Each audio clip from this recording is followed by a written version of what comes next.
A mercenary who refuses to die on command is looked down on as nothing more than third-rate trash.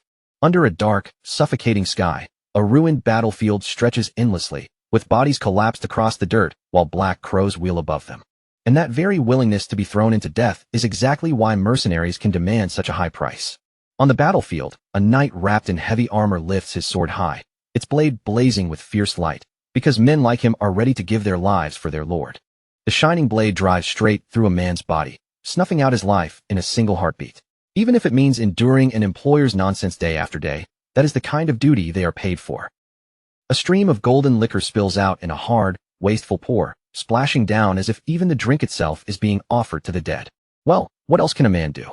He gives a small, weary gesture, the kind that says he has long since given up arguing with fate.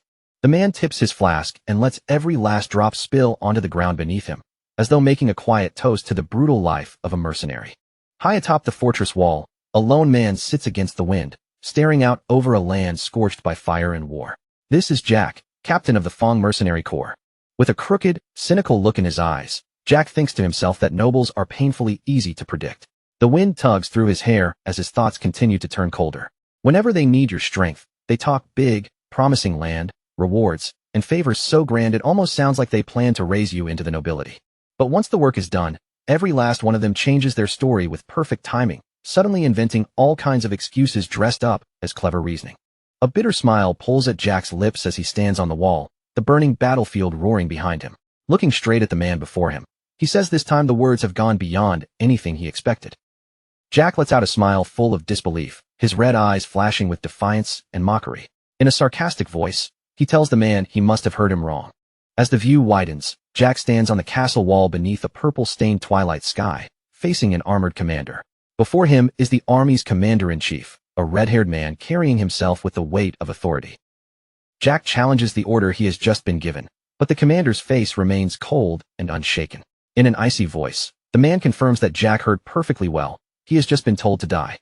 Stunned by how bluntly the words are spoken, Jack asks whether the commander has forgotten exactly who he is. But the commander answers without hesitation, saying he remembers very well, Jack, captain of the Fong Mercenary Corps. Jack bursts into harsh laughter, unable to believe the man can say something like that while fully knowing his identity. With disbelief in his voice, he remarks that he never knew the commander had such a talent for jokes. Jack grips the hilt of his sword, and the smile fades as his expression turns sharp. He knows this cannot be a proper order, because no noble would ask a so-called worthless mercenary like him to die an honorable battlefield death like one of their precious knights. His red eyes gleam with open contempt, and a cold smile spreads across his face as he exposes the ugly hypocrisy hidden behind the commander's request. The wind sweeps across the wall, while the two men lock eyes in silence. The pressure between mercenary and noble hangs heavy in the air, until the commander finally lowers his gaze for a moment, as if reconsidering how to speak. The commander admits that perhaps his words were too direct. Jack only stares back with obvious suspicion, not believing for a second that this sudden change in tone is anything as innocent as a misunderstanding. Placing one hand over his chest, the commander shifts into a solemn posture and says that he merely wishes to entrust Jack with one final mission. Jack listens without letting anything show on his face, though deep down, he can already smell what is coming. Betrayal. And sure enough, the commander begins laying out the situation. The commander says that, as Jack already knows, their repeated defeats have pushed them to the edge of collapse. From the wall, Jack looks out over the city as flames continue to swallow it. The scene itself is a grim reminder of just how desperate the war has become and how close the enemy now stands. Out on the battlefield, fully armored soldiers gather beneath a purple banner, preparing to decide the fate of everything. The commander continues, revealing that the blades of traitors, men who once protected this land, are now pointed directly at the throat of the Crawford family. As the reality sinks in that there is no easy retreat left, his words trail away. Against the ruined castle walls, the family banner hangs torn and battered by war. Jack answers with a smug smile, spreading his arms as if welcoming the sheer madness of the situation. Given the circumstances, he says, he understands exactly where this is going. With a toothy, malicious grin, Jack tells the commander he understands perfectly. But inside, his true thoughts are already moving in another direction. This is clearly the moment for him to get out of this place. In Jack's mind, the commander is a man of unmatched talent throughout the empire, so if even someone like him has been driven into a corner, that says enough. Still, for a noble, he was at least a sensible one, which makes this ending feel almost regrettable. Even so, Jack still cannot quite grasp what kind of final mission the commander means to give him in the middle of all this. Maybe he wants him to scout an escape route, and if that is all, Jack can treat it as one last job before collecting the rest of his pay. At last, the commander reveals the plan in full. The mission, he says, is simple. When the traitors launch their full-scale assault tomorrow, Jack is to stay beside him and stop their attack. Even if they can only delay the enemy for a brief moment, they must hold the line until their lord can escape safely. The commander turns his gaze toward the burning city, then hardens his resolve even further. No, if even that much proves impossible, then Jack is to stand with him until the commander himself dies. As payment, the commander presents a massive red gemstone, its surface glowing like solidified blood. He says he will settle the remaining payment with this when Jack withdraws, though the weight behind his words carries a darker meaning. The commander tosses the gemstone, and Jack catches it cleanly in his hand. The moment it lands in his palm, his mind begins calculating its value with mercenary precision. A gemstone this large should be enough to cover the Fang Mercenary Corps' operating expenses for 3 full years. Yet as the red stone falls between them, almost like a symbol of the blood soon to be spilled, the commander's expression darkens, and he calmly asks what this means. That is when Jack's anger finally erupts. He snaps back that he should be the one asking that question, shouting whether the commander truly thought he was a fool just because he was always smiling. Jack snarls that the commander is ordering them to become nothing more than meat shields. From behind, Jack and his mercenaries look like a small force standing before an overwhelming fate, and his face twists with fury as he says that even if they help, they can only hold out for a short time. He accuses the commander of throwing them away just to buy his master a little more time to run. Fine, Jack says, suppose some miracle happens and they actually manage to hold the enemy off. What comes after that? The grim image of soldiers' bodies impaled on stakes answers more clearly than words, showing just how cruel the enemy is. Jack turns back toward the commander on the wall and asks whether he truly believes those bastards will simply let them leave alive. Jack's silhouette stands sharply against the sunset sky as his voice fills with accusation. He starts to say what the commander really is, but the commander cuts through the tension with cold, brutal logic. The commander states plainly that Jack and his men are mercenaries, not knights, and the enemy knows that too. Once the commander dies, the army will collapse, at which point Jack breaks into almost manic laughter and agrees that, yes, that is exactly how it works. With a savage grin, Jack shouts that this is simply the nature of their line of work. Then his expression sharpens into something cunning, and he says the commander should already understand one important thing. The commander has overlooked a crucial detail. To those demons, the Fang Mercenary Corps is not just a band of hired blades, but a sworn enemy to be butchered the moment they are found. The scene shifts away from the fortress wall and into a dark forest littered with corpses, revealing that an ambush has already taken place in the shadows. Deep in the forest, one soldier coughs weakly while another man in the same armor watches from a short distance away. The second soldier steps closer with a raised hand, as if offering help or friendly support, but the gesture is only bait for a deadly trap. The man approaching him is not a fellow soldier at all, but one of Jack's mercenaries wearing stolen armor and hiding his true identity. In one swift, silent movement, the disguised mercenary slams the unsuspecting knight against a tree and drives a knife deep into his back. The knight's eyes go wide with shock and pain as the darkness of the night seems to swallow everything around him. That single death becomes the wordless signal that releases hell throughout the forest. Jack's ambush has finally begun, and from that moment on, the massacre spreads fast, as the unsuspecting knights are cut down one after another by mercenaries wearing the armor of the dead. One knight watches his comrades collapse around him, and horror finally dawns in his eyes. He gasps that it is a trap, just as Jack's voice cuts through the darkness from behind his helmet, his red eyes glowing fiercely beneath the visor. Panic rips through the ranks as the soldiers realize the men beside them are not allies at all. Someone screams that they are the Fang mercenaries, but the warning barely leaves his mouth before his voice is silenced forever, while a furious commander roars from atop his horse. The mounted commander snarls at them, calling them bastards for daring to disguise themselves as their fallen soldiers. His face twists with rage, every muscle tight with disgust, as he continues shouting at the men before him. He spits that they know absolutely nothing about honor. But before his condemnation can fully leave his mouth, Jack's side answers with brutal contempt, as if honor is nothing more than a word fit for dogs. In the very next instant, a sword cuts through the air with a sharp whistle and slices cleanly through the commander's neck. His severed head drops to the ground with a heavy, sickening thud, and with that one merciless blow, the battle is brought to a savage close. Jack stands amid the aftermath, his helmet stained with blood as he surveys the carnage with terrifying calm. Through the narrow slit of his visor, one red eye shines coldly in the darkness. Back on the fortress wall, The red gemstone now lies abandoned on the stone floor between them. Jack explains to the commander that he has already taken the heads of several enemy commanders, so the man should understand exactly how the Fong mercenary corps has survived this long. As he speaks, he steps closer with a mocking smile tugging at his lips. Right now, those traitorous bastards are far more eager to tear Jack and his men apart than to waste their strength chasing after the commander's lord. The commander's jaw tightens, his composure visibly shaken by the scale of Jack's move and the sheer audacity behind it. Jack mocks the man's plan, asking if he truly expected the Fong mercenary corps to draw all the enemy's attention so neatly. The commander forces himself back into control and warns Jack in a cold voice to focus on completing the mission. Otherwise, he says, killing Jack and taking command of the mercenary corps will be the only choice left, and as those words fall, his hand moves to strike. With one swift, violent motion, the commander attacks, sending Jack flying across the wall before smashing him hard into the battlements. Jack hits the ground wounded, his body aching against the stone, yet his eyes burn with disappointment and rage. He says he truly believed the commander was at least a little different from other nobles, only to realize he is the worst kind of scum after all. From the other side of the wall, the commander offers an apology, telling Jack that he means it sincerely. But with his hand already resting on the hilt of his sword, Jack answers that there is no need for any apology. In fact, Jack says, his voice turning colder, this outcome may actually be better for everyone involved. After all, if he were to take the head of a bastard like the commander and offer it to the demons lurking outside, Jack doubts he would feel even the slightest regret. The commander immediately reads Jack's intention and asks if he plans to hand over his head to the traitors and beg for mercy. Then, almost as if answering for him, he admits that Jack would gladly surrender him and flee if he could, but he is certain Jack has already prepared some way to keep his men from being stopped. His eyes sharpen with a reluctant respect for Jack's cunning. And if that is the situation, then as the commander of this army, he must carry out his own duty until the very end.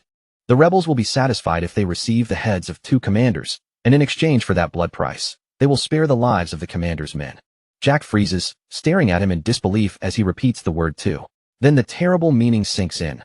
This man intends to save his subordinates by offering his own head as well, just as an open box reveals the severed head of the enemy commander. It is the commander whose men Jack's mercenaries killed in the forest, the proof of that bloody ambush laid bare before them. The commander's gaze grows distant, heavy with melancholy, as he speaks of all those people, his soldiers, the men he dragged along with him to this doomed place. He says he promised them he would show them that dreams could still be reached, even by someone who began at the very bottom. With a faint glimmer of respect in his eyes, he continues, saying they believed in him and followed him all the way here. Because of that, he must carry the full weight of their trust. Jack, standing with his sword in hand before the silhouettes of his own mercenaries, Jack understands that burden perfectly, because he, too, is their leader. Hearing his own sense of duty echoed in Jack's words, the commander is left momentarily breathless, surprised by how closely the two of them resemble each other.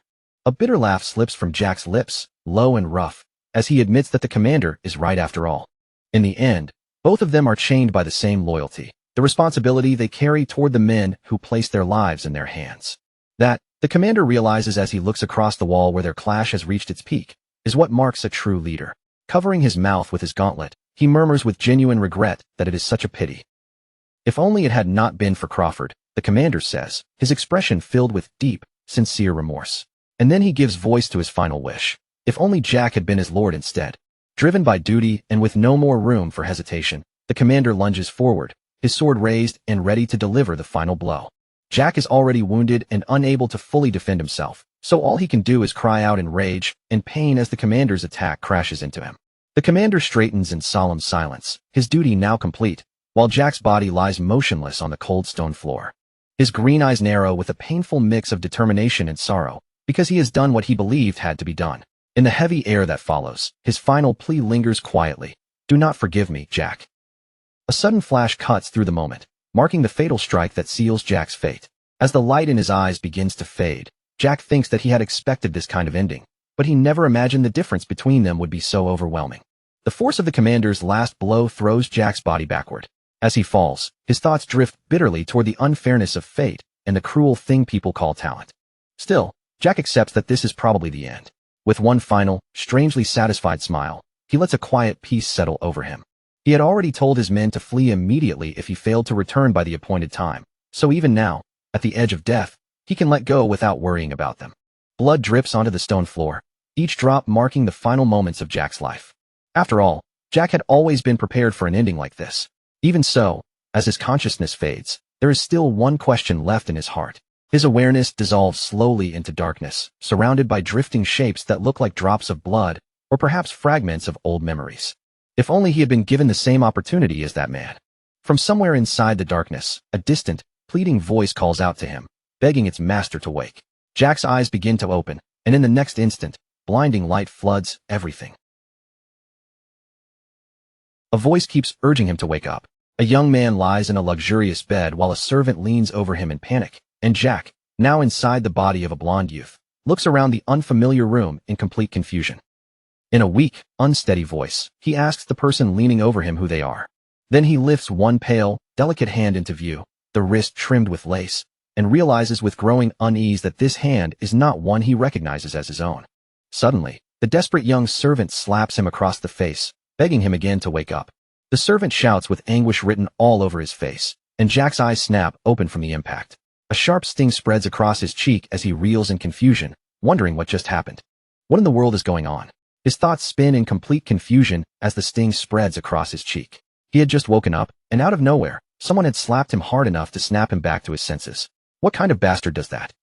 The old fury of a mercenary immediately rises inside him, sharp and violent, ready to explode. But before he can act on that anger, the sound of the servant sobbing breaks through it, and the orange-haired young man desperately begs him to recover. Then the servant cries out the name that changes everything. Young Master Lucian. Jack jolts upright in the bed, his battle-hardened mind completely lost inside the lavish bedroom, and the unfamiliar identity suddenly forced onto him, while his golden eyes widen in disbelief. This is not his body. This is not his name. The world he knew has been overturned in an instant, and inside that luxurious bed, Lucian awakens with his thoughts tangled in total disorientation. Beside him, the young servant looks as though he has been crying for a long time, his face still wet with tears. Meanwhile, no matter where Lucian looks, one single thought keeps repeating inside his mind. Panic creeps over his face as he stares down at his hands, finally understanding that something is terribly wrong. His thoughts rush back to the hands he had lived with as a mercenary. Those hands should have been rough, scarred, covered in calluses and blisters from years of gripping blades and surviving battle. So where did they go? Slowly, he looks again at the hands he has now. They are not merely clean. They are delicate, smooth, and soft, the kind of refined hands that belong to a sheltered young noble, not to a man who spent his life crawling through war. Still completely confused, he pushes himself out of bed, only for the red-haired servant to cling to the sheets and sob uncontrollably. Lucian cannot make sense of any of it, and the only question in his mind is who this guy even is. Just moments ago, that same servant had practically attacked him, and now he is crying like his whole world has collapsed. The shock and confusion pile up all at once, and Lucian sinks back onto the bed, overwhelmed by the absurd situation. The moment the servant sees him move, the young man breaks down in tears of relief, shouting that the young master is alive. He says he truly believed Lucian had died, and the fear had nearly stopped his own heart. Then his personal attendant drops to his knees beside the bed, murmuring that if anything had happened to Lucian, it would not have been only his own problem, but a terrible tragedy for the entire house. Lucian listens in stunned disbelief. He has absolutely no idea what kind of nonsense the servant is talking about. Young master, personal attendant, house. None of those words belong anywhere near the life he remembers living. But more than all the confusion, there is one fact he is completely certain of. He died on that battlefield. That final blow was not something any human being could have survived. He raises a hand to his neck and feels smooth, unbroken skin, even though by all rights his head should no longer be attached. A tense silence settles over the room as Lucian tries to process the impossible reality standing before him. With Hans still kneeling beside him and staring up with a serious, frightened expression, Lucian begins putting the pieces together. Every clue points toward one unbelievable conclusion. Right now, he has taken over the body of a complete stranger. He rises from the bed with a new sense of purpose, and as the meaning of this second chance sinks in, a mischievous smile slowly curves across his face. And this is not just any ordinary body he has woken up in. When he looks into the ornate mirror, he discovers an astonishingly handsome face staring back at him. He studies himself carefully from head to toe, while Hans watches from a distance, too nervous to interrupt. Still bewildered, Lucian reaches out and touches the mirror, as if confirming that the elegant reflection truly belongs to him now. At a single glance, anyone could tell this graceful body belongs to a noble, and not merely some minor noble either, but someone born into a family so wealthy, it almost feels offensive. Taking in the expensive furniture, the refined room, and the overwhelming luxury surrounding him, Lucian turns his gaze toward Hans. First, he needs to understand exactly what situation he has landed in. Clearing his throat, he addresses the servant and tells Hans that there is something he needs to ask. Hans flinches at being spoken to so directly, but his eagerness wins out immediately, and he assures Lucian that he may ask him anything at all. Lucian goes straight to the most important question first, and asks what year it is. Hans looks surprised by such a strange question, but assumes the medicine must still be clouding his young master's mind. So with a nervous smile, he answers that it is the year 846 of the imperial calendar. The answer strikes Lucian like a blow. He can barely process the words, and in a low whisper, he repeats the question in disbelief. As the truth slowly sinks in, the realization hits him with terrifying force. The year 846 is 15 full years before the day he died. He understands then that this is not only a reincarnation into someone else's body. Somehow, he has also been thrown back through time. Lucian lets out a heavy sigh and runs a hand through his blonde hair. He has no idea how any of this happened, but one thing is clear. Panicking over every impossible detail will not solve a single problem. So he forces himself to stay calm and think with a clear head. His eyes sharpen with determination as he focuses on the first thing he needs to do: pull information out of his personal attendant. In a cold, threatening voice, he says Hans's name. Then Lucian tells him it seems he has chosen to die today.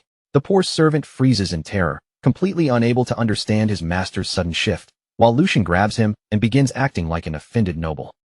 He demands to know how a mere servant could dare lay a hand on the unconscious body of his own master, and without permission no less. Lucian presses harder, pouring intimidation into every word as he asks whether the rules of this place have somehow changed. If they have not, then Hans had better answer his next question, and Lucian's piercing gaze nearly freezes the servant's soul. Then Lucian asks the key question behind the entire act. Who am I? Hans's eyes go wide with pure panic and confusion, and, terrified by the question itself, he bows deeply before him. Hans cries out for forgiveness, saying he made a grave mistake because he had been far too shaken and lost control in the moment. Through frantic sobs, Hans finally reveals his master's identity. He says Lucian is young Master Lucian Waldeck, the third son of the esteemed House Waldeck, and the moment those words reach him, Lucian freezes. The name Waldeck echoes through his mind, and with it comes a flood of memories from the life he lived before. In his thoughts, a banner bearing the golden lion emblem of Waldeck rises clearly before him. Impossible. The Waldeck family. The image of an unbelievably opulent mansion follows next, shining in his memory. It is the very same House Waldeck he once knew as a mercenary. The emblem of House Waldeck burns vividly in his mind, belonging to one of the most powerful noble families in the entire empire. He remembers their prestige clearly, a noble house that has long stood beside the emperor as one of the empire's great pillars, so distinguished and influential that its power could even rival the imperial family itself. Lucian, who had once lived as Jack, knows the affairs of that family far too well, because 15 years ago, he spent several years working as a guard at House Waldeck. The irony is almost cruel. After dying, he has awakened in the very place where he once worked as a hired guard. Then reality hits him all over again. He has not only reincarnated into the family he once served, he has become the third son of House Waldeck itself. A small, ironic smile pulls at his lips. This is ridiculous, he thinks, because the situation is too absurd to accept calmly. Memories of his past life return, especially the miserable position he once held in the world, despised and humiliated by nobles who tossed coins at him, as if he were no better than a dog. He remembers enduring every kind of hardship imaginable, walking alone and bloodied through cemeteries filled with the bodies of fallen comrades. And now, after all that suffering, he has been handed an opportunity. The timing itself feels almost bitterly ironic, and the question he once carried comes back to him with a sharper edge than ever. All his life, he had wondered how far he might have climbed if he had ever been given the same opportunities as those born above him. And now, it feels as though fate itself has finally placed that answer right in front of him, daring him to see how far he can go. The image of his old self cracks apart in his mind, and with it, the heavy chains that had bound him to his former life fall away. Accepting this impossible new reality with cold resolve, he makes a silent vow to fate. If this is the chance you have decided to give me, then watch closely and do not look away. With fresh determination burning in his eyes, Lucian opens the door of his room, ready to step into this second life.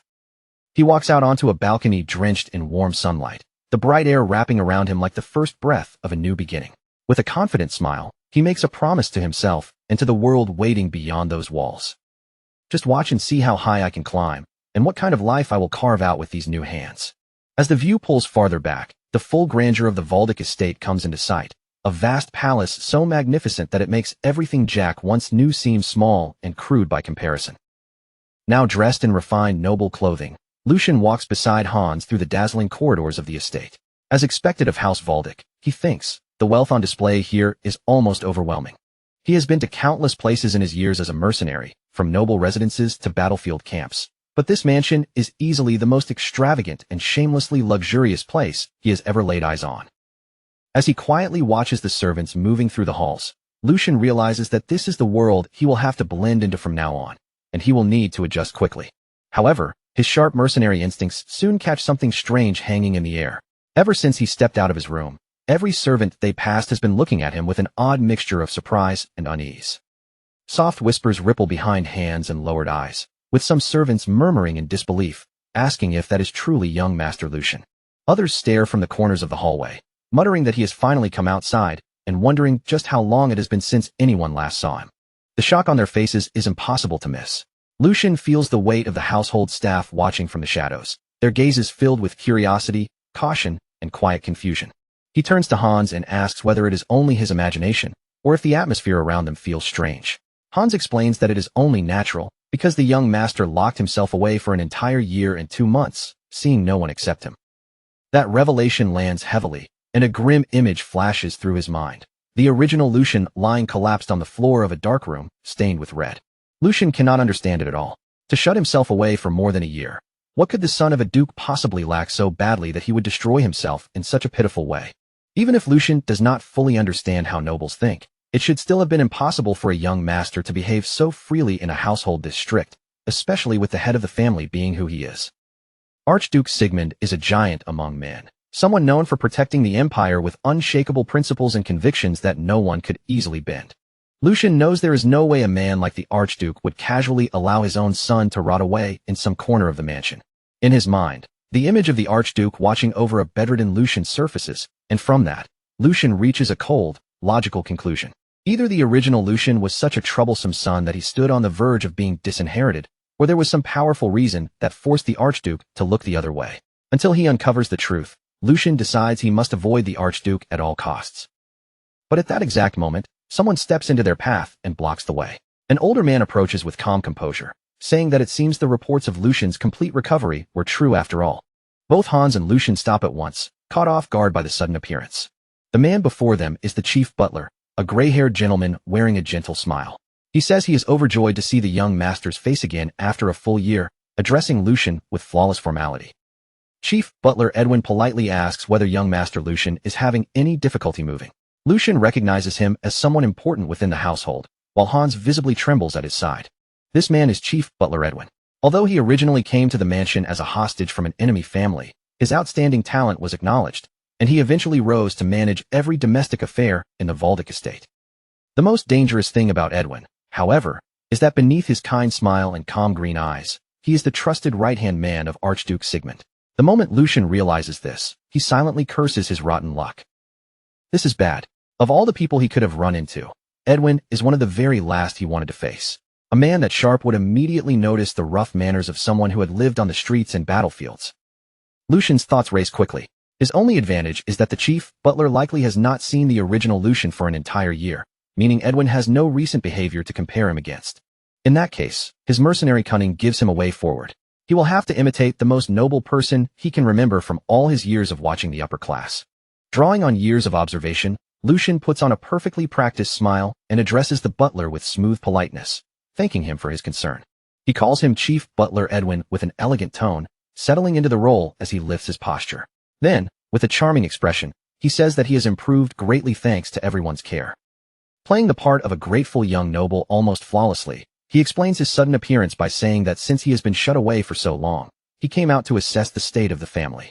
Then, with a light and graceful turn of conversation, he adds that running into Edwin must be a sign the gods are smiling on him. Cleverly shifting the focus away from himself, he asks whether the family has been well. Edwin watches him in silence for a brief moment, as though carefully measuring every word and gesture. Then he answers with a courteous smile, saying yes, young master, House Valdic remains as strong as ever, and it is a relief to see that both Lucian and Hans are well. Inside, Lucian laughs in relief.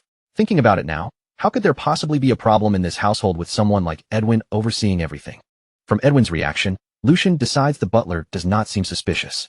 Believing he has safely passed the first test, he prepares to withdraw, saying it seems he was worried for nothing and that he will now take his leave in peace. He adds that since this is his first time outside in a long while, he is already feeling exhausted. But before he can escape, Edwin's calm voice stops him cold, asking forgiveness for speaking bluntly while requesting that he delay his return. Lucian feels his blood run cold. His escape route has been cut off before he can take it. With a serious expression, Edwin delivers the very news Lucian did not want to hear. Archduke Sigmund wishes to see you immediately, young master. Lucian slowly turns back, panic flickering in his eyes. The one person he had just decided to avoid at all costs is now calling for him directly. The next moment, the scene shifts to a vast, imposing office where Lucian stands alone before his father's enormous desk. Sitting beyond that desk in a chair that looks almost like a throne is Archduke Sigmund, an overwhelming man whose mask conceals part of his face.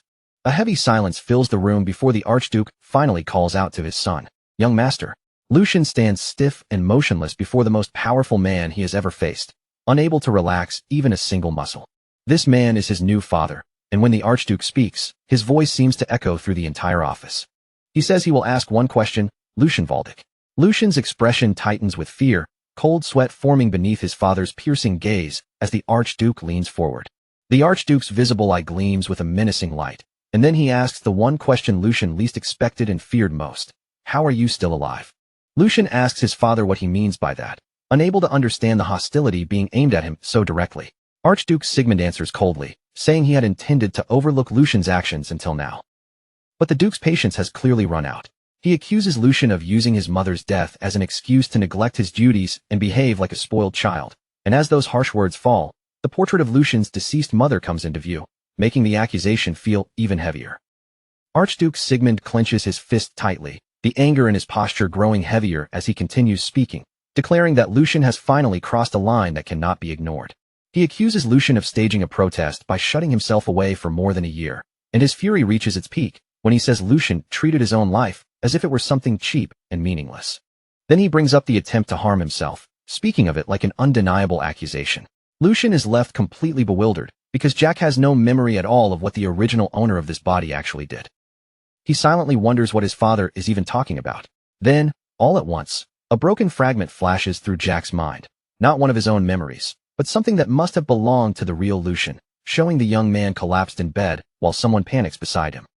In that fractured vision, Hans is there, crying so hard he can barely breathe, and Jack finally begins to understand the chaos that surrounded his awakening.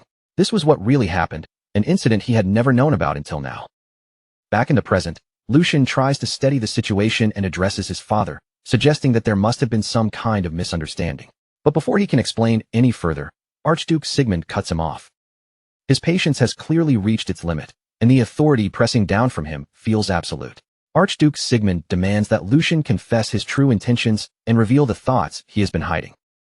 He keeps pressing harder, asking whether Lucian's real purpose had been to use his weak body to create a scandal inside the family. Then the Duke lays out the full accusation. Lucian swallowed sleeping pills in order to cause an uproar. The words hit Jack hard, and he realizes that the original owner of this body tried to fake a suicide attempt just to draw attention. At that exact moment, the truth finally strikes Jack with brutal clarity. He remembers why the name Lucian had never once sounded familiar to him in his previous life, and at last, the missing piece falls into place. His memory rewinds 15 years, back to the days when Jack worked as a guard at the Waldeck estate. During that time, he had heard about the family's third son, Lucian Waldeck. Lucian Waldeck. The memory that surfaces with that name is devastating. Jack remembers that the original Lucian Waldeck was supposed to have died, which is exactly why he had no real memories of meeting him. That boy should have been dead. And as the head of the family, Grand Duke Sigmund Waldeck stands before him now, connecting the man in the present to everything Jack once knew from the past. Jack recalls the complicated structure of the Waldeck household. The Grand Duke had 4 children, each born from a different mother, creating a family dynamic filled with tension from the very beginning. During his 10 years serving as a guard, Jack had crossed paths with the other young lords and their mothers several times. Yet when he thinks back carefully, he realizes he never once came face to face with Lucian or Lucian's mother. In his memories of the estate, those two had always been strangely absent figures, almost like shadows hidden at the edge of the family's history. What Jack knew was simple. Lucian's mother died from illness shortly after he began working there, and not long after that, for reasons he never understood at the time. The young Lucian followed his mother into death as well. Back in the present, Jack's thoughts race. The story he had always assumed to be true, that mother and son had simply died one after the other, was nothing but a surface-level facade. There had been a hidden reason buried behind their deaths, and Jack now understands just how much pressure the original young Lucian must have been carrying. His mother's death, combined with his unstable and dangerous position within the family, must have become a burden far too heavy for someone so young to bear. And so the truth becomes clear. In a desperate attempt to receive even the smallest bit of attention from his father, the fragile Lucian took a dose of sleeping pills that came far too close to killing him. It was not a real attempt to end his life, but a desperate cry for help that spiraled into a fatal consequence. As Jack pieces everything together, the grim reality becomes harder and harder to ignore. After a full year of seclusion, the original Lucian's weakened body could not endure the effects of the drug he had taken simply to make his pain visible. In the end, it became a fatal accident. The young Lucian died there quietly, his desperate plea for help ending in a death he never truly meant to choose. And Jack finally grasps how complicated this situation really is. With that understanding, Jack realizes that the Grand Duke's harsh reprimand, though cruel toward a son he had not seen in a year, now makes a certain kind of sense. From the Grand Duke's point of view, this level of rage is only natural. His son had played with his own life and pushed his father to the edge of despair. No matter how great his title may be, Sigmund is still, before anything else, a father whose child nearly died before him. The fury burning inside him must be enormous. Even so, Jack hardens his resolve. This is not the time to sympathize with someone else's feelings, because his own survival is hanging over a cliff. He recalls the Duke's final demand and recognizes it for what it is, an ultimatum. One careless answer could destroy everything he has just gained. The pressure feels crushing, as if the stone floor beneath his feet has begun to crack and crumble away. His golden future, this second chance at life, is dangling by a single thread, and the danger surrounding him is far greater than he first imagined. If his answer fails to satisfy the Grand Duke, his fate could become miserable in an instant. He imagines being sent away as a priest to some remote monastery, buried far from power and opportunity. Or worse, he could be forced to renounce the secular world forever, or dragged off to a harsh northern territory where suffering would become his daily life. There, he would spend the rest of his days fighting freezing cold and savage beasts. Jack rejects those futures with every fiber of his being, because this new life was too hard-earned to throw away. Even after having his head cut off in his previous life, he somehow managed to reach this moment. With a defiant smile hidden beneath his composure, he asks himself whether he will really let the tragedy of the original Lucian and another family's affairs ruin this precious future. Once his decision is made, Lucian faces his father directly and begins by saying that he will speak exactly as he was asked to. First, he apologizes for staining the name of Valdic with his foolishness and for causing his father such great worry. Bowing his head with one hand over his heart, he offers a sincere apology, wearing the face of a remorseful and respectful son. Meanwhile, Edwin the head butler watches everything in silence, visibly surprised by the sudden change in the young master's attitude.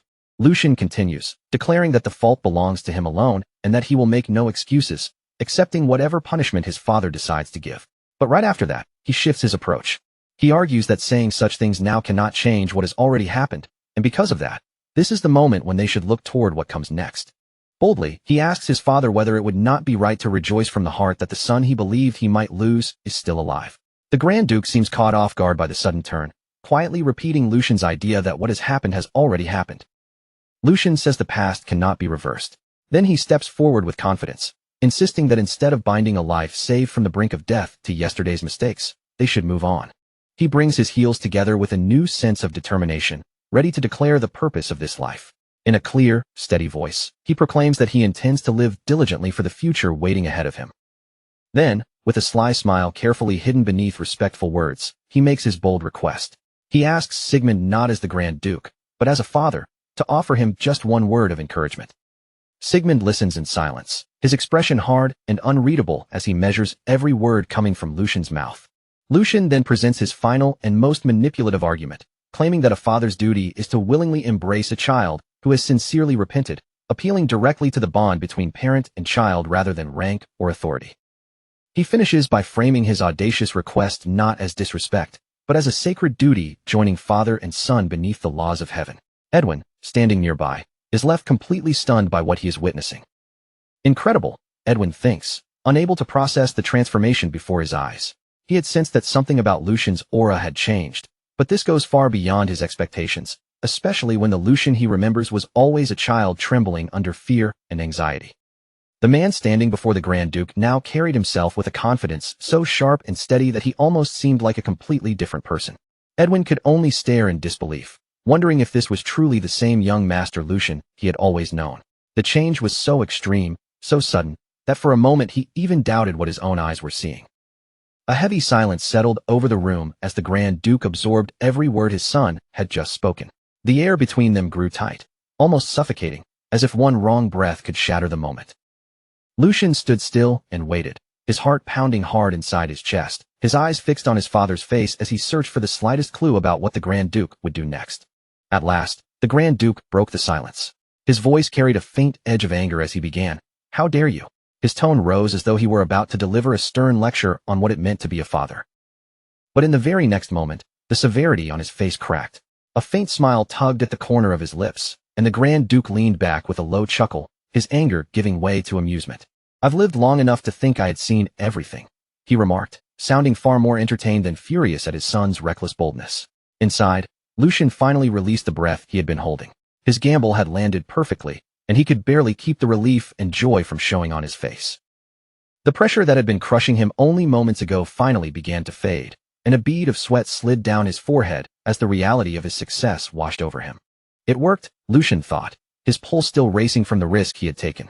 He knew better than anyone that a clumsy apology or tearful excuse would never have moved a man like his father. The only way forward had been to face him head-on, with teeth bared instead of his head lowered. This was the wall called the Grand Duke that Jack remembered from his previous life. He was a man who respected the spirit of a wild dog that knew how to bite, far more than he respected weakness wrapped in obedience. Compared to a rat tiptoeing across eggshells, trembling at every step, bold defiance had a far better chance of reaching the Grand Duke's true nature. Lucian's move had not been reckless at all, it had been carefully aimed. The Grand Duke gave a dry comment, his gaze still locked on Lucian. "It seems returning from the dead has taught you how to be rather shameless." In that single remark, he acknowledged both Lucian's audacity and the weight of the condition he had barely survived. "Very well," the Grand Duke said at last, conceding the point. "Since you brought up diligence yourself, I will ask you this first." His eyes narrowed directly on him. "Lucian Valdic, what do you intend to do from now on?" After winning the first clash of wills, Lucian answered without hesitation. First, he would repair this broken body of his. At that moment, a vivid flash from his past life surged through his mind. He saw the image of the man he used to be, his former self standing at the peak of strength, a powerful mercenary hardened by countless battles. He remembered the solid weight of a sword in his hand, the blade gleaming with dangerous power, as if it were an extension of his own body. That was the version of himself he wanted to reclaim. The vision of his old battle-scarred self burned clearly in his mind, fierce, steady, and forged through endless combat. That powerful image stood in brutal contrast to the fragile body he had now, and the gap between them only sharpened his determination. Returning to the present, Lucian declared his next goal. "I intend to properly learn the sword." The Grand Duke's expression shifted at once, surprise flickering across his face. "The sword?" he asked, his voice carrying clear skepticism. Lucian confirmed it, calmly admitting that before anything else, he would have to deal with the problem of his paper-thin, doll-like body. Then, as if it were the simplest thing in the world, he added that if he ate properly and slept diligently, it would somehow work out. The Grand Duke watched him without speaking, silently weighing those bold words. Then, at last, a smile spread across his face. "You certainly have a way with words," he admitted, allowing his son that small victory. Now intrigued, the Grand Duke decided he would test Lucian for himself and see whether this new confidence was nothing more than empty bluff, or whether real resolve had taken root inside him. As the first sign of that decision, he turned his attention toward his butler. "Edwin," he ordered. "Butler, give him that again." Edwin's face remained composed, but inwardly, he smiled as he understood exactly what his lord meant. Rather than offering the young master a few hollow words of encouragement, this would be something far more practical, especially considering the fragile condition Lucian was currently in. Lucian, however, had no idea what they were talking about. A bead of sweat ran down his forehead as he stood there in confusion, silently wondering what that could possibly mean. Edwin bowed with practiced elegance and confirmed the command. "Understood, my lord. I will arrange for it to be made available immediately." Later, back in his own room, Lucian was still completely puzzled. What exactly was that supposed to be? He had no clue what was waiting for him, but before long, the answer arrived right at his door. An enormous wooden chest, heavy enough to strain the arms of the servants carrying it, was hauled across the mansion grounds toward Lucian's chambers. The chest was so massive and weighty that the servants struggled with every step as they brought it inside. But the moment it was opened, the contents flashed brilliantly, revealing a dazzling treasure beyond anything Lucian had expected. Inside, the chest was packed to the brim with gold coins, glittering jewels, and precious necklaces that spilled together in a breathtaking display of wealth. Lucian and his personal servant Hans stood frozen in place, staring at the unbelievable fortune before them. "Ah, this is ridiculous," Lucian blurted out, overwhelmed by the sheer scale of what he was seeing. As he looked out from his window over the vast city stretching below, Lucian finally understood the truth. This was his monthly allowance, an absurdly enormous amount that displayed the terrifying scale of a high noble's wealth. He reached into the chest and scooped up a handful of gold coins. He stared at the coins in his palm, still stunned that such a fortune was meant to last only a single month. With resources like this, there were countless possibilities, and a mischievous smile slowly spread across his face. With this much money, the ambitious plan he had been holding in his mind might actually become possible. This was no longer just a desperate idea, it was worth attempting. At last, his true objective came into focus. With this wealth, he could gather the ingredients needed to completely rebuild his weak body. A fierce determination burned inside him as he thought, "I can make that elixir." The knowledge he carried from his past life began to connect with the resources now placed in his hands. By combining what he remembered from before with the power and wealth of his new life, Lucian could begin forging a much stronger future. Elsewhere, the scene opened inside a magnificent greenhouse, brightly lit and filled with flowers blooming in brilliant colors. The Grand Duke, an imposing man with blonde hair and a commanding beard, walked through the greenhouse with his usual air of authority. Behind him followed Edwin, his loyal veteran butler, keeping pace with quiet precision. As they moved along the path, Edwin quietly reflected that this greenhouse had once been a place deeply cherished by the late Grand Duchess while she was still alive. He continued thinking that the Grand Duke had not stepped into this place for a very long time, which meant his visit now could not be meaningless. There had to be a reason behind it. To Edwin, that reason was clear, the young Master Lucian's recent and remarkable change. Even if Lucian had briefly fallen out of his father's favor, Edwin knew the Grand Duke would never abandon him so easily, especially when Lucian was the son of the Grand Duchess he had loved so dearly. The Grand Duke kept walking through the greenhouse corridor with firm, decisive steps, but his thoughts were far less gentle than Edwin's. He remembered Lucian's past behavior and judged it as truly pathetic. The image of the old Lucian remained stuck in his mind, difficult to erase. He remembered a boy who was always glancing around nervously, as though frightened by something unseen, and who would whine like a wild dog if someone so much as raised their voice at him. Edwin looked toward him and addressed him with careful respect. "My lord." Even as those harsh thoughts occupied the Grand Duke's mind, he reflected that Lucian's attitude had always been very different from his mother's. In his eyes, the boy had resembled her only in appearance. Edwin's expression shifted with surprise as the Grand Duke's thoughts began to turn in an unexpected direction. For the first time that day, a faint smile touched the Grand Duke's face as he admitted to himself that perhaps he had been wrong about his son all along. Then he spoke to Edwin. "You must have seen it as well. That child looked me straight in the eyes and spoke his mind." Edwin confirmed it at once. Yes, there was not even the slightest hesitation. His bearing was truly resolute and confident. With a softer view of the young master, Edwin thought that Lucian had always possessed a tender heart and deep thoughts. Perhaps he had merely hesitated a little more than the other young masters. In the end, Edwin concluded, Lucian had indeed inherited his lord's blood. Even after hearing Edwin's words, the Grand Duke remained guarded and skeptical. "That remains to be seen," he replied simply. He added that the trials awaiting that child from now on were not things that could be solved with a few confident words, making it clear that he intended to test Lucian further. But then, wearing a worried expression, Edwin interrupted his lord's thoughts. "My lord, however, there is a problem." The Grand Duke turned his gaze toward him, intrigued. "A problem?" Edwin explained that although the support funds for young Master Lucian had been reinstated, it had been confirmed that certain details surrounding them had leaked outside. The scene then shifted to reveal the culprit behind the matter. After an investigation, it appeared that the second young master, Geordie, was involved, and he stood there burning a letter with a malicious smile on his face. Edwin explains that Geordie has already removed the head maid who had been serving Lucian and quietly replaced her with someone from his own trusted circle.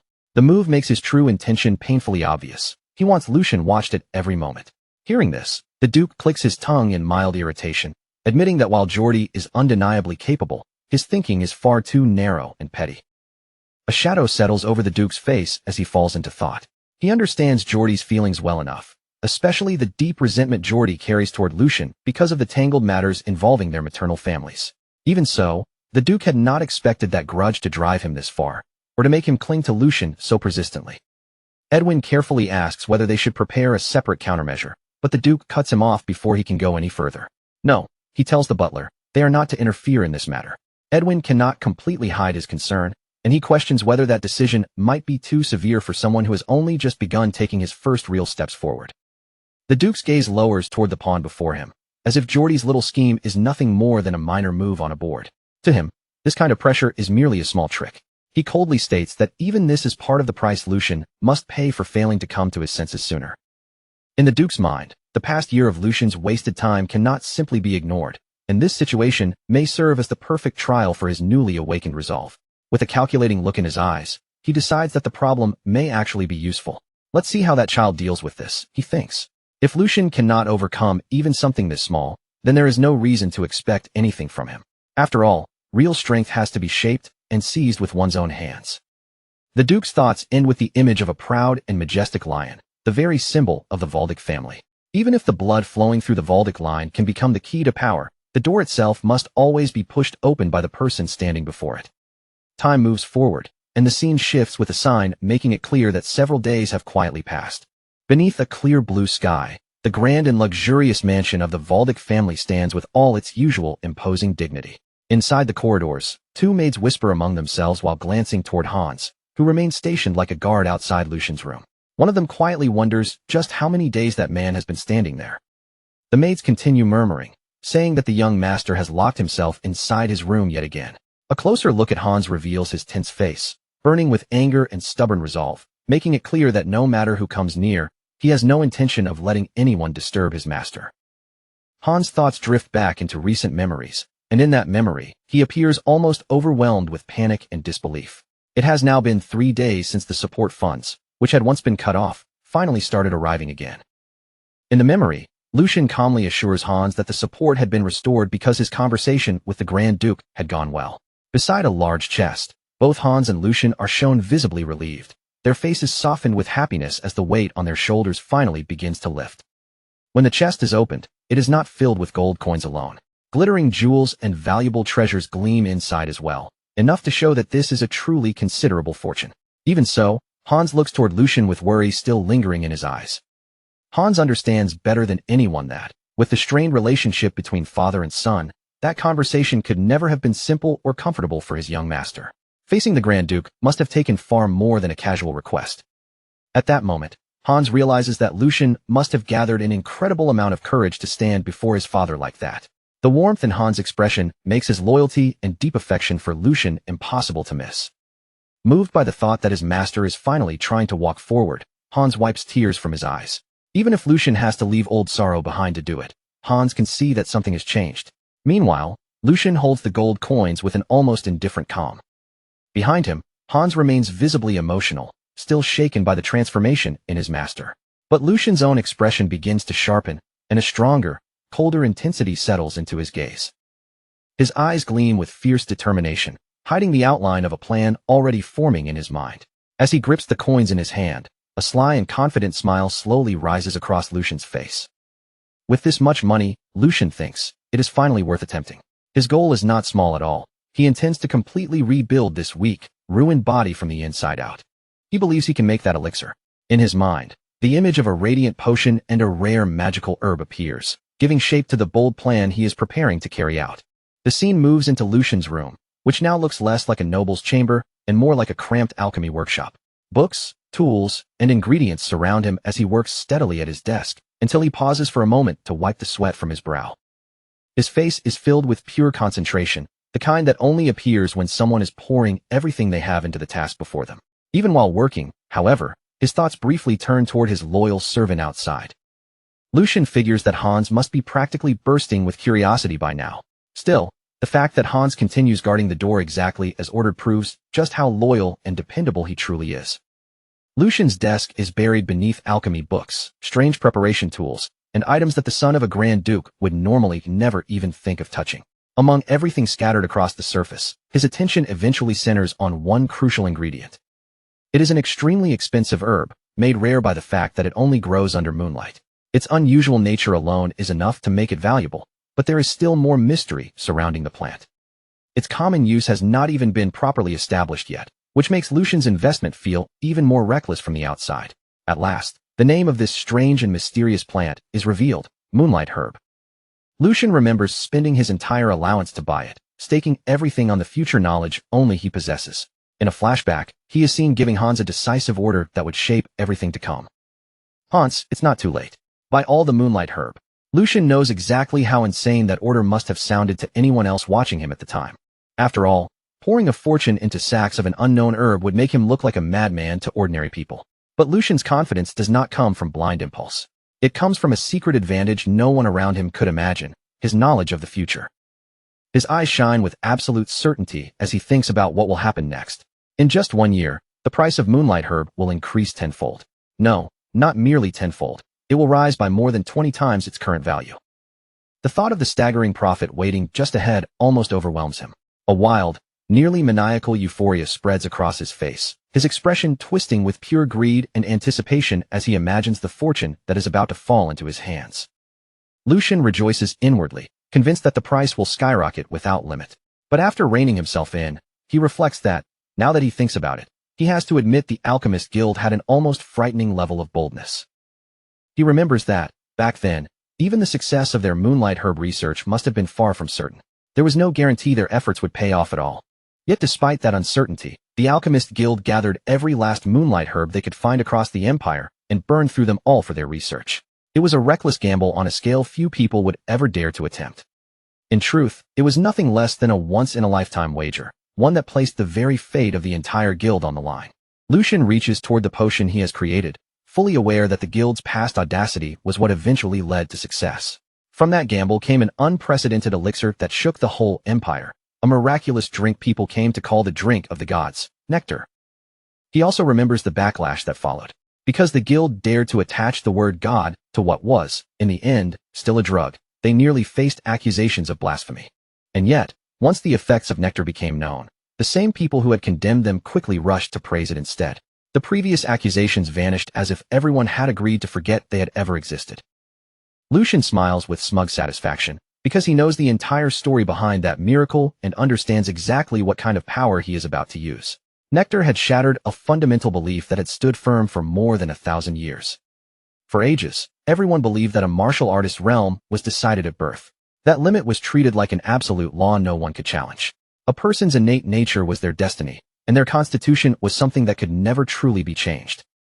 That belief was as unyielding as iron chains wrapped around the entire world.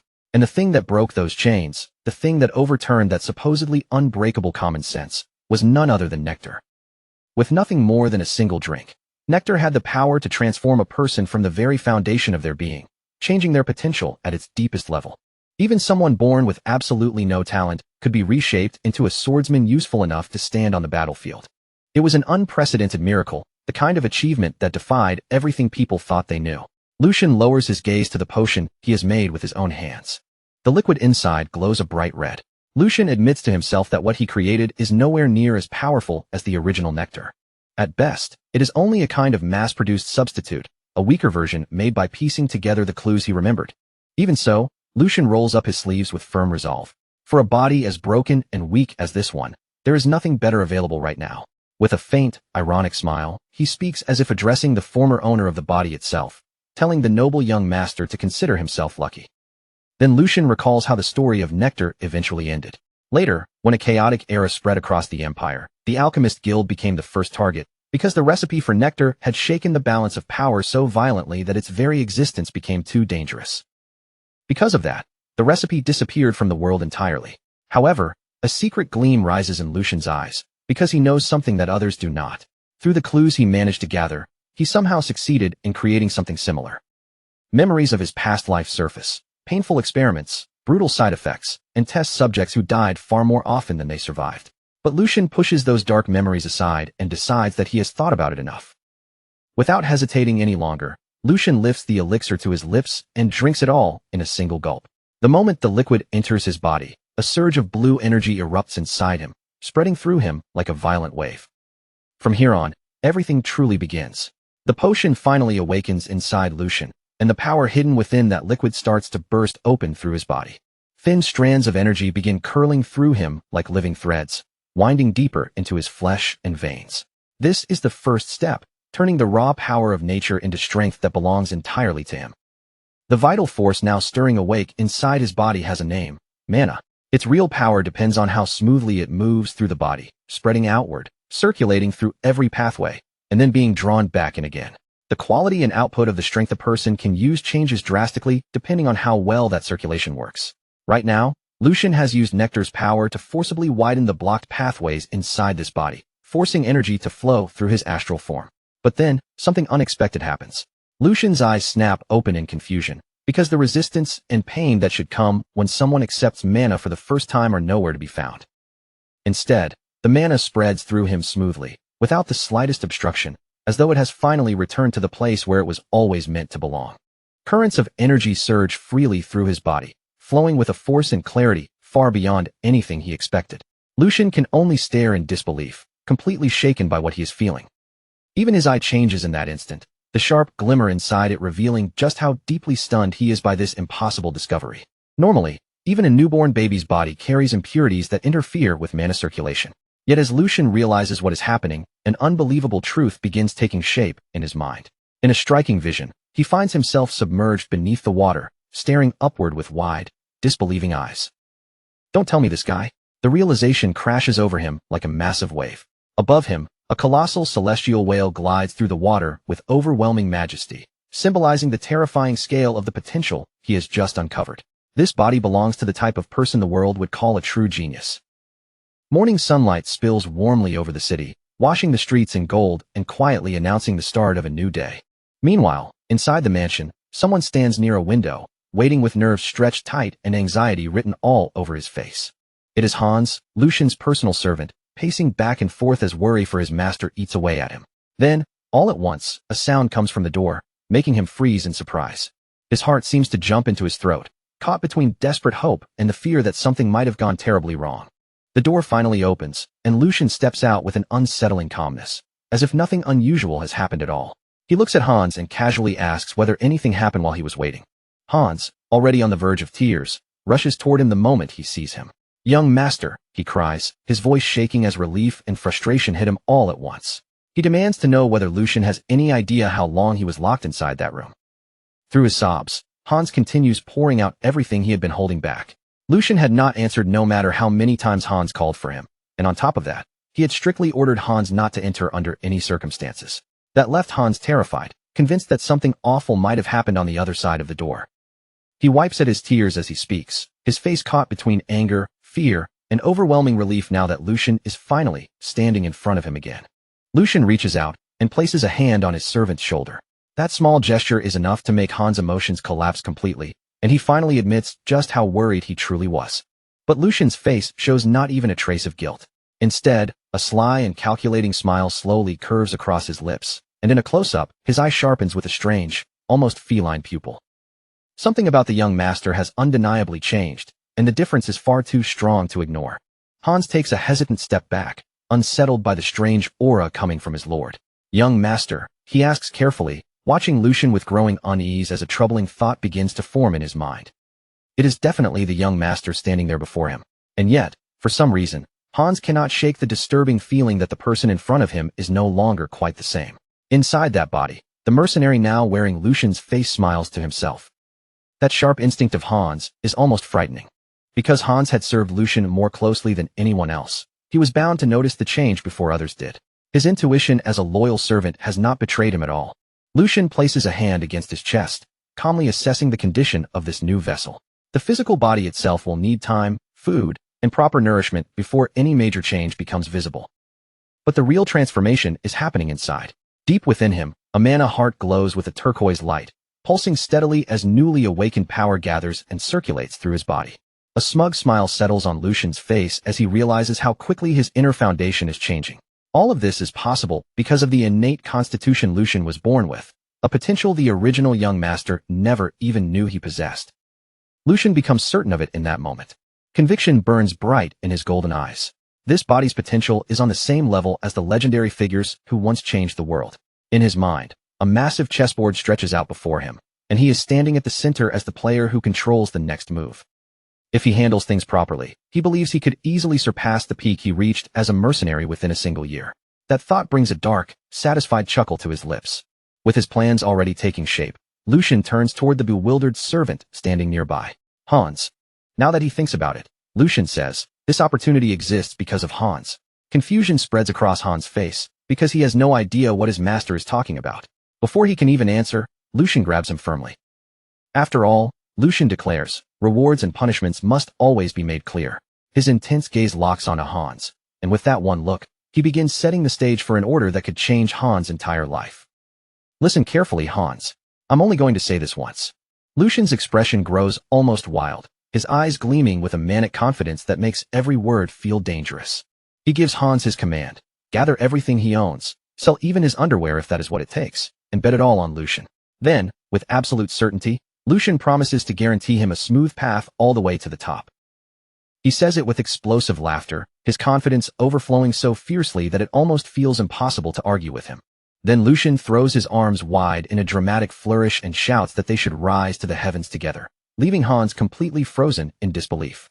Deep inside, the mercenary cannot help but revel in the absurdity of it all. He even finds himself feeling jealous of Hans. Back in his own time, he thinks, there were no nobles like this around to bet everything on. Hans, on the other hand, can only stare at him with total confusion, barely managing to call out, "Young master," as he struggles to understand what just happened. 1 week later, the scene shifts to a quiet forest overflowing with greenery, sunlight, and the gentle feeling of life all around them. Lucian and Hans walk along the forest path together.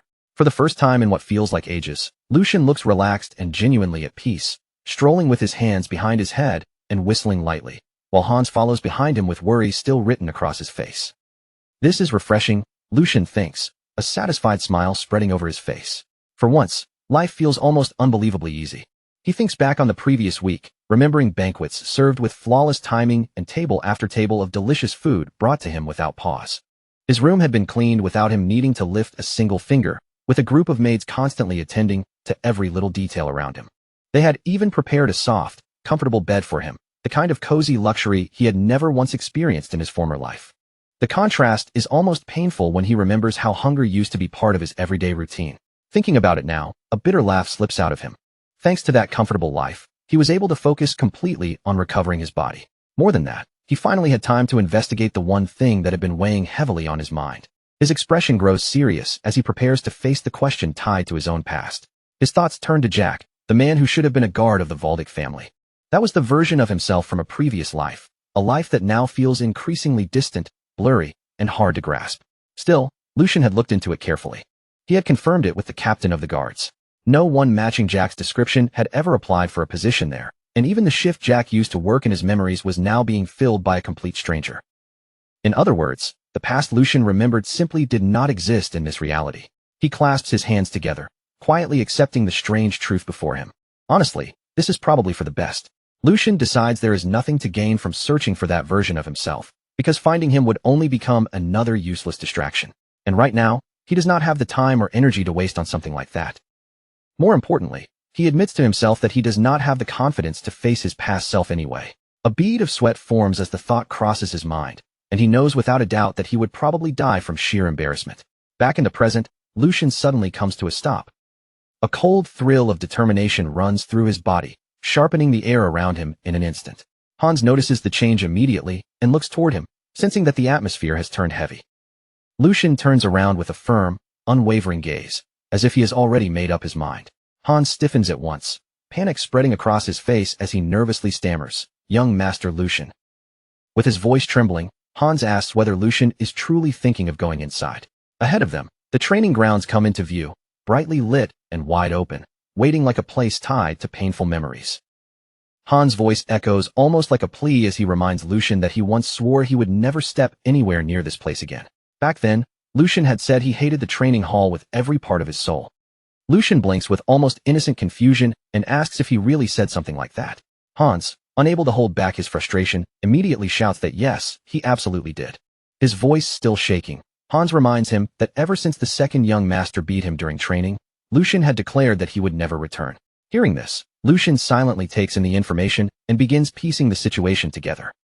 Judging from Hans' reaction alone, Lucian can more or less understand what must have happened here. Swordsmanship is a required discipline for the sons of the Grand Duke, which means the training hall would have given the second young master the perfect excuse to torment Lucian under the harmless-looking name of practice. In a flashback, the younger Lucian lies injured on the ground, helpless and unable to stand. From that image, the truth becomes clear. His brother had planted a deep fear of violence inside him. It was the perfect method to make sure Lucian would never willingly set foot in the training hall again. A cruel plan, carried out cleanly and without a single wasted move. Lucian turns to his servant with a calm smile. He says he understands why Hans is reacting this way, but there is no need to worry anymore. All of that, he says with complete indifference, is already in the past. His casual attitude only leaves Hans even more confused and afraid. But Lucian simply moves forward with a malicious smile, telling Hans that all he needs to do is trust him and follow his lead. His resolve leaves no room for hesitation. At last, Lucian and Hans step into the imposing training hall, crossing the threshold into a place filled with old fear and sharpened steel. Inside the hall, two guards are quietly gossiping among themselves. One of them sounds almost unable to believe what he has heard, asking if the rumor is actually true. The other guard confirms it without hesitation, saying he is certain. The third young master is apparently looking around the training hall with his personal servant. Nearby, Hendrik, a man with a twisted mustache, overhears every word. Hendrik strokes his mustache with a look of open disdain, his expression twisting as he wonders what that brat could possibly be thinking by setting foot in this place again. He finds it impossible to believe that Lucian has simply forgotten what happened here. But then, a cruel thought crosses his mind, and his mood shifts. No, he decides, this might actually work out perfectly. With that, Hendrik gives an order to his subordinate. He tells the man to go and inform him right away. Then, with a sinister smile creeping across his face, Hendrik adds that by the time that person arrives, he will make sure Lucian is thoroughly cooked. His intention is obvious. He plans to make Lucian's time here as miserable as possible. Meanwhile, Lucian is far too absorbed in admiring the training hall to notice the scheme forming around him. He had expected something impressive, but the place exceeds his expectations by a wide margin. There is not only a generous supply of spare weapons that can be used without fear of breaking them, but also an enormous open space where even the most intense movements would not feel restricted. For the mercenary now living inside Lucian, it feels almost unreal that a single person could own a facility of this scale and quality. A faintly melancholic thought passes through him. If he and his old comrades had been able to train in a place like this, maybe more of his men would have survived. Then the sound of approaching footsteps cuts into his thoughts. Hendrik steps forward with a mocking smile already spread across his face, greeting him with an exaggerated, well. He continues with oily sarcasm, saying he really was not seeing things after all. To think the third young master himself had come here. It is such a shocking surprise that he honestly could not believe his own eyes. Hendrik's words drip with venom as he says he still vividly remembers how Lucian turned tail and ran, without even looking back after his lesson with Nordjordi a year ago. Hans shudders at those words, while Hendrik's cruel smile deepens. He mocks how Lucian fled like a frightened lamb, and then his attention shifts toward the servant. Seeing Hans trembling, he sneers at him as well. With open mockery in his voice, Hendrik asks if that is the reason Hans looks so terrified of this place too. He continues ridiculing them, criticizing Lucian for dragging a servant into the sacred hall of warriors. Embarrassed and uneasy, Hans lowers his head in a shallow bow. Hans quietly greets him, saying it has been a long time and introducing him as Hendrik with humble respect. Lucian, however, only stares at the man without flinching, his eyes beginning to glint with a dangerous edge. Hendrik asks if Lucian remembers how, 1 year ago, he personally instructed him on his stance alongside the second young master. The way he says it makes it clear he is savoring the memory. A flashback appears, showing the original Lucian trembling in fear while clutching a wooden sword, completely unable to defend himself against what was happening. The trauma from that moment is almost visible. Hendrik lifts a hand to cover his mouth, trying and failing to hide the cruel laughter building inside him. He says it was truly a pleasant moment, openly taking pleasure in another person's suffering. But instead of the fear Hendrik expects to see, Lucian's face slowly brightens with a smile. It is a dark, hungry smile that carries an ominous feeling. Lucian's eyes shine with the light of a predator, and as his grin reveals sharp teeth, he thinks about the insolent little runt standing before him. The mercenary inside him reaches only one conclusion. This is going to be fun. A knight is supposed to be the very embodiment of honor and loyalty, a warrior whose name carries dignity and duty. Most of them are born from noble blood, and from a young age, they are expected to master both martial skill and proper etiquette as part of their upbringing. Only after earning merit on the battlefield or through important missions, and only after those achievements are formally recognized, can they receive the title of knight from their lord and finally fulfill the purpose expected of them. But in Lucian's eyes, when all the decoration is stripped away, knights are ultimately no different from house dogs wearing expensive collars. That is why they are obligated to show proper courtesy to the lord who gives them wealth and honor, and to that lord's bloodline as well. Sir Hendrik, however, with his arrogant attitude, seems to understand none of that. Lucian suspects that Hendrik's low family standing may be one reason behind his crude and insolent behavior. But the real issue is not just his background. Hendrik acts this way because he has someone backing him. If Lucian could handle things however he wanted, he would tie the man to a target and throw knives at him until his rotten mindset was reforged through extreme training. He even imagines how Hendrik would tremble if an axe came flying straight toward his face, forcing him to understand fear properly. But his father, the Grand Duke, would not simply stand by if Lucian did that. No matter how unpleasant Hendrik may be, a knight is still part of the family's core military strength and a valuable asset. Punishing him without going through the proper procedure would only create pointless conflict. Lucian clenches his fist and decides that now is not the right time to act. Instead, Lucian shifts the topic and calmly addresses Sir Hendrik. He says it would be foolish to keep avoiding the training hall just because of something that happened in the past. From now on, he plans to come here often, even if it is only to learn the sword forms. Lucian continues, pointing out that, just as Hendrik said, an entire year has already passed. That means he should not waste any more time and must hurry to catch up. Sir Hendrik stares back at him in disbelief. Sword forms, you say, third young master? Hendrik bursts into laughter, as if Lucian has just told the funniest joke in the world. He mocks him for trying to learn sword forms now, when it is already far too late. Lucian calmly asks what he means by too late, and Hendrik leans forward with a smug expression, eager to educate him. He explains that if someone is already past the age of 15, they can consider it over. Sword forms are secret techniques and legacies created by their ancestors, and simply imitating those movements can grant enlightenment while evolving the body itself. They are the essence of ancestral wisdom. However, Hendrik continues with the same condescending smile. Hendrik continues with complete confidence, explaining that sword forms only have meaning when the path of mana inside the body is still open and able to respond to those movements. According to him, that path closes once a person turns 16. So for Lucian, learning sword forms now would be completely pointless, nothing more than a useless waste of effort. Sir Hendrik finishes his explanation with a smug air of superiority, acting as though he has just delivered an undeniable truth. Without enlightenment, he says, sword forms are only an empty shell, no different from a meaningless dance. Then, wearing a mocking smile, Hendrik steps closer and lowers his voice as if sharing a cruel little suggestion. Now that he thinks about it, he says, perhaps that kind of thing would actually suit Lucian quite well. He sneers that Lucian should try becoming the #1 dancer in the Empire instead. That way, he could save himself time, avoid chasing an impossible dream, and finally discover the talent that truly matches him. And if that does not suit him either, Hendrik adds, Lucian could simply spend his days gardening. After all, every person has a role that fits them best, and in Hendrik's eyes, the sword clearly is not Lucian's place. Sir Hendrik silently enjoys his own words, looking at Lucian with a smug satisfaction, certain that he has crushed the young master's pride completely. When Lucian says nothing right away, Hendrik assumes he has been struck speechless and left unable to respond. But inside Lucian's mind, the situation is moving in a completely different direction. First of all, Lucian knows that Hendrik's claim about the mana path closing at 16 is a complete lie. Worse than that, it is such a foolish lie that anyone could expose it with even the smallest amount of proper research. But Lucian decides that it does not matter for now. If needed, he can pretend ignorance later and smooth the situation over. More importantly, his real objective has already been achieved. What he wanted was to create the image of a foolish young master crushed by his own ignorance, someone unable to offer even a single rebuttal, a pathetic worm mocked by a servant and too terrified to move. In other words, he wants everyone to see the same weak and pitiful Lucian they remember from 1 year ago. With that act prepared in his mind, Lucian finally begins to speak. Ah, Sir Hendrik. With a calm expression, Lucian says that, for some reason, Hendrik's explanation seems a little different from what he knows. Both Hendrik and Hans are caught off guard, clearly surprised that Lucian is actually pushing back. Lucian continues, saying that the mana path closes around the age of 25, not 16. So from what he understands, there should be no real problem with learning sword forms even now. Then he looks straight at Hendrik and asks if that is not correct. Startled, Hendrik blurts out in disbelief, asking whether Lucian is truly certain about what he is saying at this very moment. Lucian keeps pressing him, calmly suggesting that Hendrik may be mistaken, then asks whether Brother Geordie also shares that same opinion.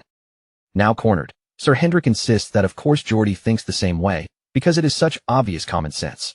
In his mind, Hendrik feels like victory is already his, convinced that Lucian still cannot properly refute him. Lucian immediately lets his act collapse into dramatic despair. Yes, that's right, he says, as if the truth has finally struck him. Even my brother said that.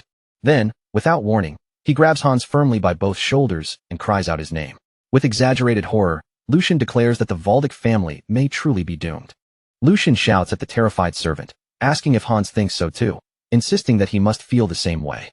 Hans, completely confused and frightened, can only wonder why the young master is dragging him into this mess. Still pulling Hans into the chaos, Lucian clutches his own head as though overcome with despair. He laments that someone could be confused about common sense that even a stray dog should know at his age. He demands to know how such a thing could possibly make sense, then pushes his performance even further. How many talented people, he asks, must have been robbed of opportunity because of such wrong and careless knowledge? Lucian cries out that tears are clouding his vision, horrified to think that his brother might possess a skull so hollow. His theatrical fury erupts so suddenly that both Hans and Sir Hendrik flinch on the spot. Don't stop me, Lucian roars, throwing himself deeper into the act. If what this knight said is true, then this is not just a small mistake. It is a disgrace to the family and a clear crisis for Valdic itself. Then, with a malicious smile that briefly exposes his real intentions, Lucian leans towards Sir Hendrik. Surely, he says, Hendrik is not trying to deceive him, the son of his own lord. In an instant, the atmosphere turns chaotic. Now completely trapped by Lucian's words, Sir Hendrik begins to panic. Cold sweat pours down his face as the confidence he had moments ago disappears without a trace. He asks what Lucian means by that, his voice rising as he demands whether Lucian is implying that he, a knight, tried to deceive the young master. When Hendrik realizes that simple denial is not enough, he desperately tries to pull his own words back.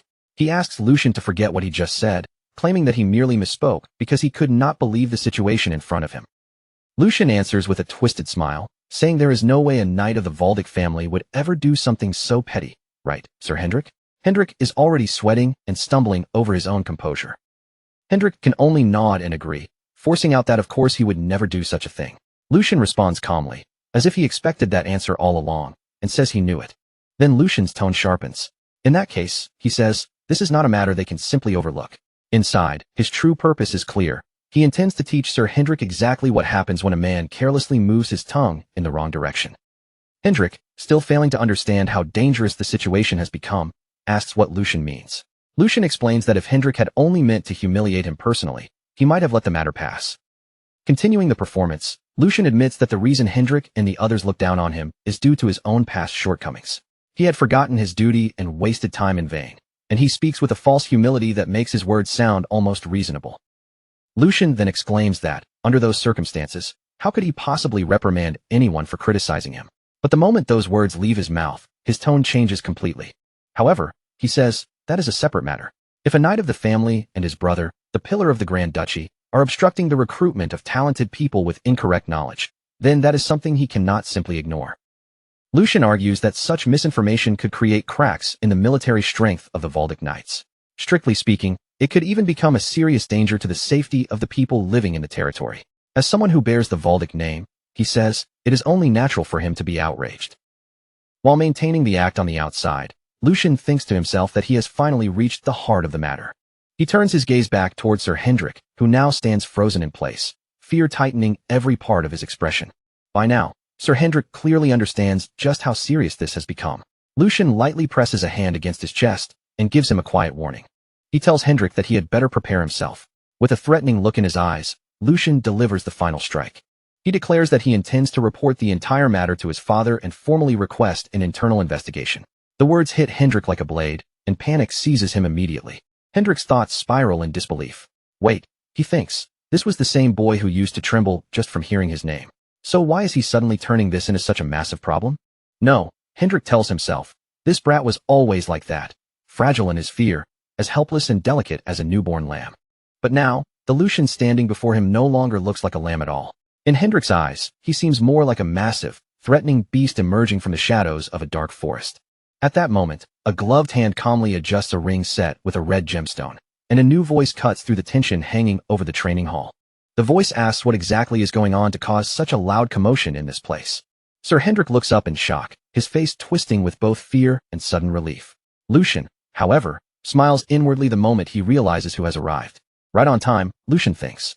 Jordi Valdic, the second son of the family, steps forward with an expression filled with cold disdain. Jordi's gaze settles on Lucian, and his voice turns sharp with irritation. Is it you again, Lucian Valdic? Sir Hendrik immediately rushes toward Geordie, desperate to explain himself. Second young master, I'll explain. He stammers, but panic has tangled his words so badly that he can barely form a proper sentence. Hendrik fumbles through his explanation, trying to describe the situation as it stands, but before he can make any sense, Geordie cuts him off with a brusque wave of his hand and a single sharp word. Stop. Geordie cuts him off at once, not even allowing Hendrik to finish his excuse. With a cold, condescending smile on his face, he makes it clear that he has no need to hear any explanation. He steps closer, closing the distance until he is practically invading Sir Hendrik's personal space. Then, with his eyes fixed sharply on the knight, Geordie lowers his voice and speaks in a dangerous whisper. He says he saw Hendrik's disgraceful behavior with his own eyes. Sir Hendrik's face twists in fear as those words sink in, and Geordie continues rebuking him without a trace of mercy. To be swayed and cornered by a child who has not even lived half as long as he has, Geordie says, is utterly disappointing for someone wearing the title of knight. Geordie grips Sir Hendrik's shoulder with quiet force, his fingers pressing down like a warning. Then he speaks coldly, telling him to control his expression. Only after that does Geordie release him. He takes out a handkerchief and wipes his hand as though touching Hendrik has dirted it, then warns him not to place him in an even more troublesome position. Geordie turns away from Hendrik and strides toward the two people who have been watching everything unfold, his younger brother Lucian and Lucian's servant, Hans. Hans, terrified by the atmosphere, trembles as he hides behind Lucian's back. Hans whispers nervously that Lord Geordie seems extremely angry, but unlike his frightened servant, Lucian watches the scene with an amused smile, as if this tense confrontation is actually entertaining. To Lucian, his brother's expression is almost a spectacle in itself. The anger, the pride, the irritation, it is all quite interesting to watch. Geordie Valdic, the second son of the Valdic family, stands before them as the proper heir of an old and traditional noble house. He carries himself like a true noble among nobles, and the weight of his background becomes clear at a glance. Rumors say that Geordie began recruiting people from outside the family because his influence had been weakened by the first son's presence. Geordie himself had openly announced that he was the one who brought those people in. His goal is obvious. If he judges the recruits useful, he intends to use them as pieces to shift the balance in the family's power struggle. Lucian keeps up a flawless mask of respect and submission as he faces his older brother. With a bright, polished smile, he greets him courteously as elder brother Geordie Valdic. Geordie's expression immediately sours at that greeting. Even though Lucian's words sound polite on the surface, there is a sharp chill hidden beneath them. Lucian continues smoothly, saying it has been a long time, and asking whether the second young master has been well. Geordie wastes no effort on pleasantries and immediately calls Lucian foolish, while Lucian responds with an innocent look, as though he has no idea what his brother means. Lucian asks why Geordie would suddenly say something like that. Geordie then reveals his hand, saying that he watched every word Lucian exchanged with Sir Hendrik, and he had seen it all while wearing a smile. Then he directly accuses his younger brother. Geordie asks whether Lucian truly dared to do something that would damage the dignity of the family. Lucian's eyes widen in exaggerated surprise, as though the accusation has completely caught him off guard. Damage the dignity? Lucian repeats, his face full of practiced confusion. He asks Geordie to explain it more clearly so he can understand exactly what he means. Geordie begins explaining in a condescending tone. Since Sir Hendrik has been away from the front lines for quite some time, he says, it appears the knight made a mistake in what he said. He points out that Hendrik's true mistake was using Geordie's name and causing unnecessary chaos because of it. For that, Geordie says, Hendrik cannot completely avoid responsibility. However, Geordie immediately presents himself as generous and magnanimous, declaring that he has no intention of reprimanding Hendrik too harshly. He claims he understands the knight's loyalty very well, along with how much blood Hendrik has shed for the Valdic family. That praise gives weight to Hendrik's standing, but it also becomes a weapon in Geordie's hands. He casts a contempt-filled glance toward Lucian and then delivers the real strike. Unlike you, Geordie says, continuing his verbal attack as he points toward Lucian. He reminds everyone that Lucian was someone who could not even endure sword training and chose to run away. Then Geordie asks whether someone like that truly has the right to accuse a knight from a position of superiority. With an arrogant tone, he lectures his younger brother, saying Lucian Valdic must first learn how to respect the knights. Geordie smiles proudly as he looks across the gathered knights, clearly enjoying the atmosphere he has created. Because of these men, he says, the family can continue to exist. With a broad sweep of his hand, Geordie emphasizes that the Valdic family stands because of the loyalty and sacrifice of its knights. Their existence, he claims, is what supports the family itself. One of the higher-ranking knights steps forward and apologizes in Lucian's place. He addresses everyone, asking them to forgive the disturbance today and to show generosity, since it was only the mistake of an immature child. A twisted, self-satisfied smile spreads across Geordie's face as he watches the situation turn in his favor. Inwardly, he feels completely pleased, thinking that he will take special care of his foolish younger brother. But Lucian's expression tells a very different story. A cunning smile begins to form on his face, and the mercenary mind inside him quietly breaks down everything happening in front of him. So this is how you want to play? Lucian thinks. He understands Geordie's tactic at once. Although Lucian's earlier insults were aimed only at Sir Hendrik, Geordie is twisting the situation to make it look like an attack against everyone present. Lucian continues unraveling Geordie's plan in his mind, seeing how his brother is trying to turn all the knights in the hall into witnesses against him. Geordie is not only subtly provoking Lucian into insulting the knights as a whole, he is also protecting his own dignity at the same time. With a smile so faint it is almost invisible, Lucian decides to play along. Fine, Lucian thinks. If that is what you want, I will gladly give it to you. He begins his performance, looking at Geordie with an expression of false admiration, as if deeply moved by his elder brother's wisdom. Geordie is briefly thrown off by the sudden shift, and for a moment he can only remain silent with one hand placed over his chest. Lucian, however, continues his dramatic speech without hesitation. Lucian says that although there was a misunderstanding between Sir Hendrik and himself, the proper thing would have been for Geordie to scold him for daring to insult his elder brother. But instead, he cries out with exaggerated emotion, clutching at his collar as if overwhelmed. Geordie chose to grant him such valuable teachings instead. As Lucian confesses to his supposed verbal crimes with great theatrical passion, Hans falls into complete panic beside him. He desperately whispers for the young master to please close his mouth, but Lucian ignores him and pushes forward with his false apology.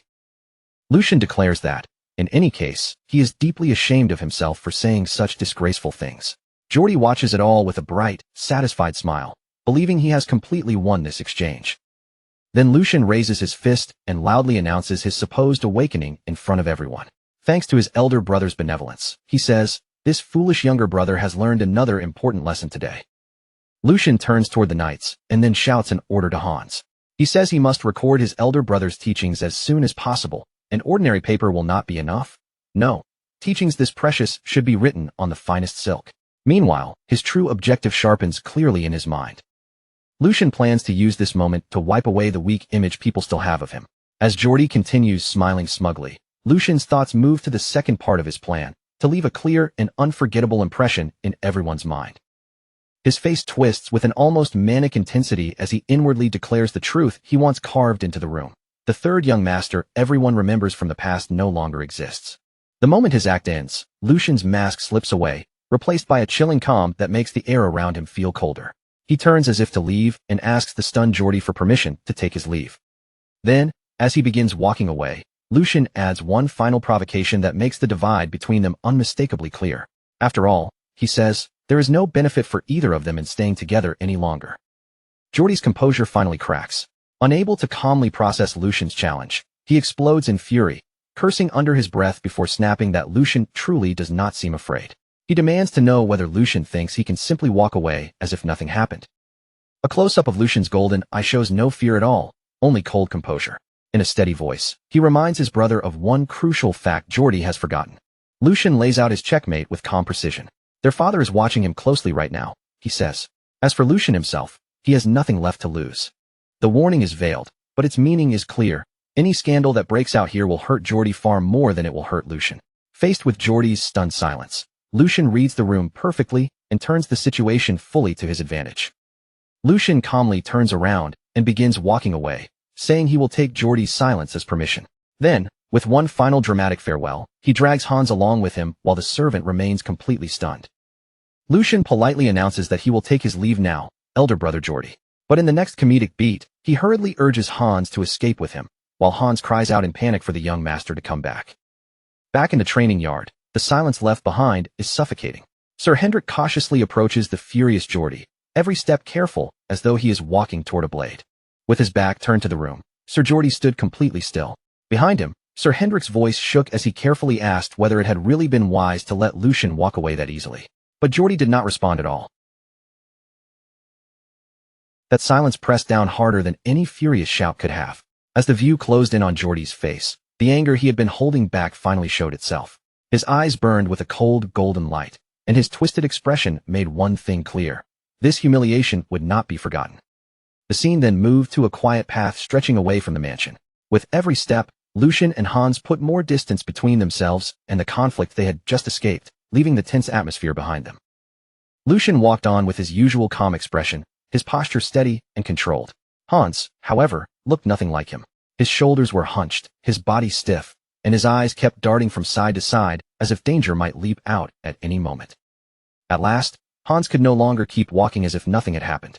He suddenly stopped, whipped his head back toward the mansion, and stood there trembling, sweat pouring down his forehead as fear swallowed him whole. Unable to hold back any longer, Hans turned toward his master with a pale face and a shaking voice. "Young master, will everything really be all right?" he asked, sounding as though he already feared the answer.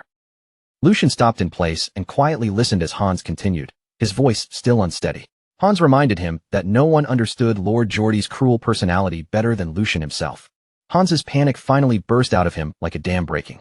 His fear became a desperate, tearful cry, and in his own terrified imagination, he shrank into something small and helpless, almost like a frightened animal cornered with nowhere to run.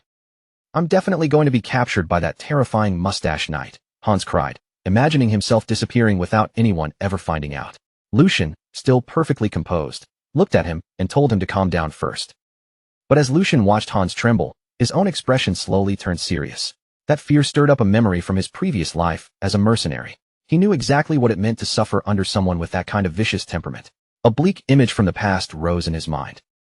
The memory continued, dragging Lucian back to a miserable situation where he seemed trapped and powerless. What he remembered most was the frustration of dealing with an incompetent superior who made everything worse, only to act later as if none of it had been his responsibility. A bitter half-smile touched Lucian's face as he remembered just how awful that helplessness had felt. Then his mind returned to the present, and he looked down at Hans with steadier eyes. "That won't happen," he assured him. "So get up already." Hans stared up at him with tears still clinging to his eyes. Lucian's voice remained firm as he told him that a mere knight would never dare go that far, and even if he tried, Lucian would not allow it. Lucian bent down closer to the kneeling Hans, and for once, his voice carried a warmth that had not been there before. "You've suffered a lot because of me all this time," he said, while Hans stood there surrounded by a soft, gentle light. Lucian quietly reflected on all the foolish mistakes made by the original Lucian. When a master behaves like an idiot, it is always the people beneath him who are forced to bear the consequences. Then Lucian reached out and gently patted Hans on the head. "Especially since you're my personal attendant," he said softly. "It must have been even harder for you." Overwhelmed by those words, Hans could barely whisper, "Young master." But Lucian's expression had already sharpened with firm resolve. His gaze grew intense, and the air around him seemed to settle as he prepared to make a promise. "I'll promise you one thing," Lucian said, looking straight into the eyes of the servant who had stayed loyally by his side. "From now on, I will never again let my foolish actions cause my people to be looked down on, or leave them trembling in fear because of me." His vow seemed to carry beneath the wide-open sky, quiet but powerful, as if that single promise marked the start of a completely different era for Lucian and those who followed him. Lucian then firmly took Hans's hand in his own. With that simple gesture, he sealed the promise between them and began forging a new bond built on trust, loyalty, and protection. On a bright day filled with sunlight, Lucian and Hans moved through the palace corridors side by side, walking in silence beneath the long stretches of polished walls. Their footsteps rang faintly through the hallway, each quiet echo matching the heaviness on their faces and the tension neither of them could fully shake off. Ever since the incident at the training wall, a strange uneasiness had settled deep inside Lucian's chest, refusing to fade no matter how calm the palace appeared. The palace had grown far too silent. It was not a peaceful silence, but the kind that felt dangerous, as though something was being hidden just beneath the surface. Lucian knew the second young master, Geordie, better than most people did. Geordie was not the kind of man who would simply swallow humiliation and walk away. He always struck back, and as Lucian tightened his grip around the folded sheet of paper in his hand, his suspicions were finally confirmed. His eyes moved across the document once more, and disgust openly darkened his face. "So this is the trick you've been preparing all this time," he muttered in a cold voice. "Do you have any idea how long I've been waiting for this?" Beside him, even Hans, who was usually timid, soft-spoken, and quick to shrink back, could no longer hold in his anger. His fists clenched so tightly that his knuckles stiffened, and he raised his voice, insisting that this could not be allowed to pass. Lucian turned toward him with a calm expression and asked whether he was ready. Hans did not pause or hesitate for even a second. He answered at once that he was. "How dare he?" Lucian said, his voice cutting through the air with an icy edge. "How dare he touch my allowance?" Hans, caught up in the same fury, shouted right along with him. And as if that insult were not enough, Hans added that even his own salary had been reduced as well. Lucian then thought back to how the entire problem had begun with the budget plan that had been delivered to him earlier that very morning. It should have been an ordinary day. He had planned to replenish his funds, purchase more moonlight grass, and gather the supplies he needed without any unnecessary trouble. That was how the day was supposed to unfold.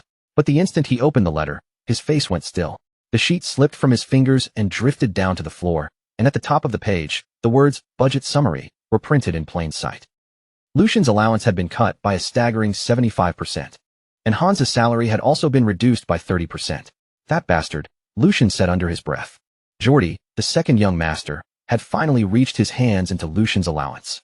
He had used authority as bait, planted a hex, and turned the paperwork itself into a spy that could strike from within.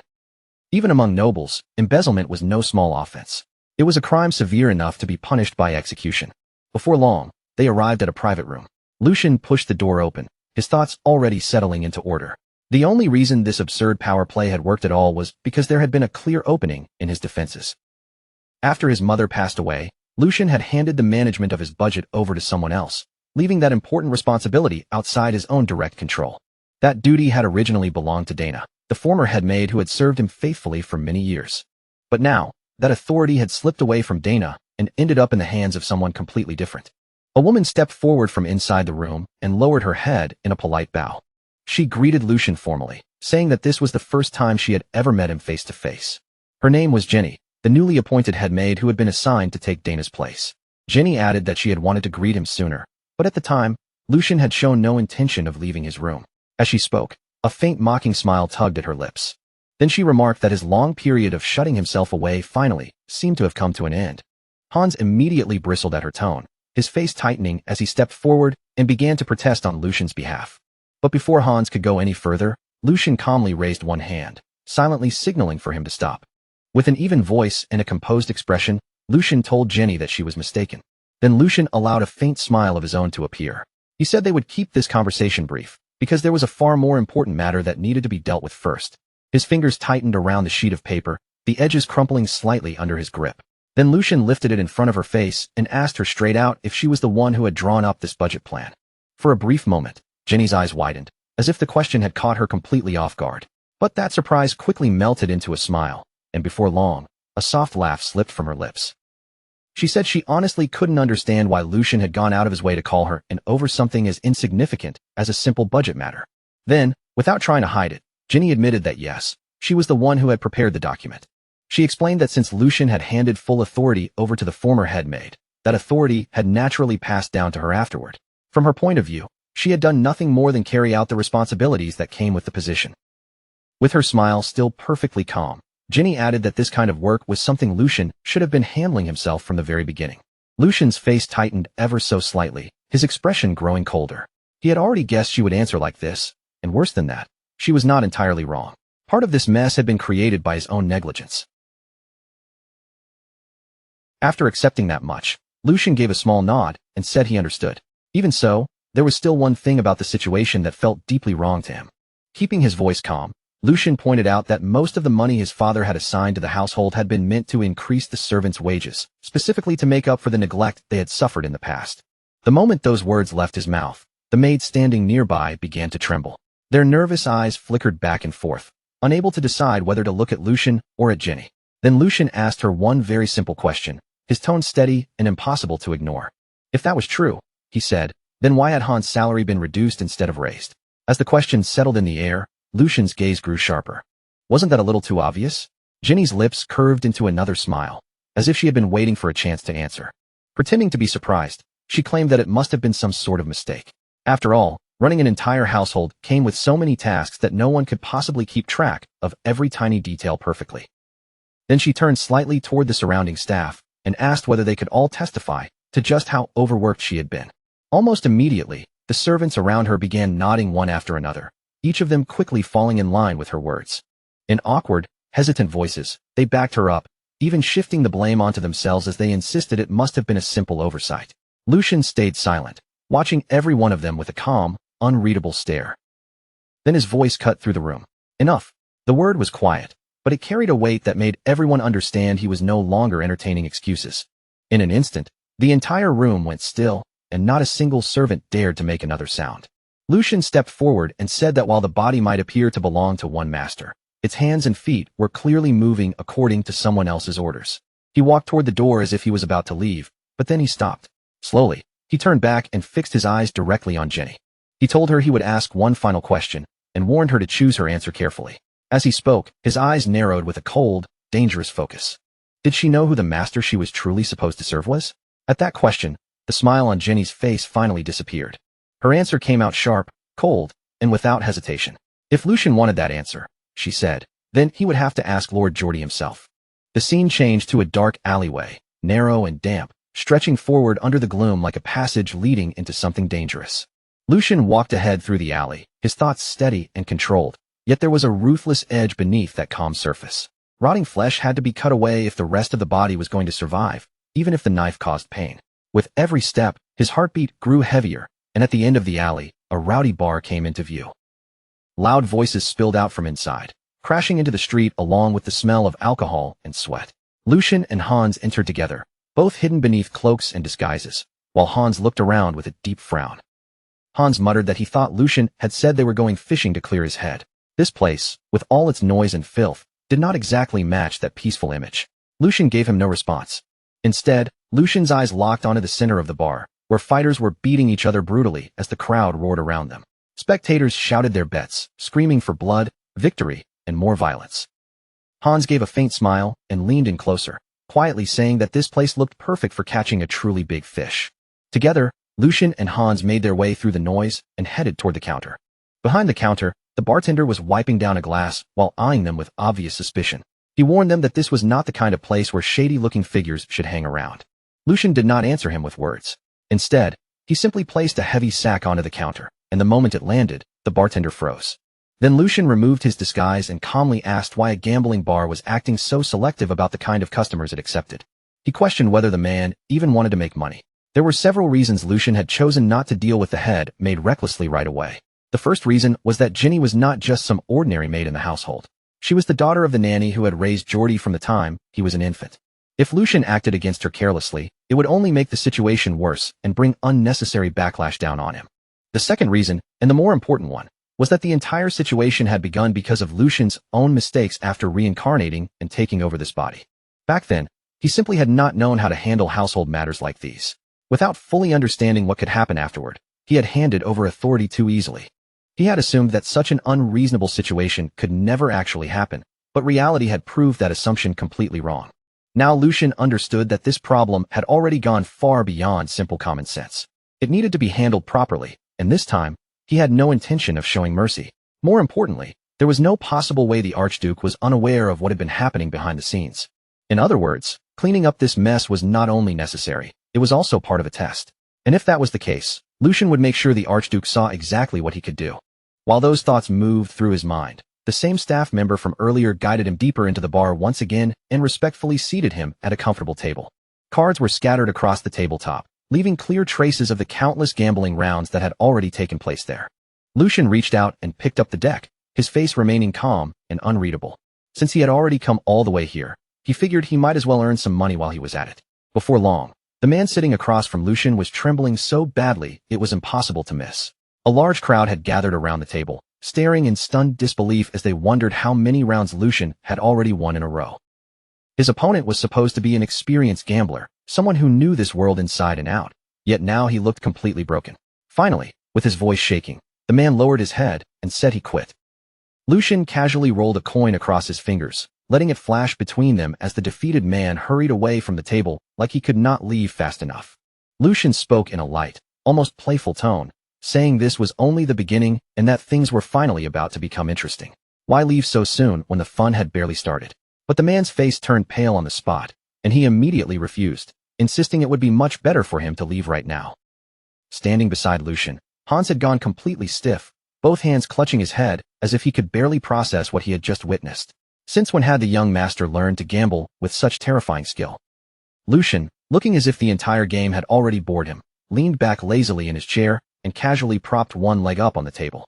Then, with a calm voice that carried through the room, he announced the next round and asked if there was really no one else brave enough to sit down and play. He had originally come here to spread certain rumors and stir the waters, but so far, the whole thing felt far too dull and easy. Lowering his eyes, Lucian thought that after taking so much money from them, it should be time for the real target to finally appear.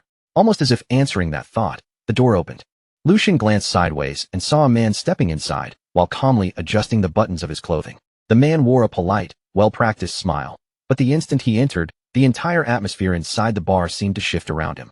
With a smooth voice, the man greeted him, saying he had failed to recognize such an important guest earlier. He asked forgiveness for offering his greeting so late, then stopped directly in front of Lucian and introduced himself with controlled courtesy. He said his name was Hugo, and that he was the manager of this establishment. With a simple snap of Hugo's fingers, a butler appeared at his side almost instantly, as if he had been waiting for the signal all along.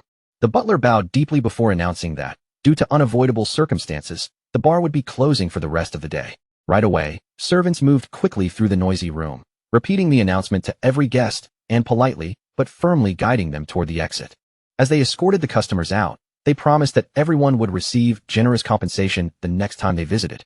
Hugo then turned back toward Lucian and spoke with respectful smoothness, saying it might inconvenience the other customers, but that was a small price to pay if Lord Lucian could enjoy his time here comfortably. Lucian gave a faint smile and said it had been a long time since he had gone out like this. He praised Hugo for having a sharp eye, then added casually that a person needed that kind of instinct to survive in this line of work. Hugo bowed once more and apologized again for greeting him late. Lucian simply waved it away, saying he had only come here for a change of pace. Hugo's eyes drifted toward the large pile of coins stacked on the table. He admitted that it was truly astonishing, saying it had been quite some time since he had seen a guest build up a pot that high. Then Hugo looked back at Lucian and spoke again in a polished, courteous tone. If Lucian would permit it, he asked to become his opponent for the next game. Lucian met Hugo's gaze without looking away, while Hugo returned his stare with that same calm smile still resting on his face. Hugo said that he would never dare claim he could stand a chance against the young master. Still, as the manager of the place, he had picked up a few tricks over the years, and at the very least, he could help Lucian pass the time. At that moment, Hans stepped closer to Lucian's side and whispered in a tense, urgent voice that they should return home. They had already won more than enough. Hans added that he had a very bad feeling about this man. He had seen plenty of frightening figures during his time in the palace, but Hugo gave off a different kind of presence entirely. It was the kind of presence that felt truly unique. Lucian gave a faint nod, silently acknowledging that Hans' instincts were not wrong. Hans had not become a personal attendant for no reason, and with just one glance at Hugo's hands, Lucian already knew exactly what kind of man stood before him. A black shark. Hugo was a name Lucian remembered from his previous life, though back then, the man had been far rougher and far more dangerous. He had been a ruthless figure, a name that was destined to one day shake the entire underground world. Hugo's path had begun in the dark alleys of the city, far from noble halls and polished manners. With nothing but raw strength, sharp instincts, and ruthless cunning, he had smashed through every obstacle that blocked his way. From there, he expanded into gambling, smuggling, and even contract killings, until he eventually became known as the King of the Night, ruling 5 territories from the shadows. Later, when the empire fell into instability, Hugo exploited the chaos, declared himself a baron, and reappeared as one of the warlords fighting for power. But right now, Lucian knew, Hugo was still only at the beginning of that path. Even so, that only made him more dangerous, and Lucian's smile deepened faintly. Because today, Lucian had come here for one reason, to catch that shark before it grew too large. As the cards were laid out across the table, Lucian suggested they keep the rules simple and easy to follow. Hugo agreed without hesitation and removed any upper limit on the bets, saying he could not possibly allow the young master to grow bored after coming all this way.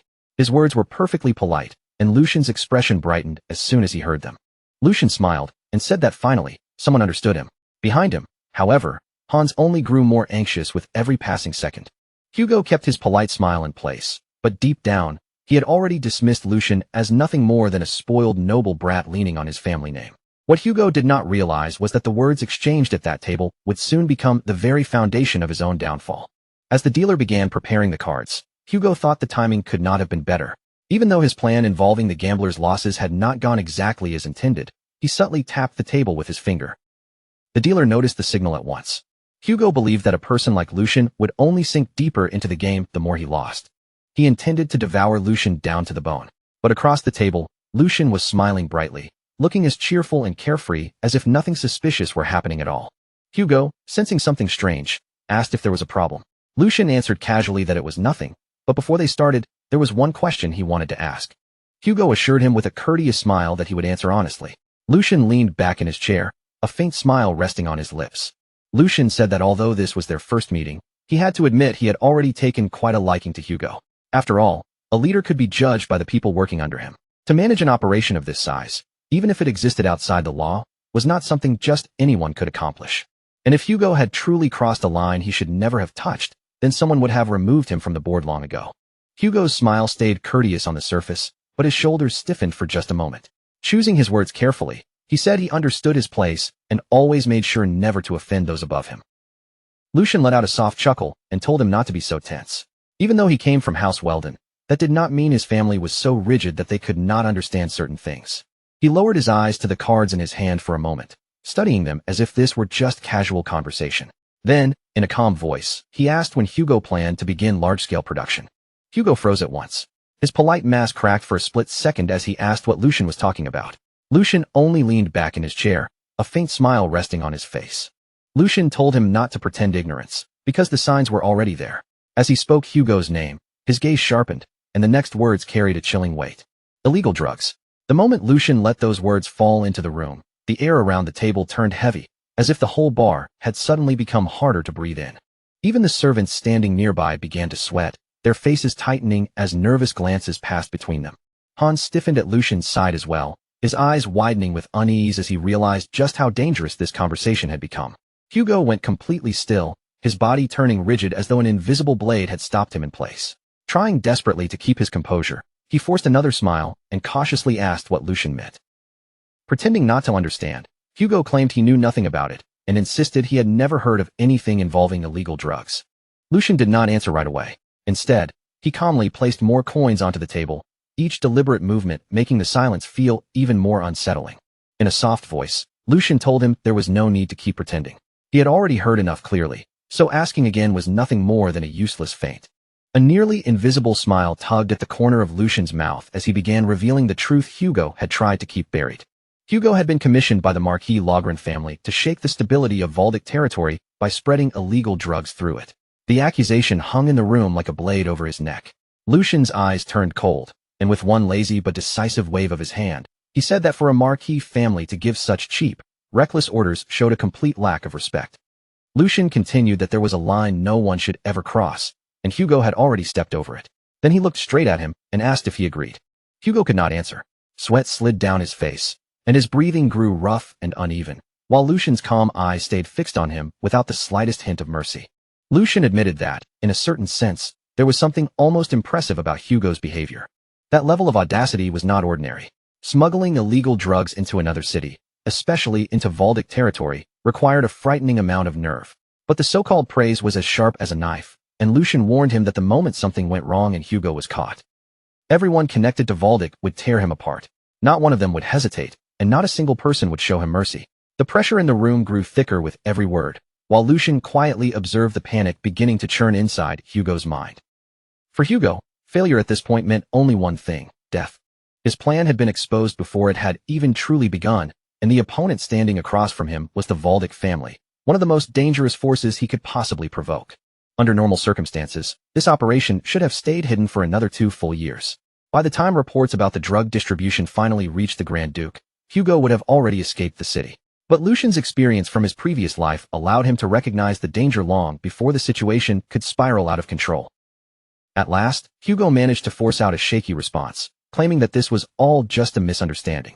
Lucian's lips curved faintly as he slowly repeated those words, as though tasting how ridiculous they sounded. What, exactly, was being misunderstood? Trembling, Hugo insisted that he was only a small-time shop owner barely managing to survive. He swore that dealing in drugs made no sense for someone like him, and that a person jealous of his business must have spread a false rumor. He claimed that if Lucian gave him a chance, he would personally track down the source of that rumor. But Lucian cut him off coldly, repeating the phrase with a hint of amusement. A false rumor? Just like the flour mill Hugo ran was supposedly an ordinary business, and the underground passage beneath it was supposedly nothing more than a secret escape route leading out of the castle. Lucian leaned back slightly, his eyes never leaving Hugo, and told him this would be the last question he asked. What stage was the operation in right now? Hugo was struck completely speechless. Sweat poured down his face, and his body trembled under the crushing weight of how much Lucian already knew. The silence dragged on, thick with dread, while Lucian's calm, unshakable stare left Hugo no space to hide behind another lie. Finally, Hugo sank back into his chair, his body shaking as if all the strength had drained from him. For one brief moment, his thoughts became painfully clear. Lucian knew everything. He knew about the fake shop, and he knew about the hidden passage beneath it. At this point, excuses had become completely meaningless. Then a dangerous thought flickered through Hugo's mind. Should he kill him? The instant that murderous intent shifted in the air, the servants around them sensed it and began moving one by one. Their hands crept toward their weapons, slow but ready. After all, a noble who had come without guards could still be cut down in the middle of a conversation. But before Hugo could make a move, Lucian's voice sliced through the tension, cold and razor-sharp. He told him to think carefully before doing something foolish. The chip Hugo was placing on this gamble was his own life. Behind Lucian, Hans trembled, the fear on his face impossible to hide. Hugo's clenched fist slowly loosened. Lucian's warning forced him to remember just how much effort it had taken to climb to his current position. What kind of stupid thought had that been? Hugo scolded himself inwardly, realizing that attacking the successor of the Valdic family would be no different from begging to be killed. His mind raced through every possible consequence if he were caught. The punishment waiting for him would be far worse than a quick and clean death. Slowly, Hugo closed his eyes and let out a long breath. In the end, he chose to survive. Lowering his head, Hugo begged Lucian to spare him. He knew there had to be a reason Lucian had come in person instead of simply ordering his execution. Otherwise, Hugo's head would already be rolling across the floor. Realizing that, desperation completely overtook him. With his voice trembling, Hugo said that if Lucian told him to become a dog, then he would become one without hesitation. If Lucian ordered him to bark, he would bark exactly as commanded. And if Lucian ordered him to crawl, then he would crawl on the ground. The moment Hugo finished speaking, every servant in the room dropped to their knees as well, begging for mercy. Lucian remained silent for a single heartbeat, letting their pleas hang in the air. Then he slowly rose from his seat. Keeping a dog like this around did not seem like such a bad idea. What Lucian needed now were hands and feet he could actually use and trust. As that possibility appeared, relief surged through Hugo's entire body. Hugo thanked Lucian again and again, swearing that from this moment on, he would obey any order without the slightest hesitation.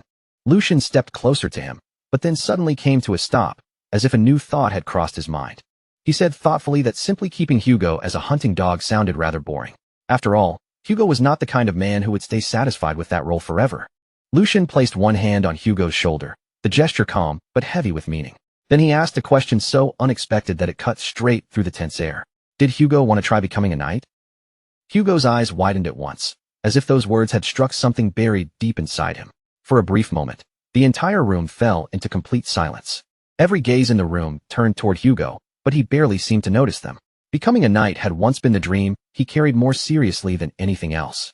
It was something he had chased with almost desperate obsession, pushing himself forward again and again, only for the cruelty of reality to crush that dream beneath its weight. No matter how much skill he gained, no matter how strong he became, it had never been enough to change his place in the world. In the end, he had always been forced to risk his life for someone else's benefit, fighting and bleeding for a master who stood above him. To the nobles, he was nothing more than a disposable tool, and his low birth had always felt like an unbreakable wall blocking the path ahead. Could someone like him truly become a knight?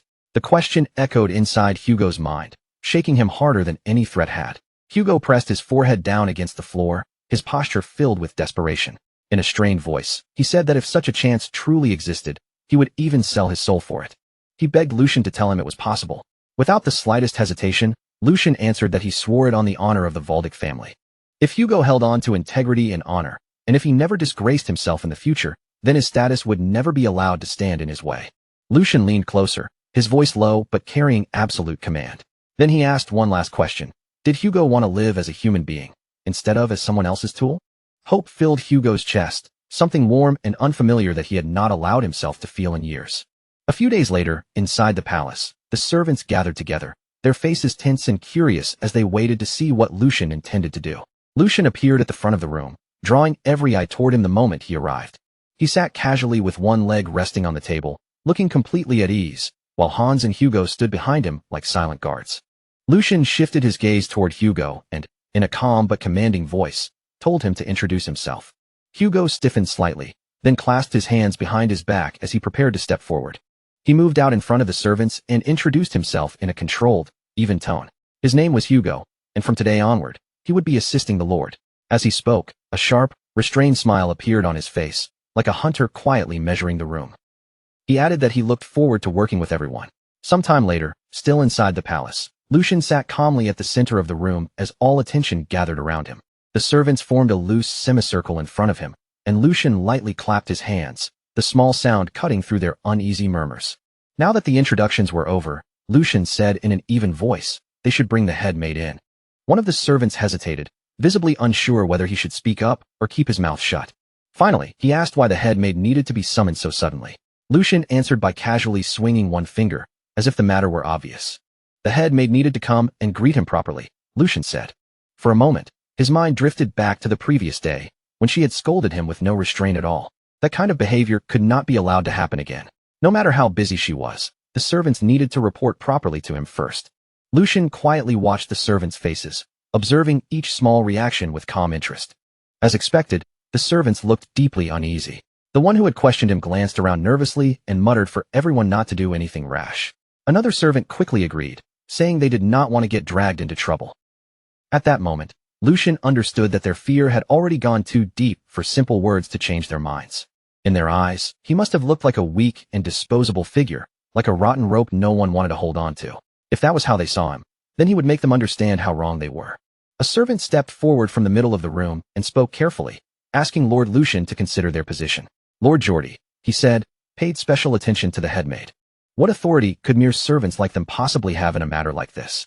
As soon as he finished speaking, the others immediately joined in. They nodded and murmured in agreement, pleading with Lucian to understand them and asking why he would deliberately stir up trouble. They said they only wanted to remain quiet and live as they had before. As their overlapping voices grew louder, Hans could no longer hold back his frustration. He clenched his teeth, anger flashing in his eyes, and shouted at them to get a grip on themselves. The master of this palace was Lord Lucian, Hans declared, not the second young master. Not Lord Geordie. Hugo had been watching the entire exchange quietly from the side, a faint smile resting on his lips. Then he stepped forward and calmly told Hans to leave this matter to him. Turning toward the servants, Hugo's voice became sharp and controlled. He said that harsh words were wasted on people like them, because they were not the type to listen through reason alone. Then Hugo looked back at Lucian and said he had already figured out what needed to be done. Lucian raised an eyebrow, a flicker of curiosity crossing his face as he asked if Hugo already had a plan. Hugo's expression turned cold. Dealing with people who did not understand their place was simple, he said. Loyalty could be drilled into them, though the process might be a little rough. Then Hugo asked for Lucian's permission. The servants' faces went pale as the meaning of his words settled over them, while Lucian listened in silence before allowing a faint smile to appear. Lucian thought that Hugo really was quick to understand the situation, and that was exactly why he had brought him in. Luck had also been on their side, since Hugo had been caught early while the drug operation was still in its 9th stage. If the plan had advanced any further, even Lucian might not have been able to stop it in time. Placing a hand on Hugo's shoulder, Lucian gave him permission, because this was precisely the result he had wanted. With a faint, satisfied smile, Lucian watched Hugo prepare to act. A darker smile then curved at the edge of his lips as he told Hugo not to worry. Lucian told him to give them a proper show. Hugo answered calmly, his tone steady and obedient, saying he would follow Lucian's command. A chill ran down the servants' backs. Frozen in place, they watched as Hugo walked toward the servant standing in the middle of the room. Only when Hugo stood directly in front of him did the servant fully realize the weight of his presence. Facing him up close felt like being a tiny ant staring up at a towering wall. The servant forced himself to calm down, gritting his teeth as he tried to hold his ground. After all, Hugo was only an outsider, nothing more than a newly recruited subordinate. The servant finally forced himself to speak, his voice tense as he warned Hugo not to step forward without understanding the situation he was walking into. If Hugo wanted to survive, the servant said, then he had better choose the correct side before it was too late. Hugo's cold gaze settled on him, heavy enough to make the air feel sharp. In a soft voice, he asked if the servant had any idea just how cruel the people protecting him truly were. The servant scoffed, trying desperately to cover the fear rising in his chest. He sneered that Hugo surely could not be foolish enough to risk his life over a few coins and a newly gained position. Hugo's fist slowly tightened at his side. In a low murmur, he said those were truly pathetic last words. The servant frowned in confusion and barely managed to ask what he meant before Hugo moved. The punch struck with terrifying precision, landing so cleanly and brutally that no one even had time to react. The servant was sent flying across the hall, his body crashing hard against the floor with a sickening thud. His face swelled almost instantly, twisting out of shape, and his consciousness slipped away as the entire hall fell into shocked silence. Hans stood frozen in place, the blood draining from his face as he stared at what had just happened. The remaining servants instinctively recoiled, shrinking back as Hugo calmly walked past the collapsed body like it was nothing more than an obstacle on the floor. At last, one servant shouted out, his voice shaking with both fear and anger. He said this had gone too far, and that violence like this could never be accepted. Even if the young master had brought Hugo here, the servant insisted, that did not give him the right to behave this way. Hugo slowly turned toward him, his heavy gaze filled with cold irritation, and told them to listen carefully. In a low, lethal voice, Hugo said he had more than enough authority to act. His specialty was educating mad dogs who had forgotten their place. The servants backed away without realizing it, their bodies shrinking under the pressure of his presence. Moments later, heavy footsteps began echoing through the hall. Before anyone could fully react, the large doors at the far end of the room were thrown open with sudden force. Two servants dragged someone inside between them. It was the head maid, and she struggled violently against their grip, shouting for them to let her go. She snapped at them, demanding whether they truly thought they could get away with treating her like this. One of the servants sharply told her to shut her mouth and follow quietly, adding that if she still failed to understand the situation, then she really was a fool. Fury flashed in her eyes as she turned toward him. But the instant she looked into the hall, every word she had been about to say died in her throat. Servants were kneeling on both sides of the room, bruised, trembling, and completely subdued. Near the window, Lucian stood with his back to everyone, calmly gazing outside, as if nothing unusual had happened at all. One servant hurried forward and reported that, as instructed, they had brought the head maid before him. Lucian slowly turned around, his expression composed, with only the faintest trace of a smile touching his lips. He said she had finally arrived, his tone light and almost casual. He had merely asked the servants to bring her over, though it seemed they had become a little too enthusiastic while doing so. The head maid's shock quickly twisted into fury, and her eyes burned as she glared straight at him. She demanded to know what the meaning of all this was. Did Lucian really think he could get away with such behavior? She forcefully pulled one arm free and raised it threateningly, declaring that Lord Geordie would never allow this. Lucian's voice stayed cold and controlled as he gave a single command for her to stand. The head maid straightened her posture, forcing herself to look composed, then sharply told him that if he stopped now, she would make sure today's incident ended right here. Lucian smiled, completely unmoved, and calmly asked who had ever said anything about ending this. Then he reached toward the table and picked up a whip. He gripped it firmly in both hands, and the leather gave a faint creak as he lifted it into view. Lucian said evenly that this was only the beginning.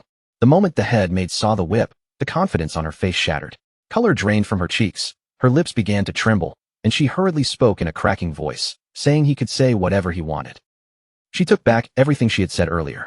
But Lucian's smile vanished completely, replaced by a cold, emotionless stare with no hesitation and no mercy. In a quiet voice, he said that today she would die right here. The word hanging over that moment was execution, and it carried a weight no ordinary punishment could match. Since ancient times, execution had never been used lightly. It was a public punishment, meant to carve a warning into the hearts of everyone who witnessed it.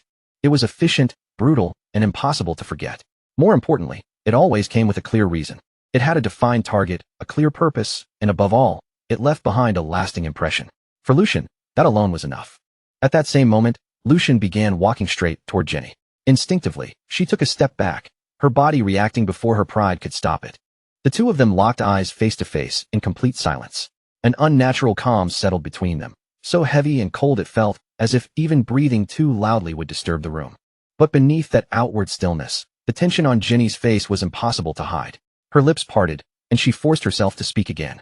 She said that with this, she could inform the Grand Duke that the weak, useless third prince no longer existed. Lucian gave her no reply. Instead, he simply lifted one hand and gestured calmly. A servant was summoned to his side, and the meaning behind the order became clear immediately. Lucian wanted Jenny to be properly taught how someone should stand before their master. Without hesitation, the guards moved in, seized her, and forced her down. Her knees struck the floor with a dull thud, and the pressure on her shoulders remained firm as they held her in place.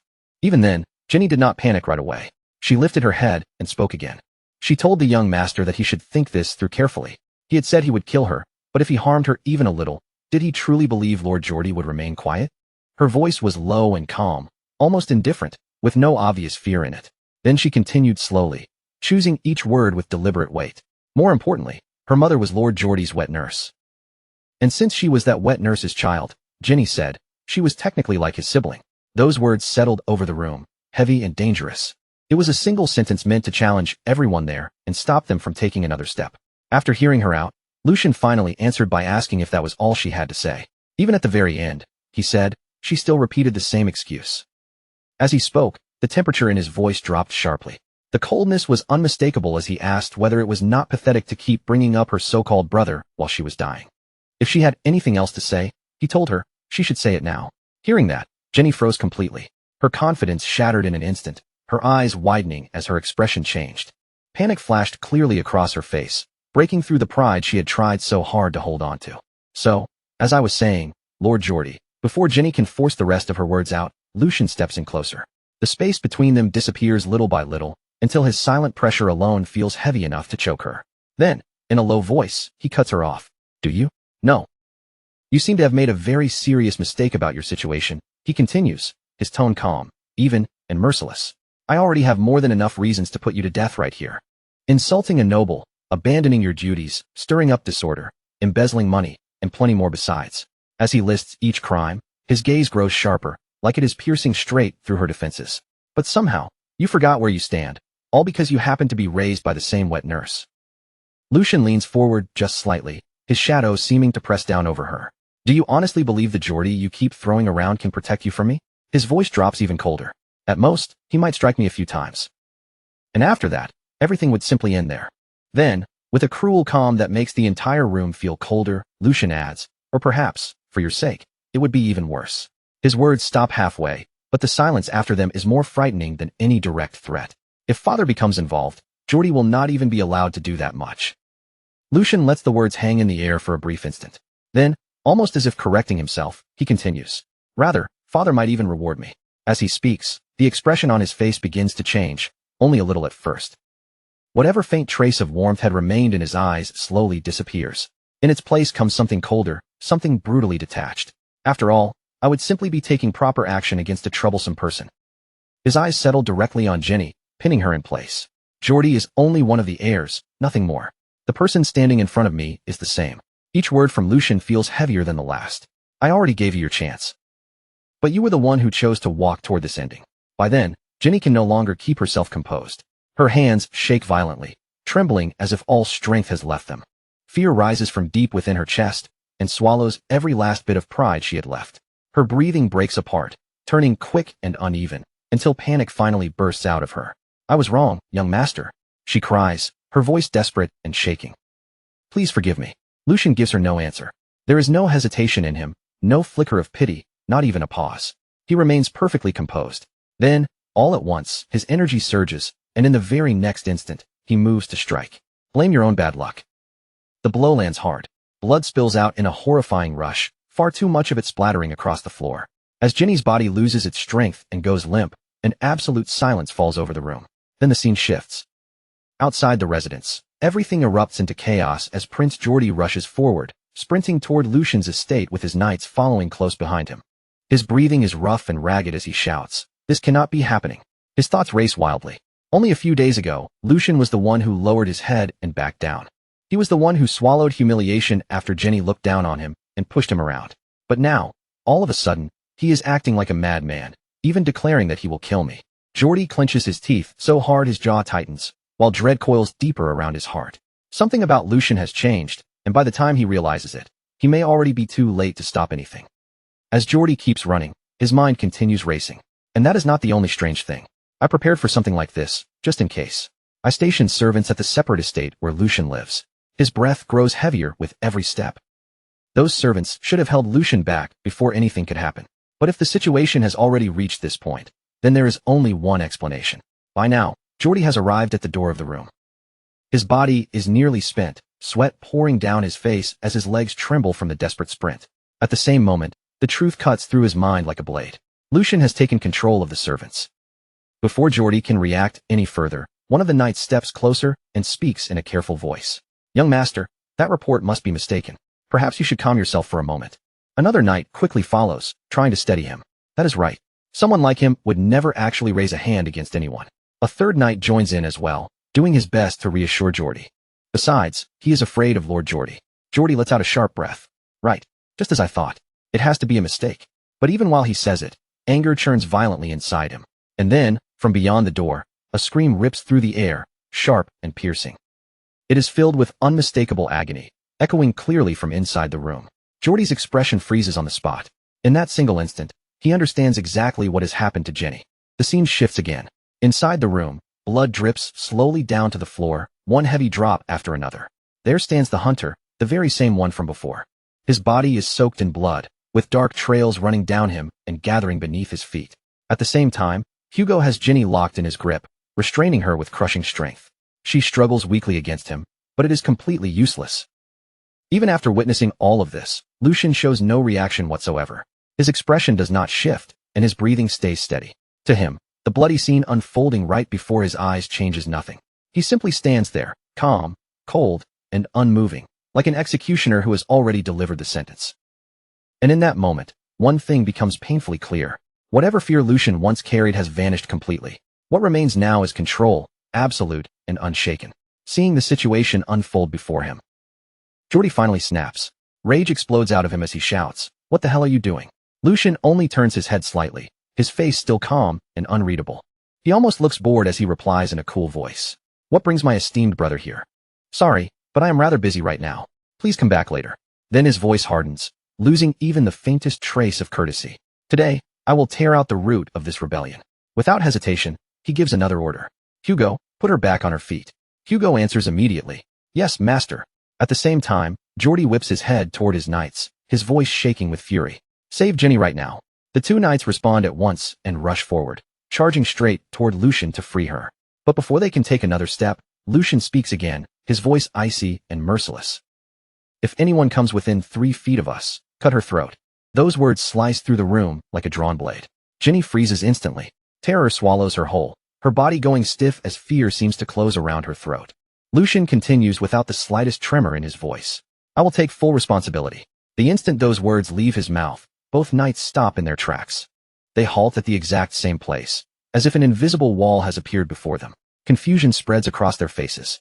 They cannot decide whether to move forward or remain still, because no matter how urgent the situation is, they cannot disobey their master's command. On the other side, Hugo speaks in a low, dark voice, cold enough to send a chill through everyone in the room. "There will be no way for her to survive.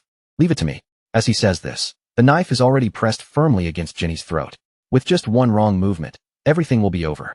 Ginny, already beaten badly and barely holding herself together, becomes even more terrified. Fear completely overtakes her. Her body trembles as she turns her head back just a little, tears streaming down her face. In a weak, broken voice, she cries out, "Lord Jordy." The sight of her like that ignites Jordy's fury even further. His voice bursts out, overflowing with rage he can no longer control. "How dare you do this? Your head will not be the only one taken. Your entire family will be executed and hung from the city walls." Hugo does not flinch in the slightest. He answers calmly, his voice steady and empty of emotion. "That will never happen." Those words strike Jordy like a physical blow. His eyes widen in disbelief. "What did you just say?" Hugo responds without even a moment of hesitation. "My master is Lord Lucian. Any order that does not come from my master means nothing to me." He continues, his resolve completely unshakable.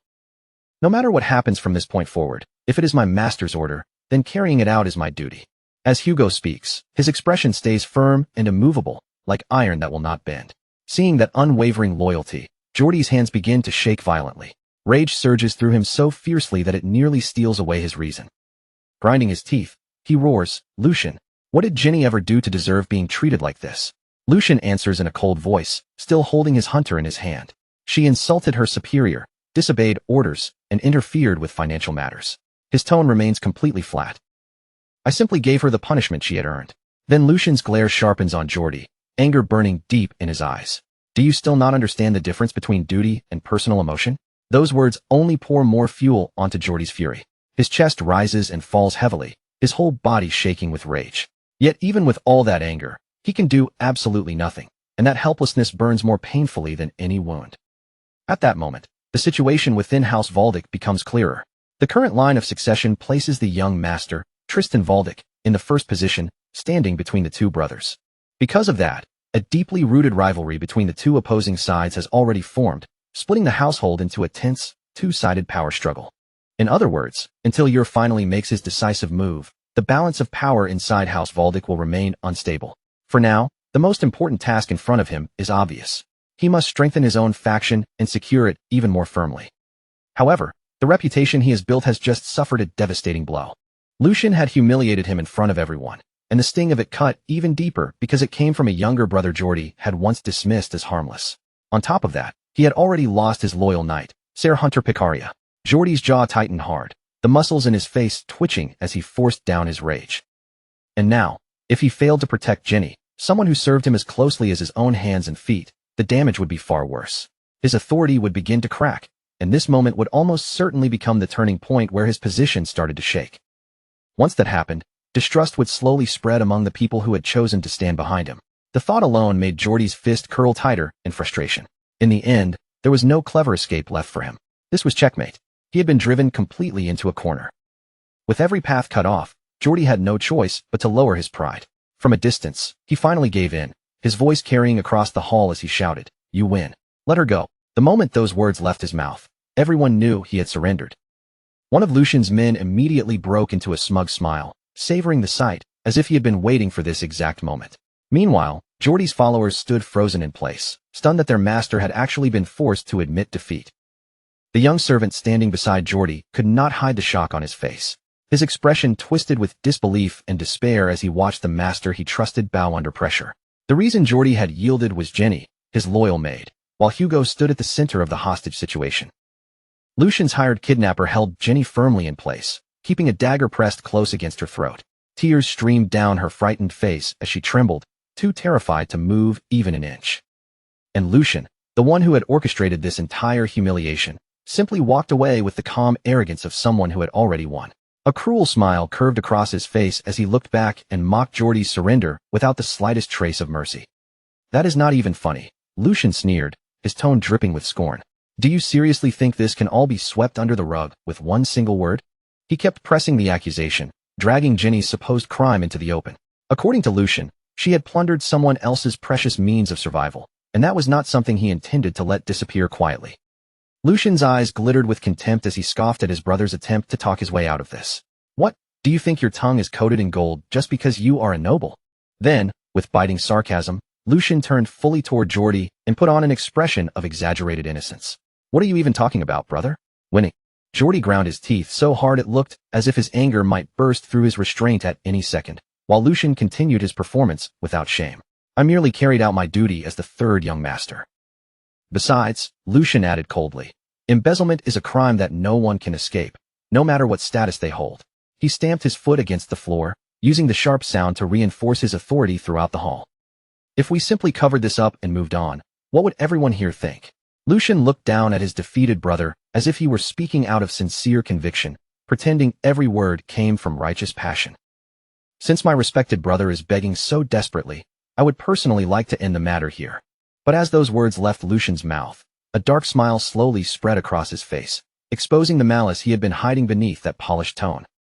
With a look of false regret, Lucian delivered the final blow. "Unfortunately, I simply do not have the proper justification to do that." Geordie clenched his fist until his knuckles turned pale white. His fury was barely being held back now, swelling beneath the surface like it was about to explode. Unable to endure another second of this humiliation, he finally forced himself to ask what Lucian's price was. "Stop beating around the bush," Geordie snapped, his voice rough with anger. "Speak plainly." Before revealing the outrageous amount he wanted, Lucian first made Ginny understand exactly what kind of punishment was waiting for her. He raised a whip where everyone could see it, his expression ice cold as he said that, since ancient times, people who dared to lay their hands on another person's property were usually disciplined in ways like this. Ginny shook violently the moment she heard it, her fear clear in every trembling breath. Then Lucian demanded that Geordie return several times the amount supposedly stolen as compensation. The price was so absurd that Geordie could only grind his teeth in powerless fury, completely humiliated in front of everyone. Surrounded by the glittering scatter of gold coins, Lucian smiled triumphantly and continued to mock his brother. "So tell me, brother," Lucian asked with a faint, taunting smile, "what price did you have in mind?" The scene then shifted away from that humiliating confrontation and moved to the magnificent palace of the Grand Duke, the true center of power within the Valda family. Inside a lavish study filled with the weight of authority, the man who ruled the household waited in silence. Grand Duke Balk sat there with a stern, calculating gaze, as though he had already measured every move being made beneath his roof. As the father of both Lucian and Geordie, the Grand Duke watched the situation unfold from the shadows of power, observing everything that happened within his domain without needing to step forward himself. Later, Chief Butler Edwin appeared before the Grand Duke to give his report. After explaining how the incident had ended, He stood respectfully while the Grand Duke examined the written account with an unreadable expression. The Grand Duke lifted his gaze from the report and fixed his loyal servant with a sharp, piercing look. Is everything written here accurate? Chief Butler Edwin bowed with proper respect and confirmed the truth of the matter. I have personally verified it. He then began explaining the humiliating result forced onto the second son, making it clear that Master Geordie had paid young Master Lucian. The amount was 10 times the value involved in the dispute, handed over as compensation. Edwin also continued with another important detail, reporting on how quickly Lucian had acted after the incident. Young Master Lucian has also brought in an outsider known as Hugo, Edwin explained, and used him to swiftly remove the spies that had been planted inside his annex. The Grand Duke listened quietly as the report neared its conclusion. Because of Lucian's actions, his annex was now guarded more heavily than any other area in the estate. The Grand Duke slowly turned his gaze toward the window, and for a moment, Lucian's reflection seemed to overlap with his own in the glass. He silently reflected on the bold moves made by his youngest son. His expression became thoughtful, as if he were weighing not only Lucian's actions, but also the sudden shift taking place in the family's balance of power. After hearing the entire report from beginning to end, the Grand Duke made his decision. Without hesitation, he ordered that his son be brought before him. Bring him in. The doors opened, and Lucian stepped into what felt like the lion's den. With measured composure, he entered the study and presented himself before his father. The Grand Duke turned to face him, his expression cold and controlled, wearing the full weight of authority and scrutiny like a mask. Lucian stood in the vast study, surrounded by the heavy silence between father and son. The tension in the room was thick enough to feel against the skin, and Lucian could immediately sense that something had changed. What is this? Lucian wondered to himself. His father's gaze felt different from before, sharper and far more focused than the distant look he had been used to. For the first time, his father was not looking at him like an afterthought. He was looking at Lucian as someone who had entered the game. Then the Grand Duke spoke first, his voice carrying the weight of command. You have caused quite a stir recently, Lucian. Lucian did not flinch. Instead, he answered calmly. It was nothing extraordinary. I simply disciplined servants who failed to recognize their own master. The Grand Duke placed one hand on his desk, and his gaze hardened. However, as a result, you disgraced your brother. Then he pressed Lucian directly, throwing the challenge in front of him without softening a single word. He will not forget this for a very long time, the Grand Duke warned. Are you prepared to bear the consequences? From across the room, Lucian's answer came back as cold and firm as steel. His confidence did not waver at all. No, there is nothing for me to bear. Lucian defended his actions with chilling logic and complete certainty. To him, this had simply been a matter of putting the hierarchy back in its proper place. Standing tall, with a faint defiant smile, he framed his ambition as nothing more than duty. If I avoided such an obvious responsibility just because I feared retaliation, Lucian said, then how could I ever dare to claim the name of Valda? The Grand Duke listened in silence as his youngest son spoke with unexpected boldness. I merely made the choice that would not bring shame upon our name. At that, a faint smile appeared on the Duke's face, though whether it came from amusement or genuine approval was difficult to tell. Then the Grand Duke revealed the true rules of the succession struggle, laying out the battlefield that would decide their futures while the family crest stood as a silent symbol of their bloodline. If Geordie continues to provoke you, the Grand Duke said, then you are free to strike back. With those words, the Grand Duke officially granted Lucian permission to fight for his own place in the family. But that freedom was not given without limits. Lucian listened closely as his father continued, sensing the condition hidden behind the approval. However, I warn you now, if the conflict grows too large and causes damage to the family, I will side with Geordie, no matter who is right or wrong. Lucian was visibly taken aback by the unfairness of the condition, his composure cracking for a brief moment. In disbelief, Lucian blurted out before he could fully stop himself, reaching one hand forward as if trying to challenge the logic behind it. Father, what the hell? But the Grand Duke cut him off immediately, his expression carrying something almost mocking. Why does that surprise you so much? Sigmund asked, his voice calm but cutting. He laid out his reasoning without emotion, turning Lucian's attention toward Geordie's long-standing role in the family. Geordie might have a reckless streak, but over the years, the results he had produced for the house were not small by any measure. Then Sigmund's words shifted sharply toward Lucian himself, dragging up the image of his past weakness and wasted days. Compared to Geordie, Lucian had spent an entire year doing nothing but idling away, and Sigmund delivered that fact with cold, merciless logic. As the head of this family, choosing the one who has actually contributed is only natural, is it not? Lucian said nothing for a moment, standing in silence as he absorbed the weight of his father's ultimatum. But after that brief silence, the corners of Lucian's lips slowly lifted. A sly, knowing smile formed on his face as he finally caught the true meaning hidden beneath his father's words. In Lucian's mind, that order no longer sounded like a restriction. It sounded more like a challenge. If I am not mistaken, he thought, you are basically telling me to crush my brother underfoot and rise above him. As if confirming Lucian's interpretation, Sigmund continued in a steady voice. Build your strength and become useful to the family. With that, his advice came to an end. Then you will understand the answer to your question. The meaning could not have been clearer. Lucian had to prove his own worth. His sharp mind immediately began sorting through the situation, connecting every word his father had just said. He is deliberately raising the sense of danger to force me forward, Lucian realized. And if Sigmund was speaking this decisively, then there had to be an even deeper implication behind the warning. It meant the structure of the succession would soon be decided. As that conclusion settled in, a smile filled with complete confidence slowly spread across Lucian's face.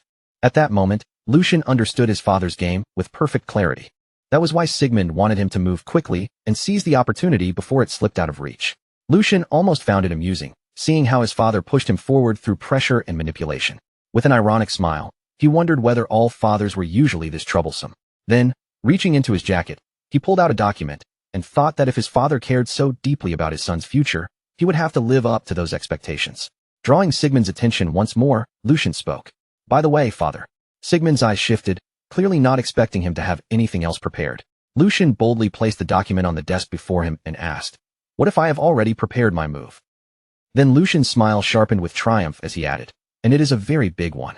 Without the slightest warning, Sigmund snatched the paper straight from his son's hand. The instant his fingers closed around the document, he crushed it into a tight ball, then tore it apart with ruthless force. The scraps scattered down to the floor like falling snow, but the air inside the study only grew heavier. A crushing authority began pouring from Sigmund's body as he demanded to know whether the contents of that report were truly accurate. If this was nothing more than an overexcited, foolish attempt by Lucian to act like he was serving the public good, then Sigmund ordered him to admit it immediately. Sigmund's voice remained controlled, yet each word carried the weight of absolute command, the kind that made deception feel impossible. Lucian did not shrink back. He met his father's gaze directly and answered in an even voice that there was not a single lie in the report. Under the guidance of the writer, Lauren, the investigation had already moved far beyond its beginning stages. Several insiders involved in the drug distribution had been secured, and the testimony and evidence they provided were strong enough to be verified right away. At that instant, an immense blue aura erupted from Sigmund's body, surging through the room like a violent wave. The pressure slammed outward so suddenly that Lucian's instincts reacted before his thoughts could even catch up. His body stiffened in place, every muscle tightening, as though an invisible mountain had dropped onto his shoulders. Sigmund's expression darkened, and his gaze sharpened into something terrifyingly close to a death glare. The name Bernhard surfaced in Sigmund's mind, the shameless son of a marquis. Rage boiled up inside him as he thought about the audacity of allowing such filth to corrupt and defile the lands of Valdic. The pressure in the room grew even stronger. Sweat began running down Lucian's face, and each breath became harder to pull into his lungs. Every inhale felt heavier than the last, as if the air itself had turned solid around him. But Lucian recognized the sensation almost immediately. This was not simply anger. His father was testing him. It was the same invisible weight carried by those who protected the empire, the overwhelming force wielded by the sword of the Walled family, and the terrifying presence of its master. Lucian understood that if this continued much longer, his body might not be able to remain standing. Even so, he forced his pounding heart to calm and asked for permission to make one final point. Sigmund paused for a moment, studying him in silence, then gave a short nod that allowed him to continue. Lucian explained that even if the truth were reported directly to His Majesty, Marquis Logren would simply cut away every loose end and slip out of responsibility. Every illegal act had been carried out through the upper layers of the organization, leaving behind no direct evidence that could clearly be traced back to him. And even if the imperial authority tried to force the matter open, the emperor's concern over factional conflict would likely lead to arbitration rather than a decisive punishment. In the end, the heinous crimes committed against the Valdic family would be reduced to nothing more than a financial loss for the enemy. Lucian spoke calmly, saying that losing money alone was nowhere near enough. A crime of that scale demanded a much greater price. After those words, silence settled heavily over the room. Sigmund watched his son closely, genuinely surprised by the sharpness of Lucian's judgment. He found himself wondering when Lucian had become capable of reading power, consequences, and political movement with such clarity. After a brief pause, Sigmund told Lucian to explain exactly what he had in mind. Lucian then revealed that he had already secured a method to stop the enemy from escaping. Earlier, an insider had surrendered to him, and this was not an ordinary man either. He possessed a noble title, had earned Logren's deep trust, and had climbed all the way to an executive position within their organization. At that, Sigmund recalled the head butler's earlier report about Lucian bringing in an outsider named Hugo. The pieces began to connect in his mind, and understanding slowly dawned on him. This Hugo had to be the insider Lucian was talking about. As each piece fell into place, Sigmund realized the current situation matched the third scenario he had once considered. It was a path he had hoped would never need to be used, but now it seemed almost impossible to avoid. Lucian's strategy had already been anticipated.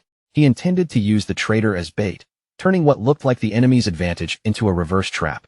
From Logren's point of view, it would be unthinkable that the executive responsible for handling the drug operations would ever betray them.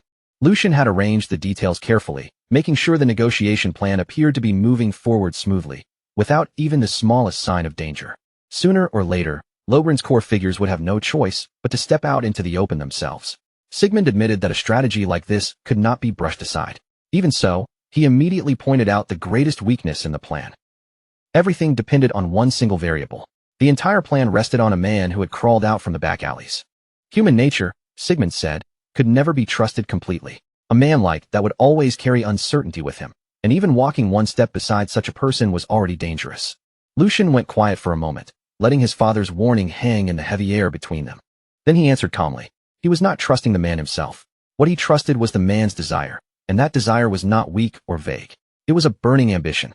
That ambition was to become a knight, to spread his name across the empire, and to carve proof of his existence into history. Sigmund was struck by how familiar those words sounded. They were old words, almost forgotten, yet they belonged to something Sigmund himself had once believed in. Lucian explained that such a dream was exactly the kind of thing a man could cling to with obsession. He had chosen to believe in that dream, just as he had once done in his previous life. To Sigmund, the reasoning sounded sentimental, but there was also a sincerity in it that could not be dismissed. That sincerity explained why Lucian was willing to place so much on this gamble. Sigmund then asked what Lucian intended to do if everything collapsed and the plan failed. Lucian answered without a moment of hesitation. He had no intention of running from responsibility. If anything went wrong, the mistake would be his alone to carry. He was prepared to pay the price himself, even if that meant putting his own title on the line. After hearing that, Sigmund finally gave his decision. Once Lucian's body had fully recovered, he was to report to the training ground. Lucian accepted the order immediately, without protest or delay. Then Sigmund revealed what would come next. Sigmund would personally teach Lucian the lion's heart sword, the very swordsmanship that symbolized the blood and pride of their house. With that single decision, Lucian was no longer treated as an overlooked third son. He had been formally recognized as one of the candidates who could one day become the next head of the household. Night fell quietly over the estate, wrapping the grand residence in a deep, still silence. Inside his chamber, Sigmund stood alone near the window, reading in the pale moonlight. The silver glow spilled across the floorboards and reached into the corners of the room, leaving everything around him cold and dim. The head butler entered with soft, careful steps and lowered himself into a deep bow, his face heavy with shame. He lamented that such disgraceful acts had taken place in Melheim, the very heart of the Valdic family, right under their watch. But Sigmund stopped him before he could blame himself any further. He took the responsibility onto his own shoulders, admitting that he had ordered the butler to focus entirely on matters at the border, and because of that, the family's internal defenses had grown weaker. The fact that the third son had uncovered the truth before anyone else was, in Sigmund's eyes, nothing more than a stroke of luck. Bunhard's scheme had been built with great care, designed specifically to slip past their eyes without being noticed. The head butler added that Bunhard's real goal had never been profit or expanding his territory. What he truly wanted was to stain his master's honor. Sigmund gave a quiet agreement, already seeing the shape of Bunhard's intentions. He believed Bernhard planned to use this entire incident later as leverage against him, turning the family's disgrace itself into a weapon he could hold over Sigmund's head. Sigmund also understood that Bernhard ultimately meant to use this scandal as a bargaining chip when dealing with His Majesty. The Marquis, blinded by his fear for his own safety, had completely lost sight of the true state of the empire. Then Sigmund shifted the conversation toward Hugo, the man who was now standing beside his third son. The head butler explained that, on the surface, Hugo was known as a gangster who operated a gambling house. But in truth, Hugo was the leader of a newly formed organization that had already shaken the underworld. He was not the kind of man who would easily bow his head and serve someone else. In fact, The head butler had personally gone to meet him, and Hugo had informally accepted his place as Lucian's subordinate. Even as he reported this, the butler could not hide his admiration for the young master's astonishing growth. Growth, Sigmund repeated under his breath, as if weighing the word itself. His thoughts drifted to Hugo, a man who had survived in a world ruled by cunning, violence, and cruelty. A man like Hugo would never have lived this long by trusting empty promises or pretty words. Someone so sharp and ruthless would have been crushed long ago if he lacked the ability to judge people correctly. And Hugo had seen something in Lucian. He had recognized the potential of a lord worth risking his life for. That fact alone said more about Lucian's value than any simple praise could.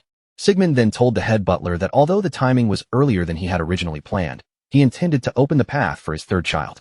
The head butler smiled quietly, showing his approval, and said that it was a proper and decisive choice. Then he asked whether Sigmund had already chosen a swordsman to instruct the young master. Sigmund answered without hesitation. Lord Isen was to be summoned. The head butler's body stiffened the moment he heard that name, shock flashing across his face. Sigmund remarked that it would be a shame to let such a fine horn break simply because of old age. This opportunity, he believed, would become a meaningful chapter in Lord Isen's life as well. When Hans heard the news that Lucian had officially become a successor candidate, he completely lost control of himself. Laughter burst from his mouth, but at the same time, tears streamed down his face. The two emotions mixed together in a chaotic mess, as if his heart had no idea how it was supposed to react. Overwhelmed by the revelation, Hans kept shaking his head and repeating again and again that what he had just heard could not possibly be a joke. Every time he spoke, he stressed the same point, almost as if he were trying to convince himself more than anyone else that Lucian had truly become an official successor candidate. At last, his strength gave out. His hands slipped from his knees, and he collapsed onto the floor, sitting there while openly crying without even trying to hide it. Lucian, clearly irritated by such an exaggerated reaction, tried to stop him with a firm voice. He said that he had already confirmed it several times and demanded to know just how many more times Hans needed to hear it before he finally believed him. When it became obvious that Hans was only spiraling even further, Lucian turned toward Hugo and told him to handle the kid. Hugo stepped forward at once, lifted Hans up with effortless strength, and asked him to calm himself. His voice remained respectful but steady as he explained that, considering the young master's abilities, this outcome was only natural. Then Hugo looked toward the path Lucian would walk from this moment onward, and added that it would not be fitting for a senior who served as his right-hand man to be shaken so deeply by this news. Those words struck Hans like a sudden blow. Hans froze completely as the meaning sank in. He had just been acknowledged as Lucian's right-hand man. The shock lingered on his face for a moment before a clear smile slowly began to spread across it.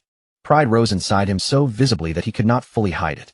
Still, he tried to brush it off with exaggerated calm, giving a casual shrug as if it were nothing worth making a fuss over.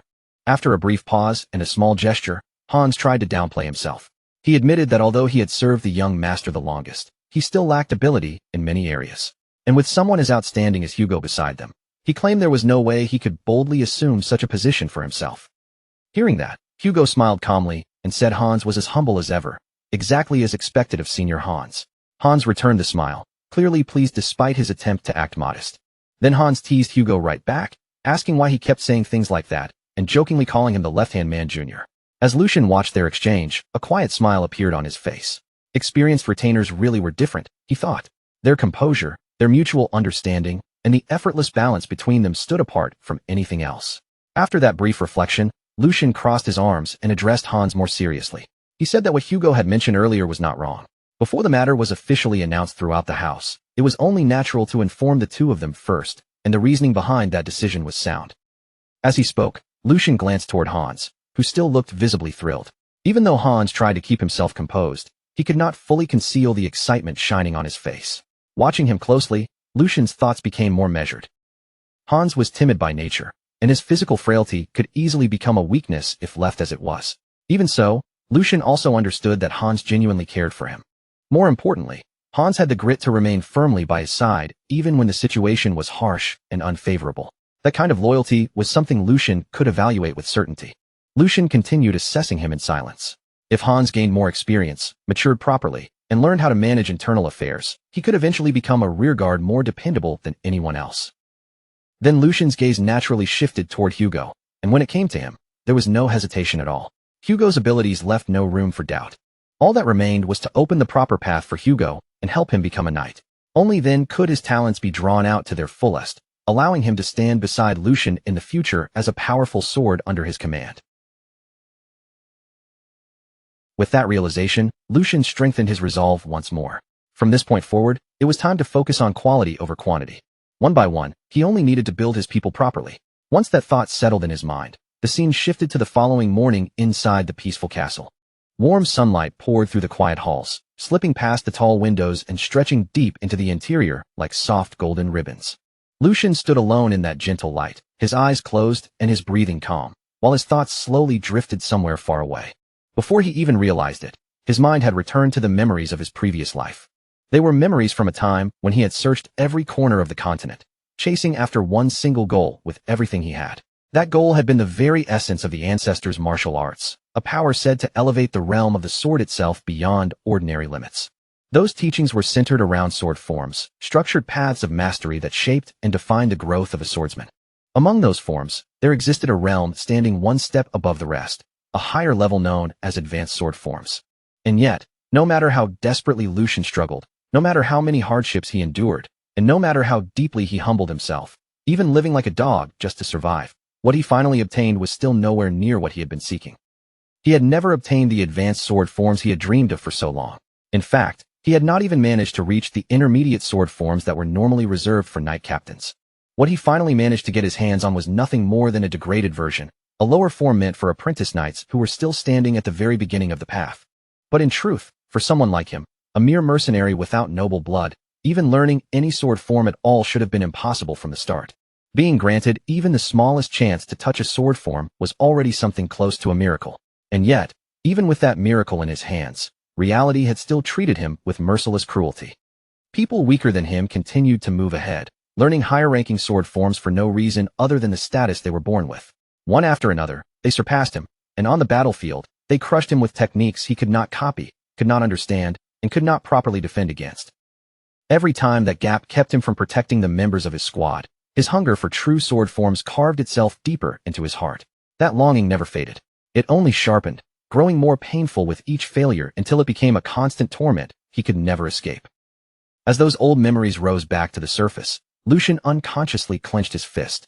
His knuckles tightened, as if his hand were trying to grasp the very thing he had once been forced to watch from a distance. But now, fate had placed a completely different opportunity right in front of him. This time, someone like him had been granted access to something far beyond what he had chased in his previous life. It was something that only a successor candidate of House Valdic, along with their closest aides, could ever hope to touch.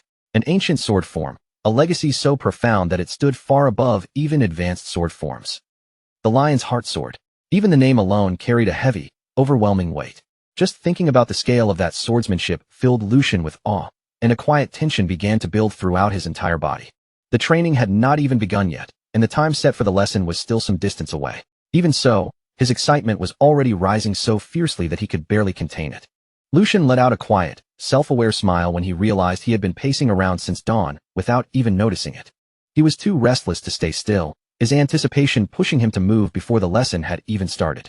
Recognizing that, Lucian decided he needed to steady his mind first. Slowly, he lowered himself to the ground, crossed his legs, and allowed a gentle smile to settle on his face. As he began circulating his energy, his thoughts turned inward.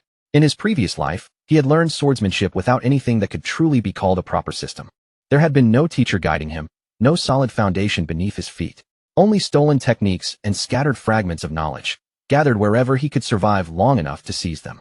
Because of that, he had never once had someone he could genuinely call his master. That realization did not leave him bitter. Instead, Lucian's smile deepened just a little. Living a second life truly was something extraordinary. But without Lucian realizing it, he was not alone there. From far away, hidden quietly within the shadows, a figure was watching every movement he made. That gaze remained calm and unwavering, fixed on Lucian with silent focus as time passed around them. The one watching him was Sir Eisen himself. A faint smile slowly appeared on Eisen's face. He continued observing the young master as Lucian sat there in composed silence. In Eisen's eyes, there was quiet approval, and in his mind, one thought began to surface. A considerable amount of potential was already taking shape within Lucian. Quite some time had passed, yet the young man had not wavered even once. His posture remained steady, his breathing stayed even, and not the slightest trace of hesitation or instability could be seen in him. As Sir Eisen kept watching, certain details began to stand out more clearly. There were subtle signs in Lucian's composure and control that were impossible to overlook. They were qualities worth paying close attention to. Aizen found himself thinking that guiding this young master would not only be meaningful, but might also provide a brief source of amusement for him. When Sigmund had made the request earlier, Aizen had listened calmly and acknowledged that if the Duke himself was asking for this, then Lucian's talent could not be ordinary. But Sigmund's thoughts had gone even further than that, making it clear that this matter was not simply about talent alone. What had truly surprised Sigmund was Lucian's mindset. It was something entirely unexpected, something that could not be measured by skill, bloodline, or natural ability. Sigmund believed Aizen would understand the weight of those words the moment he saw Lucian with his own eyes. And now, standing there in the present, that belief was beginning to prove true. The great sword saint, Aizen Breitner, watched Lucian closely from where he stood. From a distance, he continued to observe in silence, his sharp gaze never leaving the young man for even a moment. Then, little by little, a proud smile formed on his face. That expression was not simply a recognition of Lucian's talent. It was also an acknowledgement of his unwavering resolve and extraordinary inner strength, qualities that could never be forged through ordinary training alone. A sword saint was an existence born only when one pushed their circulation to the absolute limit, refining both body and mana to the farthest possible edge. It was not merely an impressive title. It was the summit reached by those who had mastered every known sword form and carved their names into the very peak of the blade's path. Across the Empire's long and blood-soaked history, figures like that were spoken of with reverence, almost like gods standing among ordinary swordsmen. And now, that very being was standing before Lucian. For a brief moment, Lucian forgot how to breathe. He remained rooted where he stood, eyes slightly widened and lips parted as that immense presence settled over him. The pressure was unlike anything he had ever felt before. It was not violent or suffocating like the aura of a veteran forged on countless battlefields. Instead, it was calm, vast, and seemingly endless, like standing alone beneath a boundless night sky. It was overwhelming, yet strangely tranquil. A living legend stood within arm's reach, and that man offered Lucian a gentle smile, filled with quiet dignity. Placing one hand over his chest, he gave a respectful bow. It has been some time, third young master. The last time we met was several years ago, during his Grace's birthday celebration. From today onward, I will be the one instructing you. My name is Aizen Breitner. Lucian's expression tightened slightly. So this was him. That morning, Hans had mentioned that his instructor would be a knight who had served the Valdic family since the previous generation, but he had left out the most important detail. This man was the sword saint himself. Lucian immediately mirrored the gesture, placing his own hand over his chest before bowing deeply. It is an honor to receive instruction from the sword saint. I look forward to your guidance. Aizen lightly waved one hand, a faint smile tugging at the corner of his lips. That title is nothing more than an undeserved name given to an old man. Besides, you are a successor candidate.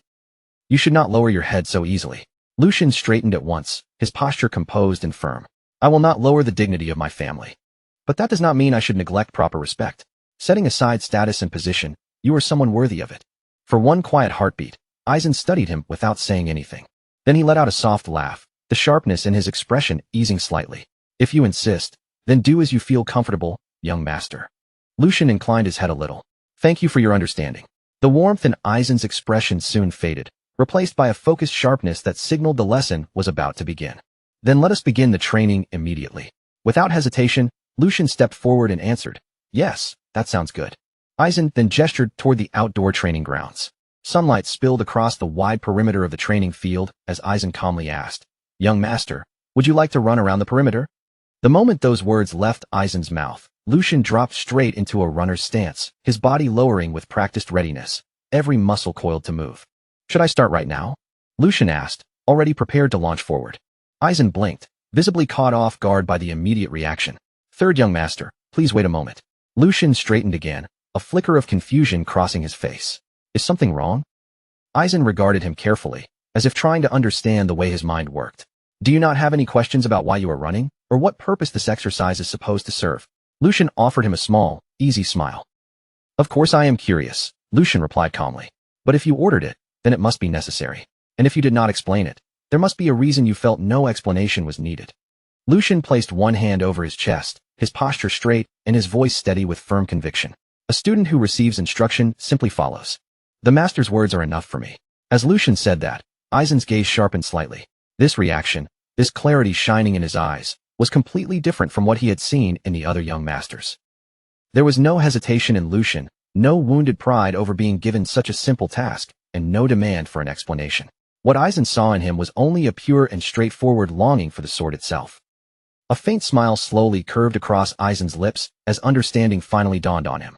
So this was what the Duke had meant. Very well, young master. Then let us begin. The instant Aizen finished speaking, Lucian shot forward like a bolt of lightning across the training ground. Excitement surged through Lucian's entire body as he ran, the wind whipping past his ears with every step.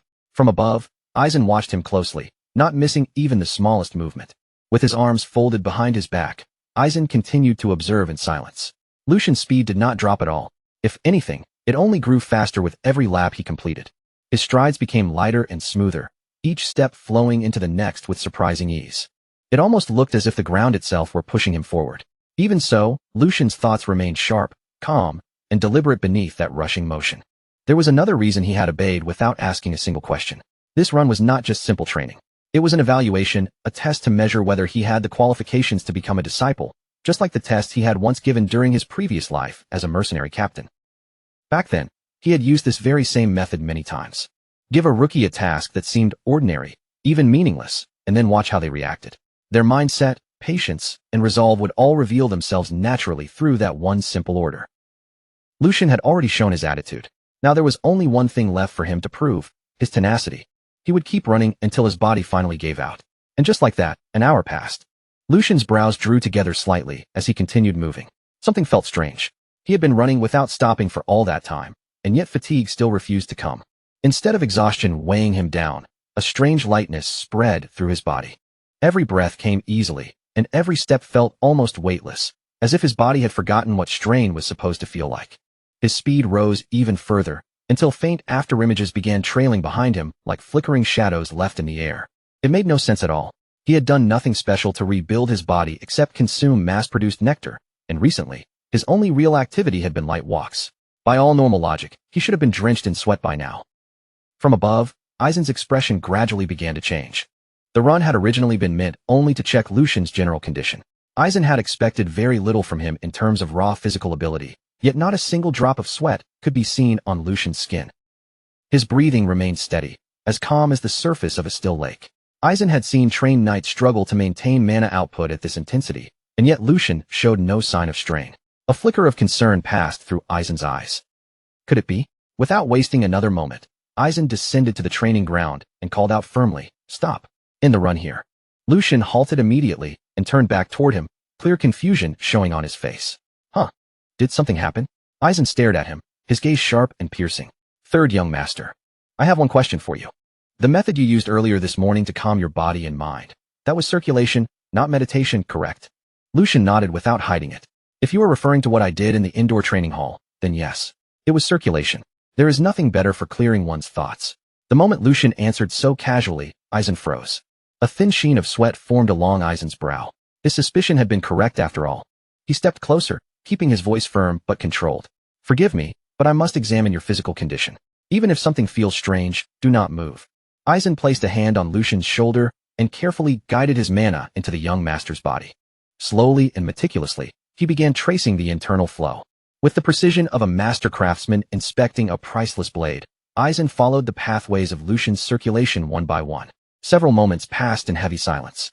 Then Aizen's eyes widened with disbelief, as though he feared the truth his own examination had just confirmed. Lucian had already reached the very end of circulation, the absolute limit that most martial artists spent their entire lives chasing. But the discovery did not stop there. Aizen's thoughts halted for a moment. What exactly was this? What lay within Lucian was not merely the perfected state Aizen himself had once attained. It stretched even beyond that. The sensation was so vast that it almost overwhelmed him. It felt like standing before an endless ocean with no horizon in sight, or beneath a roaring waterfall powerful enough to swallow the world whole. The flow inside this child was not simply complete. It was still expanding, pushing outward into a realm Aizen himself had never touched. Lucian was not walking a known road. He was opening an entirely new path. Sir Aizen took the third young master's hands and examined them in silence, his fingers pressing lightly along the veins as he sensed the smooth and powerful flow moving beneath the skin. His sharp eyes narrowed as he processed what he was feeling. Then, in a low voice, he asked when this had first begun. The sudden question caught Lucian off guard. He had expected training and instruction, not a look of doubt from his master. Before Lucian could answer, Aizen asked again, this time more directly. "When exactly did you reach the end of circulation?" Lucian's expression went blank. The end of circulation? He did not understand what Aizen meant by that, so he asked him to explain more clearly. Aizen responded calmly, telling Lucian that he had just examined the condition of his body. The purity of Lucian's mana was like fresh snow spread across a winter field, clean and untouched by the slightest impurity. The internal structure of his body allowed mana to move with perfect efficiency, like a water wheel turning without even the smallest resistance. This was not ordinary talent. It was a level only a handful of martial artists could reach after devoting their entire lives to cultivation. Lucian kept his expression steady, but his thoughts began moving rapidly. From the very beginning, he had always sensed that something about his circulation was unusual. It had felt too smooth to be natural. Still, hearing that truth confirmed by a sword saint made his heart tighten. His condition was far closer to perfection than he had ever imagined. And if that was truly the case, then there was no longer any point in hiding it. Lucian had questions of his own about what was happening inside his body. Unless someone stood at the level of a sword saint, no one could properly explain his condition. Lowering his head slightly, Lucian decided to answer honestly. It had been about a month since he first began practicing circulation. From the very start, all of his mana paths had already been open. There had been no struggle, no resistance, and no barriers he needed to break through. Everything had flowed freely from the beginning. Aizen's eyes opened wider, and for a brief instant, clear shock passed across his usually composed face. Lucian went on, saying that everything he had heard about mana circulation made it sound painful and difficult. People spoke of veins burning from the inside, energy channels clogged with resistance, and pathways so damaged they felt almost broken. But for Lucian, none of those symptoms had ever appeared. From the very beginning, his mana had flowed through him smoothly, almost as if his body already knew the route and had simply been waiting for him to awaken it. A heavy silence settled between them. Aizen's thoughts moved rapidly beneath his calm expression. Even he had needed decades of discipline, pain, and relentless training before reaching such a level. And yet this young man had touched that same kind of state in only a single month. For the first time in a long while, Aizen found himself wondering if the ancient swordsman from old tales, the one said to split mountains and cut the sea itself apart, had not been exaggerations after all. Maybe talent that overwhelming truly did exist in the world. Maybe there really were people born with bodies made for the sword. After hesitating just long enough for Lucian to notice the change in his expression, Aizen finally spoke again. His voice came out low and heavy, carrying the seriousness of a man who understood exactly how bold his next words would sound. He said there was something he wished to ask, even though the question might come across as rude or disrespectful. Then Aizen asked it directly. Would Lucian be willing to abandon his position as a successor candidate of House Valdic? For a moment, the entire world seemed to stop around them. Lucian's eyes widened in stunned disbelief. He had never imagined those words would come from Aizen's mouth. Above their heads, the sky spread wide and bright, without a single shadow darkening it. A soft breeze drifted through the courtyard, carrying dry leaves as they scraped and tumbled across the stone ground. For a few seconds, everything around Lucian felt strangely far away, as though sound itself had been pushed into the distance. Aizen's request kept ringing in his ears. Give up the successor position. His confusion quickly twisted into unease, and that unease sharpened into fear. His voice grew tense as he demanded to know what Aizen meant. Aizen met Lucian's anxious stare and immediately understood the storm tearing through the young man's mind. Lucian was already imagining the worst. Was something wrong with his body? Was he unable to learn proper sword forms? Would the mana inside him one day turn against him? Lucian's thoughts began spiraling from one dreadful possibility to the next, each one darker than the last. But Aizen answered him with steady calm, saying it was the exact opposite. Lucian went still. The opposite. Aizen looked straight at him, his gaze firm and completely unwavering. Then, with absolute clarity, he told Lucian the truth. Lucian's body was an ideal vessel for the sword. It was not only capable of drawing out the full efficiency of both mana and physical strength. It held the potential to go even further, to step beyond the limits that most warriors could never even approach. If Lucian chose to devote his entire life to the sword and nothing else, then becoming the next sword saint would not be some impossible dream. For him, Aizen said, that path would be within reach. Those words struck Lucian like a bolt of lightning. A sword saint. He slowly lowered his gaze to his own hands, staring at his fingers as he flexed them one by one, as if seeing his own body in a completely new light. Could he truly reach that realm? From the moment he awakened in this body, Lucian had known it was extraordinary. He had felt its balance, its natural power, and the flawless way mana moved through it. But hearing that it surpassed even his own expectations left him momentarily breathless. Until now, he had already considered himself incredibly fortunate simply to have inherited this body and the opportunity that came with it. After all, he had gained access to the ancient sword form known as the Lionheart Sword.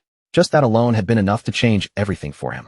Through the Lionheart Sword, Lucian believed he had finally found a road leading toward the height he had once longed for in his previous life. That alone had felt like a miracle beyond measure. Yet now Aizen was telling him there was an even greater peak waiting ahead. Not just mastery, not just excellence, the very pinnacle of the sword itself. But a road like that would demand everything from him. Talent, no matter how monstrous, would never be enough on its own. It required absolute focus, a life without distractions, and a heart that carried no divided loyalty. Lucian slowly raised his head and met the old swordsman's eyes. His voice was quiet, but it did not tremble as he asked if that was the real reason behind Aizen's request. Was it because he could not walk both roads at the same time, the path of House Valdic's successor and the path that led toward becoming a sword saint? Aizen nodded without the slightest hesitation. That was exactly right. To be more precise, the problem was time. Even though mana circulation still allowed him to stand straight and move with strength despite nearing 100 years of age, there was a limit he could not deny. Aizen could not ignore the slow decay already taking hold of his aging body. His sword was still sharp, and his power had not yet faded into weakness. But time was merciless. If he wanted to pass down everything he had mastered before death caught up to him, then the years he had left were already far too few. Even if the third son abandoned every other duty and focused only on the sword, the training schedule would still be painfully tight. Lucian's eyes widened slightly as that truth sank in. 8 years. If his memory was correct, that was all the time the sword saint had left before death finally claimed him. The realization settled heavily in Lucian's chest. Aizen was not exaggerating. There truly was almost no time left. In an ideal world, Lucian knew what he should do. He should accept the offer without hesitation and give himself completely to the blade. It was the kind of chance he had longed for across 2 lifetimes. The chance to chase the summit without restraint, to stand at the highest peak of swordsmanship, and to carve his name so deeply into history that no one could erase it. But the future Lucian remembered was not something that could be survived by strength alone. The coming years would plunge the world into chaos. Nations would collide, alliances would crack apart, and power would shift like sand beneath a violent storm. The ones who endured would not simply be the strongest fighters. They would be the ones with legitimacy, names that could command loyalty, positions that could gather armies, and authority that gave others a reason to rally behind them. Martial strength could win a battlefield, but strength by itself could never control the entire storm. This was the dream Lucian had once held closest to his heart, to pursue the ultimate realm of the sword and live for nothing but the blade. Yet dreams were not the only things that mattered anymore. Lucian lowered his head respectfully and apologized to Aizen. He said he wished to remain a Valdic until the very end. The offer was far greater than someone of his position deserved, and he was sincerely grateful for it. But even so, he could not accept. His voice stayed calm as he spoke, though something inside him tightened painfully with every word. Aizen watched him in silence for a long moment. Then the old swordsman released a quiet sigh and said that he was the one who ought to feel ashamed. Aizen murmured to himself, wondering what he had done in his youth to become so greedy in old age. Through the third son, it seemed he had been trying to leave something behind before his own time ran out. He wanted proof that his sword would not simply vanish with the passing years. Perhaps he had wanted to see the legacy he carried placed into hands worthy enough to bear it forward. Lucian did not answer right away. Aizen's quiet regret hung in the air between them, heavier than any argument could have been. Then Lucian carefully raised a question of his own. If, by some chance, there was another person with talent besides him, what would Aizen do then? Far away from that quiet courtyard, the scene shifted beneath the blazing sun to a wide field prepared for riding practice. Across the open land, a young nobleman drove his horse forward at full speed, cutting through the field with fearless momentum. The horse thundered over the ground, leaping cleanly across low wooden fences and weaving between scattered obstacles with practiced precision. Dust billowed up behind them in rolling clouds. The rider's posture remained sharp and confident, his hands steady on the reins as he controlled every movement with practiced ease. Behind him, a heavy-set butler was desperately trying to follow on foot, struggling with every step as the distance between them kept stretching. His face had turned red from the effort, and he shouted into the wind as he ran. The news about the third son had been confirmed. The rider yanked sharply on the reins, forcing the horse to come to an abrupt stop. He turned back with disbelief written clearly across his face. So those ridiculous rumors had actually been true. That fool had really been recognized as a new candidate in the succession. This young noble was Joshua Valdic, the fourth son of House Valdic. Joshua climbed down from his horse and took a towel, wiping the sweat from his face as his expression remained tight with irritation. The butler, still catching his breath, confirmed that everything matched the rumors. The Archduke had officially added the third son to the line of succession. And that was not all. Lucian was now receiving direct guidance from Sirius and had already begun formal training in swordsmanship. Joshua's expression darkened more and more as he listened. Lucian had become a serious obstacle. Even before this, Gathering support had never been easy for him. With two older brothers already casting long shadows over him, Joshua had been forced to earn every ally carefully and persuade every neutral faction one by one. But now, those same people had another option to consider. His anger finally flared beyond control. Joshua snapped his arm out and threw the towel aside, letting his frustration show plainly across his face. Could Lucian not have just stayed tucked away in the corner of his room like he always had, quiet and harmless where no one had to think about him? Would it really have been so impossible for him to remain useless, silent, and out of Joshua's way? The butler quickly lowered his voice and urged Joshua to be careful with what he said. But that warning only poured more oil onto Joshua's anger. How was he supposed to stay calm when the fragile loyalty he had barely managed to gather could start shaking at any moment? Political support was no different from delicate glass held in trembling hands. The moment even one crack appeared, it could never be restored to its flawless original form. And the mere act of calling Lucian his brother was enough to make Joshua's blood burn with disgust. They had only been born a few months apart, a difference so small it should have meant nothing. Yet now, that tiny gap suddenly carried real weight. Joshua forced air into his lungs, trying to steady himself, because blind rage alone would not solve this problem. He lightly bit down on his nail, his mind racing as he realized he could not simply sit back and do nothing. There had to be a way to deal with this. Then, in the middle of that restless silence, an idea took shape, and his eyes grew sharp. Since Lucian had started learning swordsmanship, it would only be natural for him to need someone to spar with soon. After all, training with a blade could not continue forever without a proper opponent. Joshua turned his gaze toward the butler and gave a cold order, telling him to prepare 2 sharp swords at once. He did not mean wooden practice blades or harmless training weapons, but real live steel meant for actual combat. The butler froze on the spot, stunned by what he had just heard, while Joshua's lips slowly curved into a thin, controlled smile. All he needed was to teach his dear brother one simple lesson. The scene then shifts to Lucian standing with the sword saint. Lucian looks at him with a calm, steady expression and asks what he would do if someone with genuine talent were to appear before him. He adds that he does not mean himself. It might take some time to find that person, but this individual would be gifted enough to make up for the delay. He was speaking of someone with the kind of talent that could leave a scar on the sword saint's name, even 100 years into the future. When the sword saint hears those words, a faint smile slowly appears on his face. Then he answers in a gentle voice, carrying a tired softness beneath it, saying that his heart feels heavy, almost as if he is leaving behind a burden for someone else to carry. He tells the young master that he is already more than happy just knowing Lucian thinks so warmly of an old man like him. So he asks Lucian not to trouble himself with such matters any further, and with quiet sincerity, thanks him for his kind words. After hearing him speak, Lucian only answers softly, calling him sir, but deep inside, his thoughts continue moving far beyond that simple reply. Just as Lucian expected, the sword saint clearly believed the whole thing was nonsense. Even a famous swordsman would not be enough to catch his attention so easily. So it made sense that he would doubt Lucian's words, especially when those words came from someone who had only recently begun training, yet was already claiming that he could present him with a disciple. Even so, Lucian believed the sword saint could still look forward to it. If Lucian himself was a heaven-sent vessel acknowledged by the sword saint, then surely there had to be another person chosen by the heavens as well, someone born with a true gift for the sword. In truth, even though that person would have a frail body and his swordsmanship would still be far below others for now, his talent alone would one day allow him to become the very embodiment of the blade. He would become a figure who swept across the battlefield like a storm made of steel. Sword Demon Felix. In time, he would become Lucian's most powerful follower, and the disciple who would inherit everything the sword saint passed down. After some time passes, the scene changes once again. Lucian and Eisen have arrived at the training grounds. The air around them is calm, but there is a quiet tension hanging over the open space as Eisen begins speaking in a steady, instructive tone. He says that before they begin the lesson on swordsmanship styles, they should first check how much Lucian has improved. He instructs the young master to face the wooden training dummy in front of him. Eisen tells him to perform vertical, horizontal, and diagonal strikes.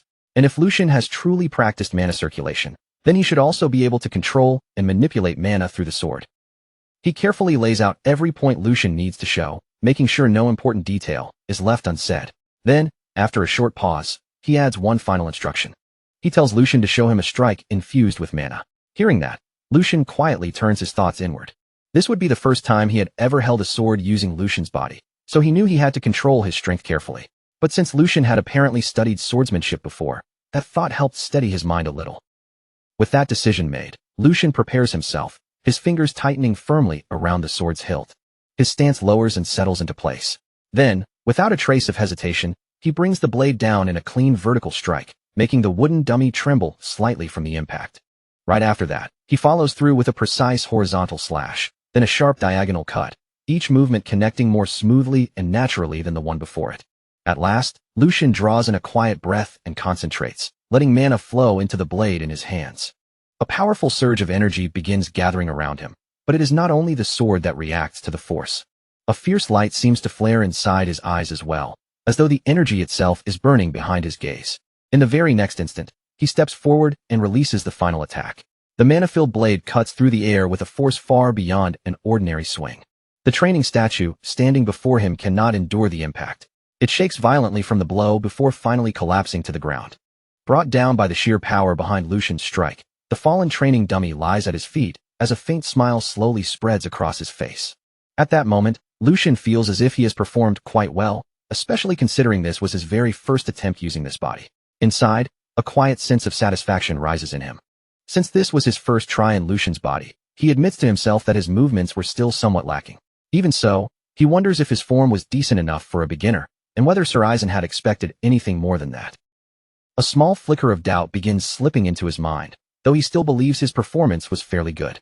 A short distance away, Eisen watches him closely, his gaze calm and unreadable, as if he is measuring something much deeper than simple technique. After a brief silence, Eisen finally speaks. He says he had suspected Lucian possessed ability, but once again, the young master has surprised him, if only for a fleeting second.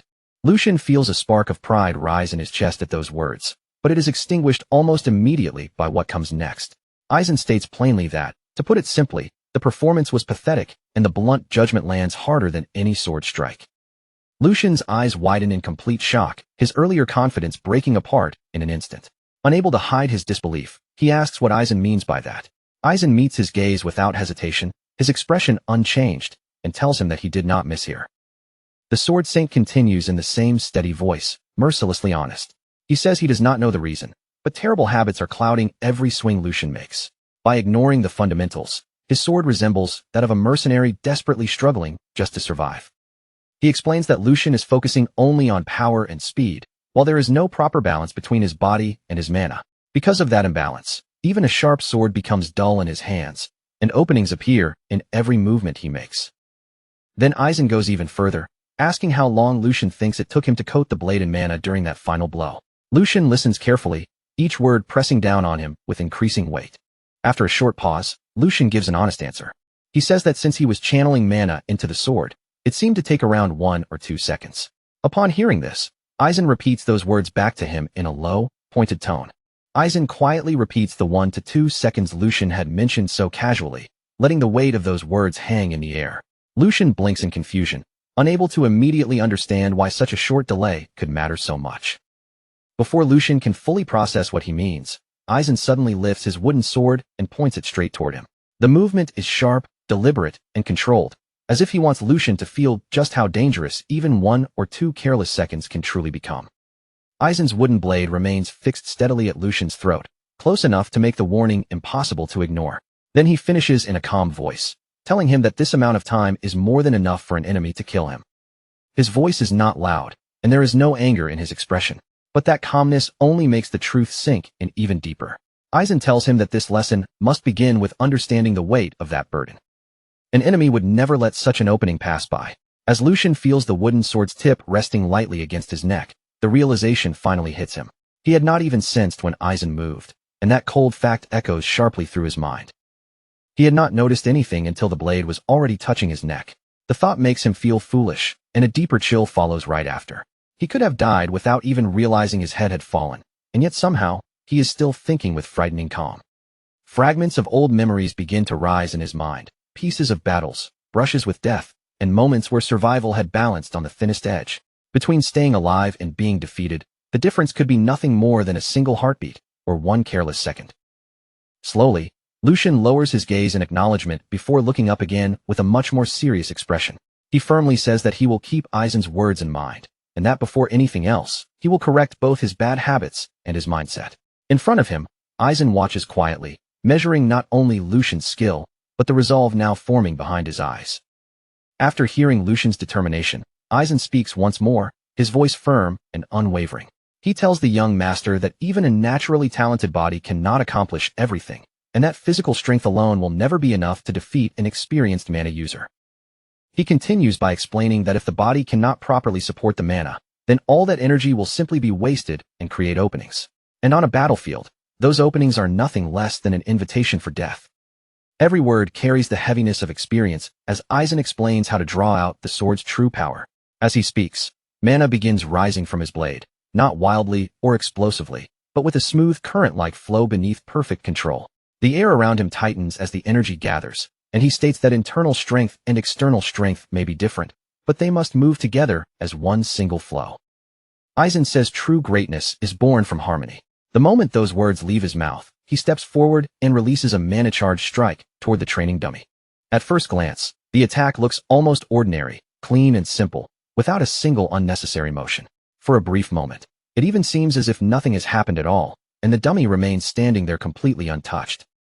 Then, without the slightest warning, the entire dummy collapses into fine dust. The particles scatter through the air as if the target had never truly been solid in the first place.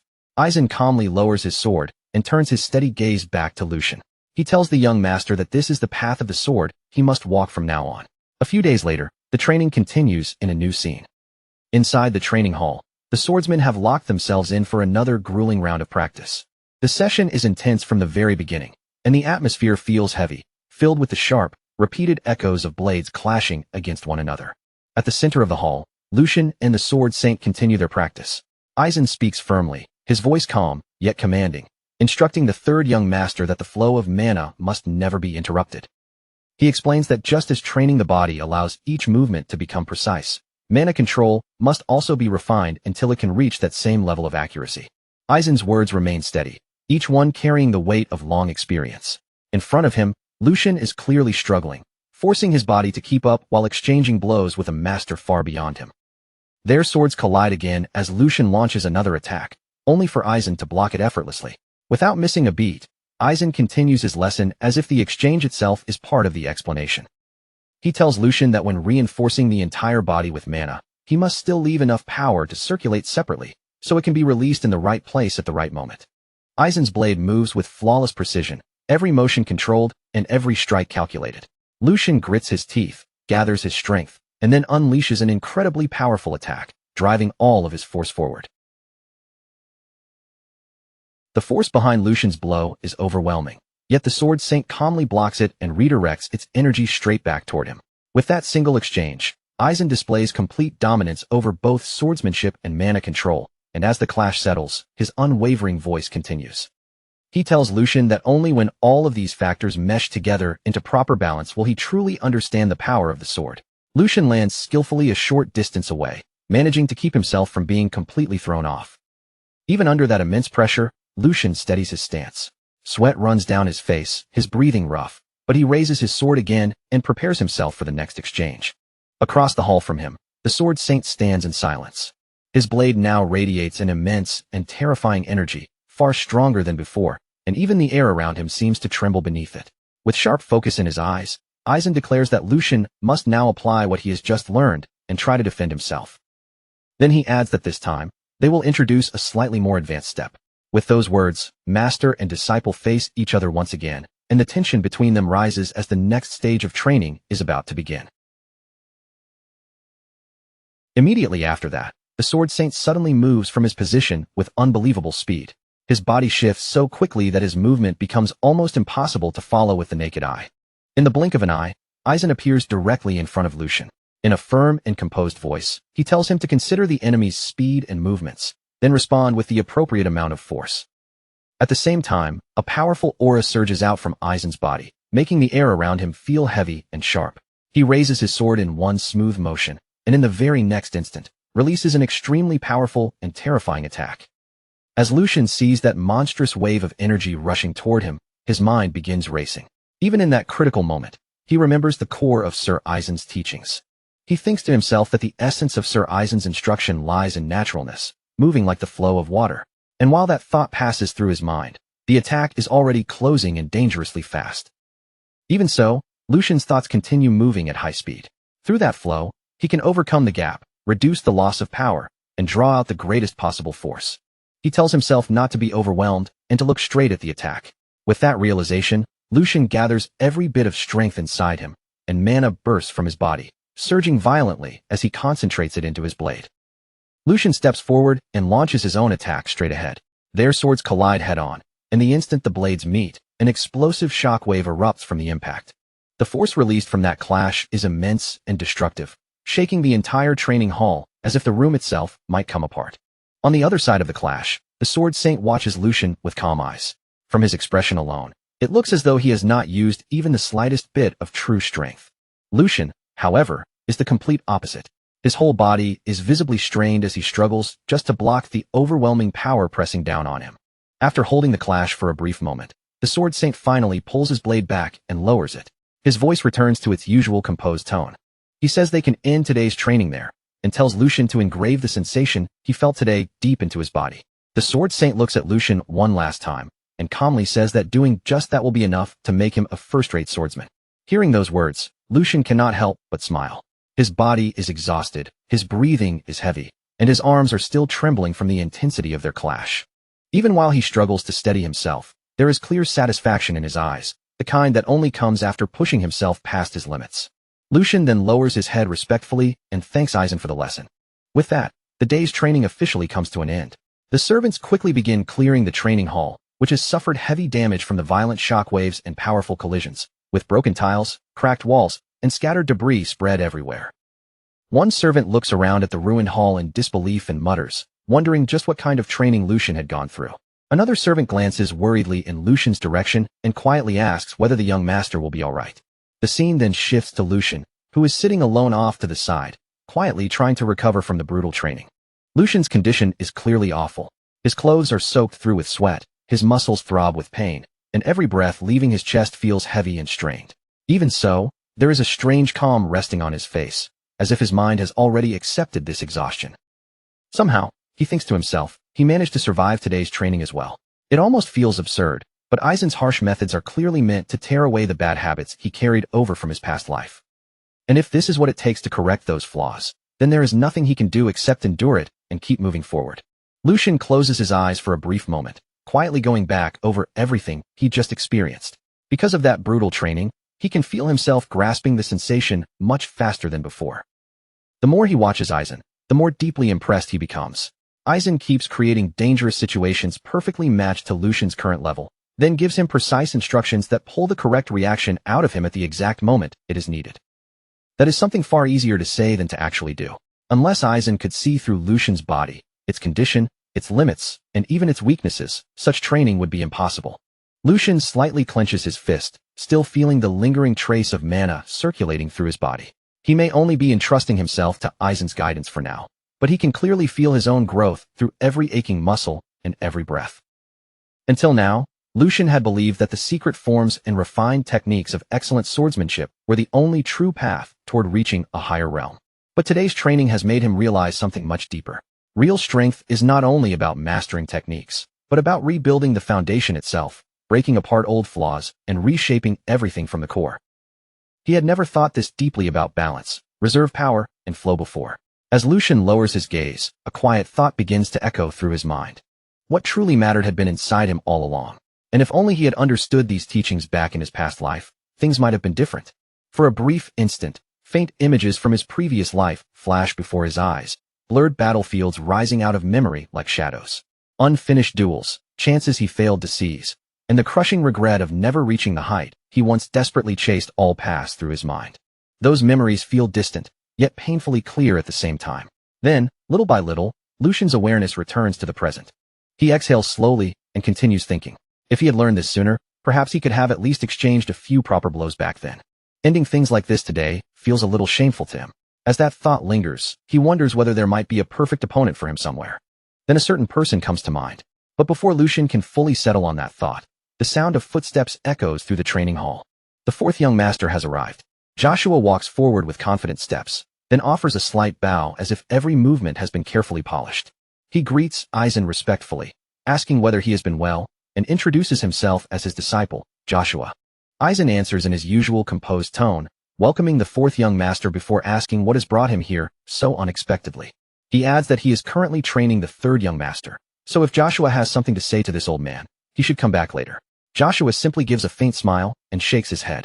He says there is no need for that. Aizen's eyes narrow slightly as he asks if the reason Joshua came here is exactly what he suspects. Joshua calmly replies that Aizen is correct. Since his brother has finally opened his closed doors and committed himself to training, he believes this is an important moment. As the younger brother who began learning first, Joshua says he wants to help with Lucian's training. Then his gaze shifts toward Lucian, a subtle spark of competition gleaming in his eyes as he asks what he thinks. Brother Lucian, the perfect opponent has just walked in on his own. The air inside the training hall changes at once. What had been quiet exhaustion only moments ago now turns into sharp tension, and Lucian slowly raises his head. The entire training ground falls into a heavy, suffocating silence as knights, guards, and attendants stand frozen in place, their eyes fixed on the unfolding situation while they wait for Aizen's response. The atmosphere has become far too serious for an ordinary training session. It feels as though something far more important is about to happen. Slowly, Aizen turns toward the fourth young master, his expression tightening as he demands an explanation. Confusion is clear in his voice as he questions why the third young master has suddenly been dragged into this. Joshua lowers his gaze with perfect courtesy, presenting the image of a respectful younger disciple. His voice remains calm and composed as he explains that certain training methods require sparring. He says sparring is useful for improving the practical use of mana. Then, when he lifts his head again, a bright and seemingly innocent smile appears on his face as he offers himself as Lucian's opponent. Turning toward Lucian, Joshua speaks with carefully measured humility, saying that recent circumstances have left him with very few chances to interact with his brothers. He claims that moments like this are precious opportunities for them to grow closer while improving their skills. Placing one hand over his chest, he admits that his approach may seem rude, but insists that it comes from sincerity, and respectfully asks for permission. Lucian remains silent while Joshua speaks. His head tilts slightly downward, making it seem as though he is listening without any visible reaction. But deep inside, a faint smile begins to form. To Lucian, the children of this household are remarkably talented when it comes to twisting their words into something that serves their own purpose. Joshua's explanation sounds noble on the surface, but the intention hidden beneath it is painfully easy to see. Lucian's gaze drifts toward Joshua's side, where a real sword has been carefully wrapped in cloth. His thoughts sharpen in an instant. Bringing a real blade against someone who has barely trained for a week leaves almost no room for doubt. Joshua's goal is clear. He wants to crush his weak older brother in front of everyone and use that victory to strengthen his own position within the family. Lucian slowly raises his eyes and meets Joshua's smiling face. The challenge has been dressed up as an offer of help, which makes refusing it difficult without creating consequences. So Lucian carefully weighs the situation. If Aizen acknowledges this spar, then the match will carry real meaning. And if Lucian backs down now, Aizen, who has already been pressuring him to withdraw from the succession, would be placed in an awkward position. After a brief pause, Lucian steps forward. That one simple movement immediately draws every pair of eyes in the hall toward him. With a calm expression, Lucian asks Aizen to accept Joshua's proposal. Aizen's eyes widen slightly in surprise. He clearly did not expect the third young master to agree so easily. Lucian makes a light gesture as he explains his reasoning. He says that his younger brother's enthusiasm for training is admirable, but such disrespectful behavior cannot simply be overlooked.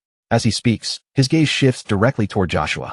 If that is the case, Lucian says, then he will personally teach his immature younger brother a lesson.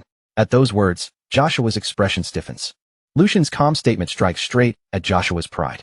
Anger flares inside him, but he forces it down, keeping his face from openly twisting. Lucian continues in the same steady voice, telling Joshua that this will be the last time such childish behavior is tolerated.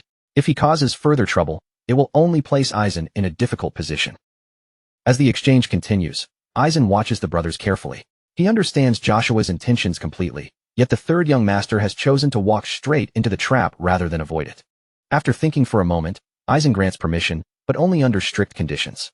The spar will happen once, and if it becomes dangerous, he will stop it immediately. Both brothers place their hands over their chests and agree to Aizen's terms. Lucian then turns toward Joshua with a calm smile and suggests that they have a proper sparring match. As he finishes speaking, Lucian casually pats Joshua on the shoulder. That simple gesture irritates Joshua at once, and although he forces out a laugh in response, the annoyance on his face is impossible to completely hide.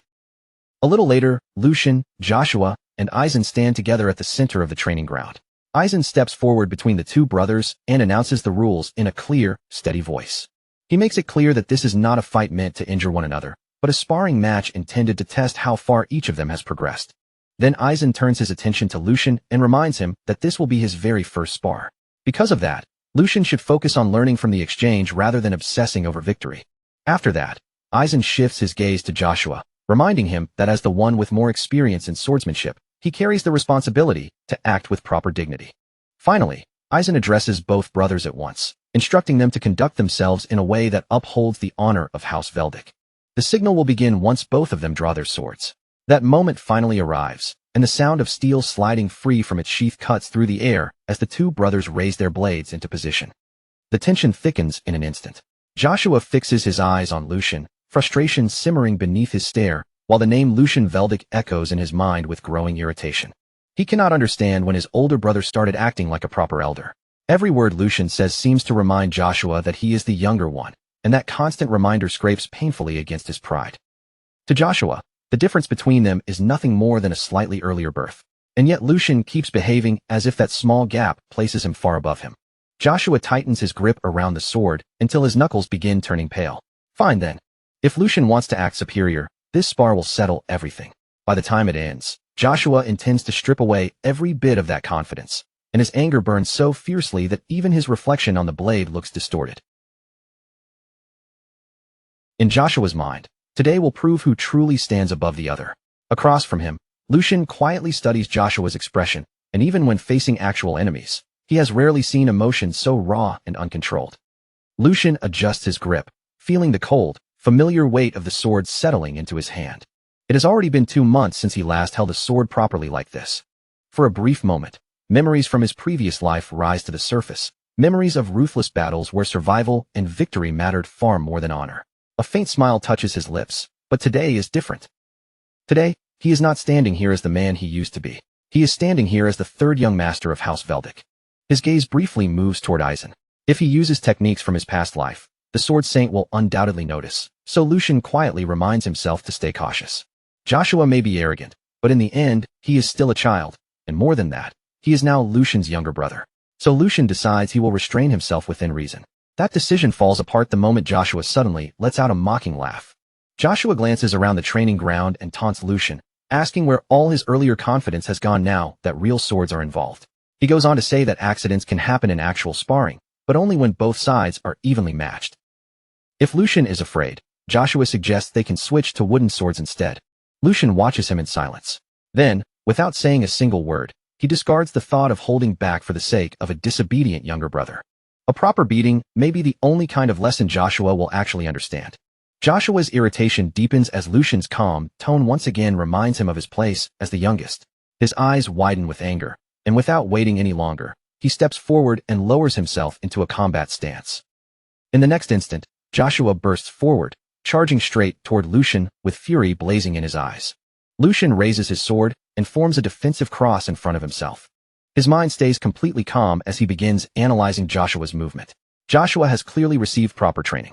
His fundamentals are solid, and that alone means he cannot be carelessly underestimated. At the same time, Lucian realizes that most of his own mana has already been drained away by his earlier practice with Aizen. Even so, Joshua's lack of real battle experience is painfully obvious. The fact that he fell for such a simple provocation proves it. Lucian shifts his stance, sliding his rear leg back into position. Mana quietly gathers around it as he applies Aizen's teachings, concentrating his power with precise control while Joshua continues rushing in. Then, in a single explosive instant, blue mana bursts from Lucian's back leg. His body shoots forward with terrifying speed. He vanishes from where he had been standing, leaving streaks of blue light behind him as he closes the distance in the blink of an eye. That sudden burst of speed shocks everyone watching the match. Aizen's eyes widen in surprise, and even the guards around the training ground freeze in disbelief. Joshua barely has time to react before Lucian appears directly in front of him. Lucian raises his sword high over his head. In that brief moment, he decides to seize complete control of the fight, and his blade comes crashing down in a powerful vertical strike. Joshua instinctively looks upward, barely managing to respond as the attack descends toward him. Lucian's voice cuts coldly through the air, warning Joshua to grit his teeth and block it, unless he wants his jaw shattered by the impact. In the very next instant, steel collides with deafening force. The entire training ground rings with the thunderous clash of their first strike. News of the duel soon spreads through the family estate like wildfire, slipping through corridors, echoing across marble halls, and finding its way into every whispered conversation. Inside the mansion, a group of servants gathers in a quiet corner, their voices lowered but buzzing with excitement. One servant leans closer and asks if the others have heard what happened, while another blinks in confusion and asks what he means. The first servant glances around cautiously before revealing the rumor that young Master Lucian had completely overwhelmed young Master Joshua, and the words hang in the air between them. Not far away, several mates continue with their duties, though their attention is clearly nowhere near their work. They whisper and giggle among themselves, unable to hide their amusement, as one maid covers her mouth and laughs softly. She says that the fourth young master entered the duel overflowing with confidence, only to leave looking utterly miserable. Another maid adds that when she first heard the story, she nearly cried from laughing so hard. With every retelling, the tale grows more dramatic. Each person adds a little more force to it, making the story louder, sharper, and more exaggerated as it passes from mouth to mouth. And at the center of all those spreading rumors is Yuko, moving through the estate with perfect timing. Wherever he goes, he shares the story with enthusiasm, bringing every detail to life as if he witnessed it all himself. At one point, Angus approaches him and remarks that the timing could not have been better. He has already heard whispers that even the Sword Saint acknowledged Lucian's talent. Yuko then leans in closer, as though he is about to reveal a forbidden truth, and says that since the story has already spread this far, he might as well tell them what really happened. But he warns them that it is strictly confidential, which naturally only makes the rumor spread even faster. Before long, Angus begins retelling the story with even greater excitement, describing how Lucian utterly crushed Joshua and casually took his sword as if it were nothing, leaving everyone present frozen in complete shock. Meanwhile, far away from all the noise and chatter, Lucian stands quietly by the window inside his room. A faint hum slips from his lips as he gazes outside, his expression calm and almost indifferent. He knows very well that rumors are storming through the mansion, and a subtle smile slowly forms on his face. It is the perfect day for rumors like these to spread. As Lucian stands by the window, his thoughts drift back to the duel. He could still clearly picture Joshua looking up at him from below, fear spread across his face as he desperately called him brother only after he had been driven into a corner. At that moment, Lucian had lifted his sword high above him, his gaze cold and his expression completely unyielding. So now, Lucian had said in a sharp voice, "I am your brother. Only when you have nowhere left to run." And with those words, his blade came crashing down in a powerful vertical strike. Joshua panicked at once, shouting apologies and calling out brother Lucian again and again, but by then, it was already far too late to stop what was coming. Lucian's strike landed cleanly, cutting straight through the weapon Joshua had raised to defend himself. The blade split apart and shattered into two pieces. Lucian slowly lowered his own sword, looking down at Joshua with quiet authority as he warned him never to try something like that again. Next time, Lucian told him, the result would be far uglier. That warning alone was enough to break Joshua's strength, and his legs gave out beneath him as he collapsed to his knees, trembling. Lucian looked down at him with a faint, grim smile and told him to learn his place. If he understood, then he should nod. Joshua immediately nodded in response. He nodded again and again, completely swallowed by fear and unable to do anything else. Back in the present, Lucian's gaze moved away from the window and settled on the document resting on the table. That should be enough to keep the troublesome young masters quiet for a while. With the internal tension temporarily suppressed, Lucian turned his attention toward a far more urgent matter, the issue surrounding Marcus Rogrand's house. Not long after, that same document was placed beneath the Duke's hand as Lucian and his father sat together in the garden. The Duke studied the paper in silence for a moment, his eyes moving across its contents before he finally lifted his gaze toward Lucian. "So this is the letter you received from Yuko," he said. Lucian nodded calmly and explained that within a week, Yuko was expected to meet someone from the Logrand faction in the Vestra territory. At the mention of that place, the Duke's brows tightened slightly. The Vestra territory. He tapped one finger lightly against the table as he thought it over. Although the territory had lost much of its former importance, it was still dangerously close to Kalovitz. Preposterous, he muttered under his breath.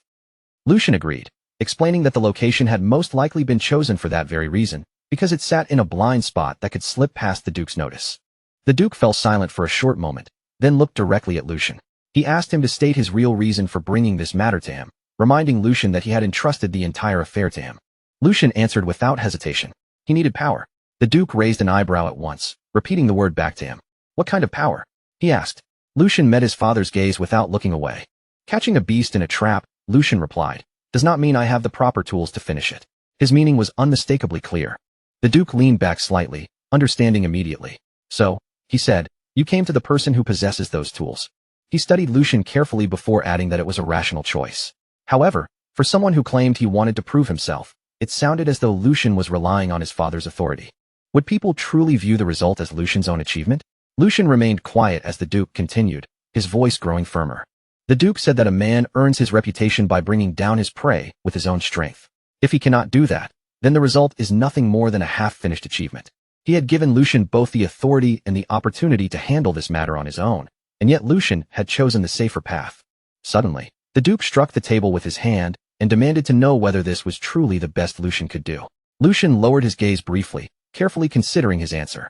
Then he looked up again, calm and unwavering. If that path guaranteed success, he said, then he would take it without hesitation. His voice did not shake in the slightest.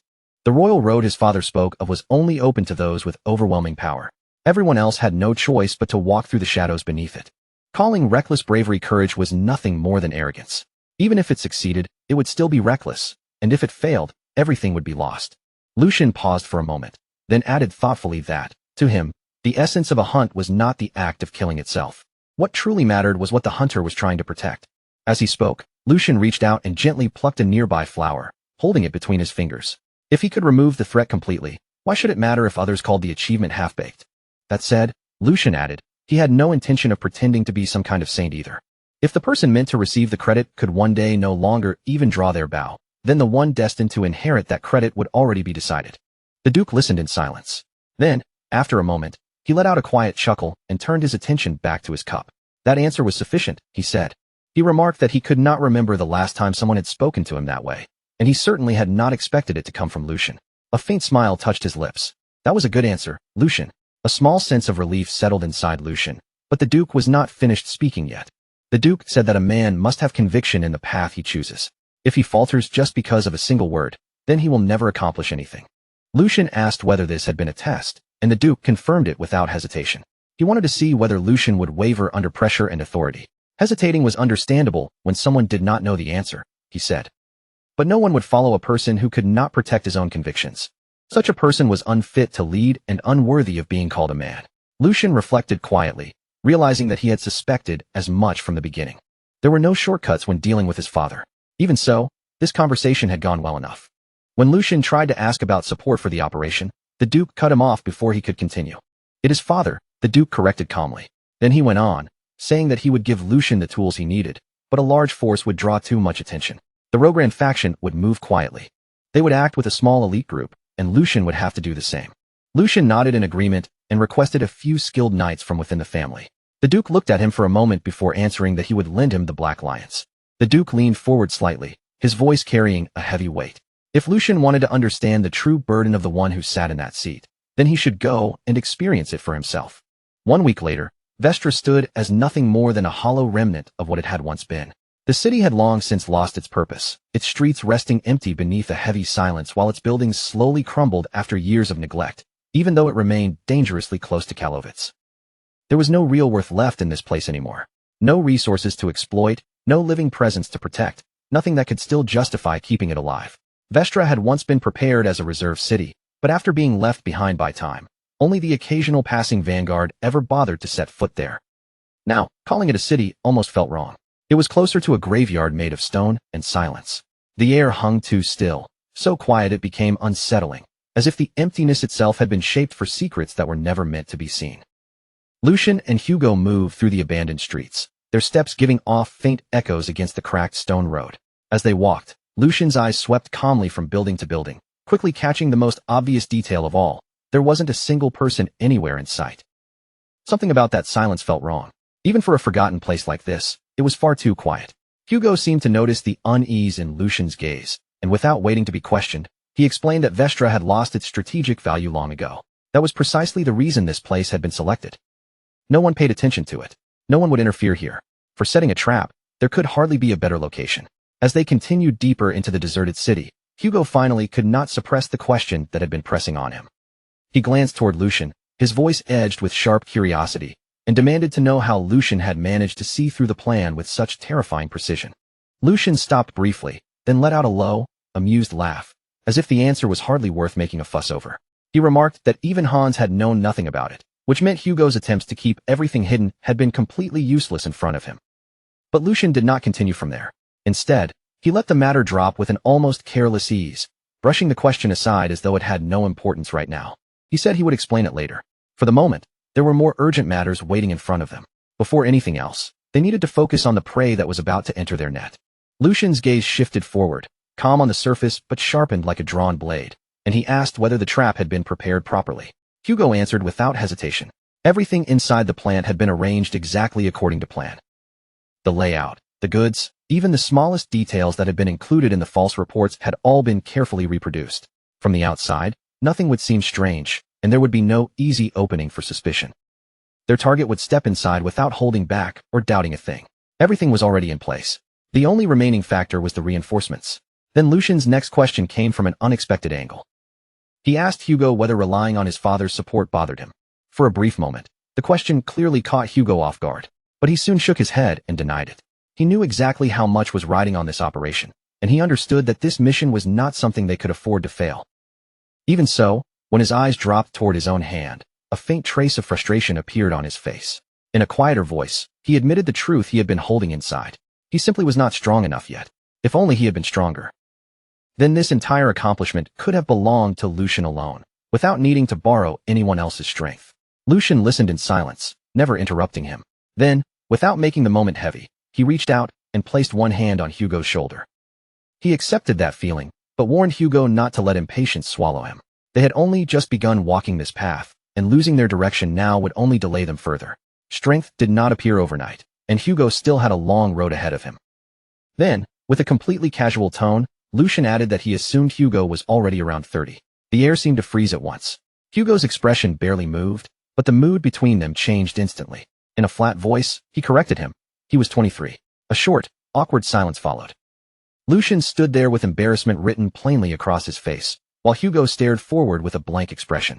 Then Hugo pointed out, without any softness in his tone, that 30 was still a long way off, and their age difference was not even that large to begin with. Lucian awkwardly tried to smooth over what he had just said, but Hugo cut him off immediately, making it clear that any further explanation would only dig the hole deeper. The uncomfortable tension hung there for a moment before Lucian quietly let it pass and turned his attention back to the area around them. His senses tightened as he scanned the silent streets. The scheduled meeting time was drawing close, yet there was still no visible sign of the reinforcements they were supposed to receive. Then, without the slightest warning, a voice sliced through the silence and called out to the third young master. Lucian and Hugo both reacted at the exact same instant.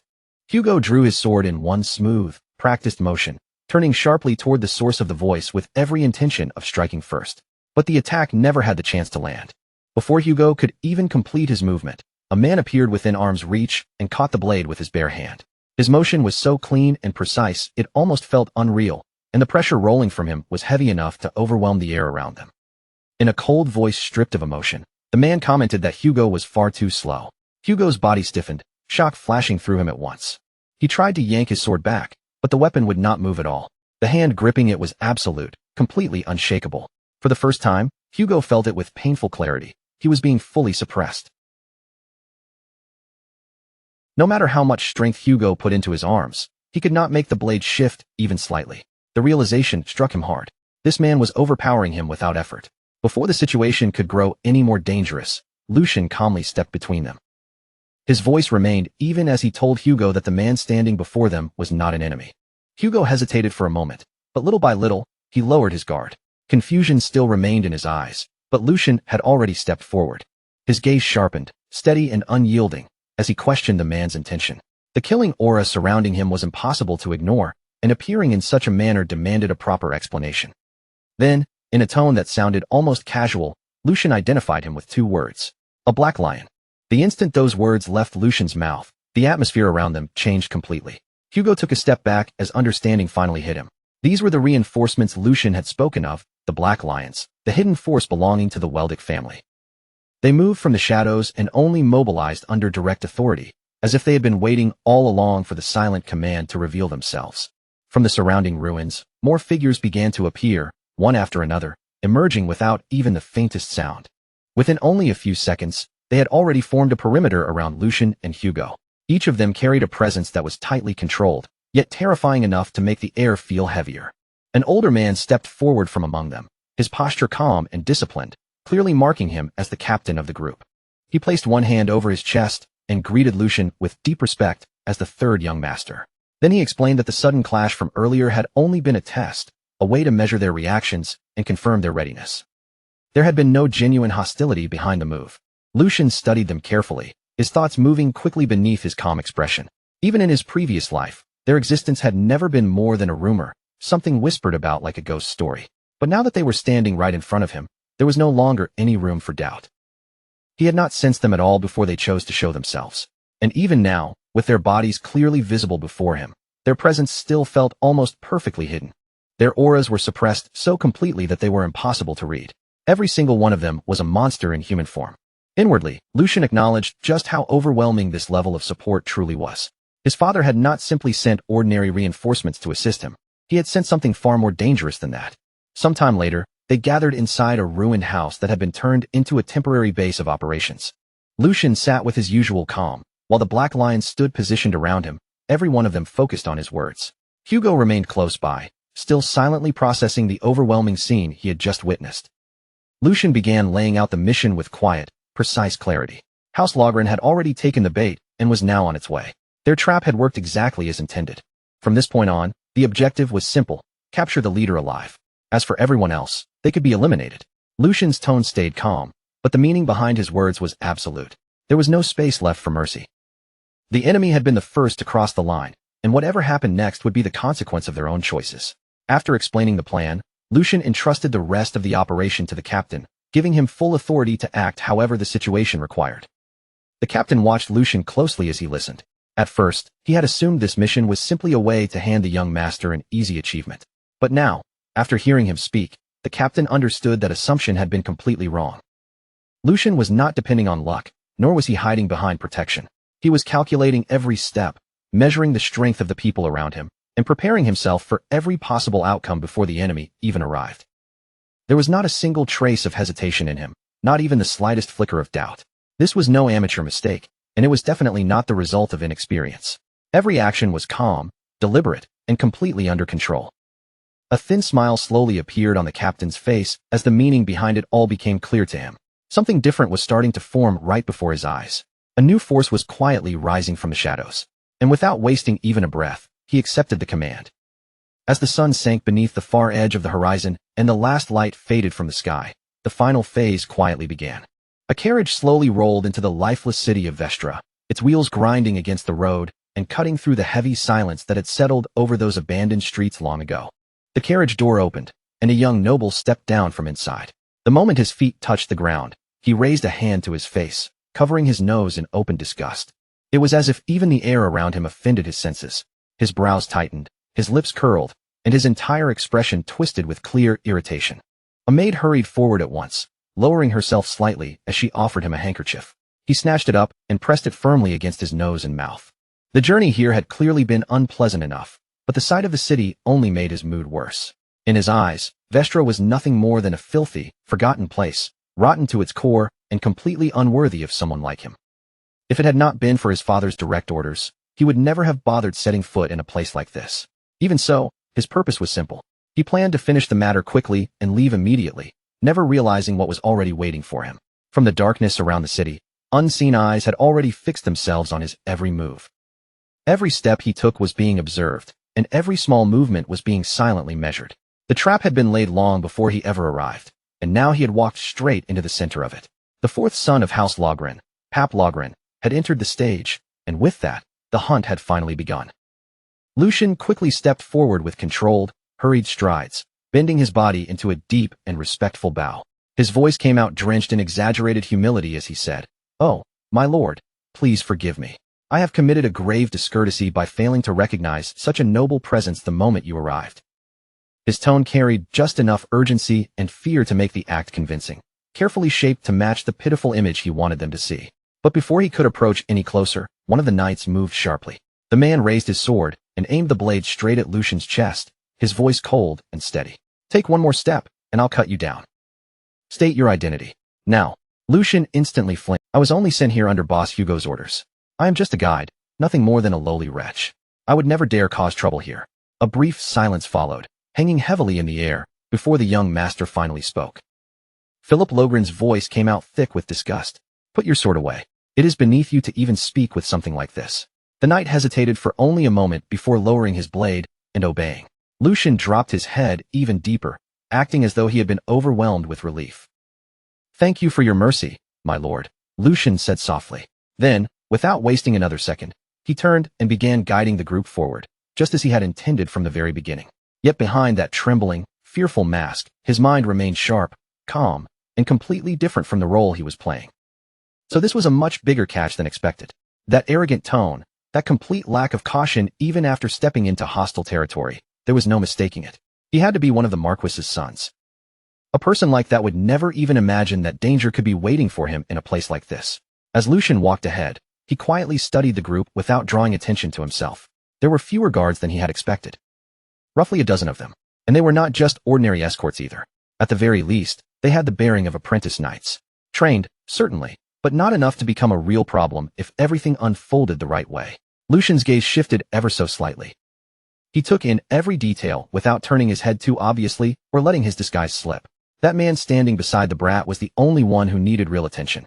His aura was different from the rest. And then there were the maids. He had actually brought maids with him into a situation like this. Lucian could hardly believe it. Just how careless could someone be? Why have you stopped? Philip's irritated voice suddenly cut through Lucian's thoughts like a sharp blade.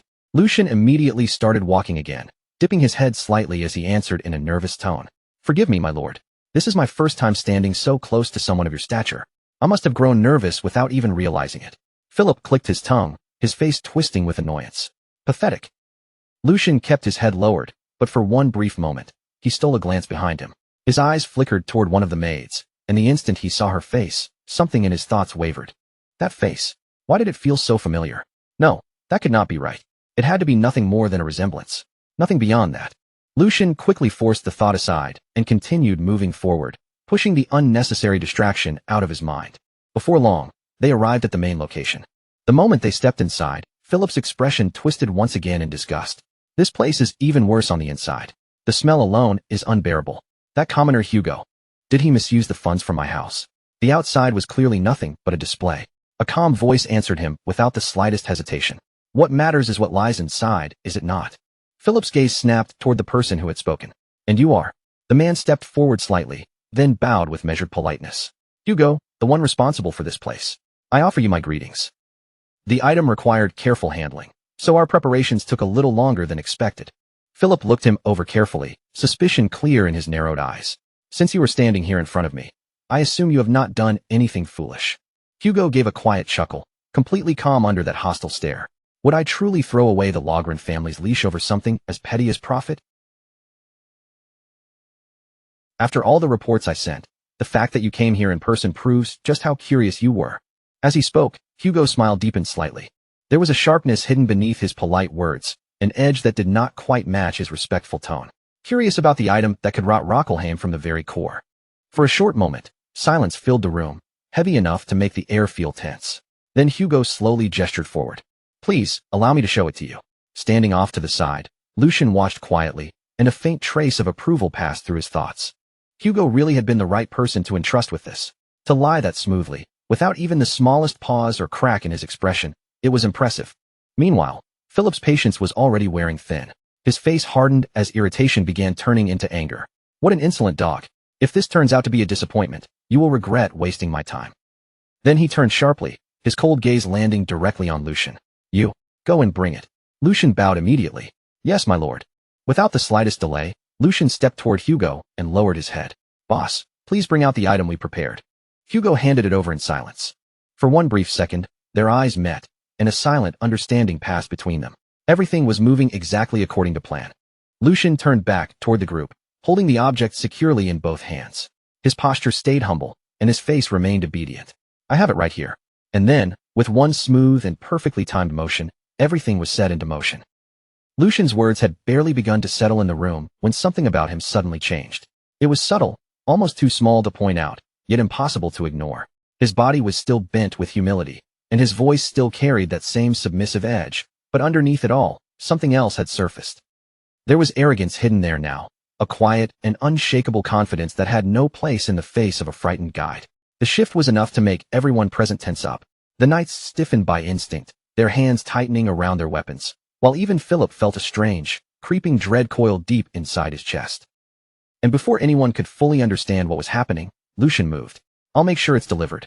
In the very next instant, he hurled the object straight toward them, and the entire room erupted into chaos at once. "You bastard! What do you think you're doing?" Philip's voice broke into a furious shout, panic mixing with his rage. "Have you lost your mind? Do you even know what that is?" But the moment had already crossed the point of no return. As the object flew through the air, something struck it midway with flawless timing. The strike was so fast, so clean, and so precise that it was almost impossible to see with the naked eye. The item shattered instantly. From inside it, an overwhelming burst of light exploded outward, flooding the entire space in one violent surge and swallowing everything within reach. The guards reacted on pure instinct, throwing themselves forward to form a protective wall around Philip. "Young master, stay behind us." The light did not fade. Instead, it swelled even brighter, growing harsher and more intense with every passing second, until simply facing it became unbearable. Even with their eyes squeezed shut, the brilliance stabbed straight through their eyelids. It swallowed every outline, every shadow, every sense of distance and direction. In just a few seconds, sight itself became completely useless. "I can't see.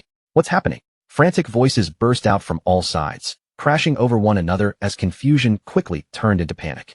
But no one could understand what was unfolding around them. The room had become a blinding maze of noise, fear, and helpless movement. In the middle of that chaos, Philip crouched lower, desperately trying to steady himself and figure out where he was. His voice shook with anger and disbelief as he shouted, "You useless fools! I'll have every one of you punished when we return." Why is no one answering me? But no answer came back. There was only the suffocating glare pressing in from every side, and beneath it, the slow, horrifying realization that something had gone terribly wrong. Then, cutting through the panic, a voice suddenly called out, "Young master." Philip immediately shouted back, his desperation breaking through his pride. "Yes, I'm here. Hurry up and protect me." He forced his eyes open despite the burning pain, but the fading glare still overwhelmed his vision. Only vague shapes began to appear, blurred and twisted, like shadows struggling to form in front of him. Right before him, he could barely make out a figure, indistinct and ghost-like through the haze. The voice reached him more clearly than the image, strained and urgent as it shouted something at him. It was telling him to run, to get away as fast as he could. At that same moment, another voice tore through the confusion, filled with shock and fury. "He betrayed us." Before Philip could even understand those words, a man collapsed right in front of him. The heavy thud of his body hitting the ground sent a jolt of terror through Philip's entire frame. His breath caught in his throat, and his thoughts spun wildly, but there was no time for him to collect himself or react. All around him, one guard after another began to fall. In the blinding aftermath of the light, no one could properly follow the movement. But death was moving through that chaos, swift, silent, and merciless. The members of the Black Lion group struck with ruthless precision, cutting down the disoriented knights before they could even raise their weapons in defense. Philip's mind raced, and broken pieces of understanding started forcing their way through the fear. A flash magic stone. A tool that released a blinding burst of light the instant it was struck or shattered. It was rare, expensive, and difficult to use properly, but in the right hands, it was perfect for stealing an enemy's sight in a single instant. Even so, wiping out all of the Marquis's guards in such a tiny window of time should have been impossible. But before Philip could finish that thought, it was abruptly cut off. A man stepped out from the chaos, his presence calm and controlled, completely untouched by the panic around him. His voice was steady, carrying a quiet authority. "All threats have been neutralized. I will escort the women and the one in charge to Kelheim." Not far away, Lucian stood silently. His expression revealed nothing, but his gaze had grown distant as his thoughts turned inward. His father's words echoed in his mind, heavy and unmistakable. "The weight of the seat you occupy, bear it yourself." Lucian slowly exhaled, as if finally letting go of something he had been holding inside for a long time. "I think I finally understand." On the other side, Philip had lost every trace of composure he had left. He stumbled backward, his legs weakening beneath him until he dropped onto his knees. His voice trembled uncontrollably as fear swallowed him whole. "You don't come any closer. I said stay back." Even then, his pride clung desperately to the last scraps of his authority. "Do you even know who I am? I am the fourth son of Logren, a noble." A knight stepped toward him, his expression cold and completely unmoved.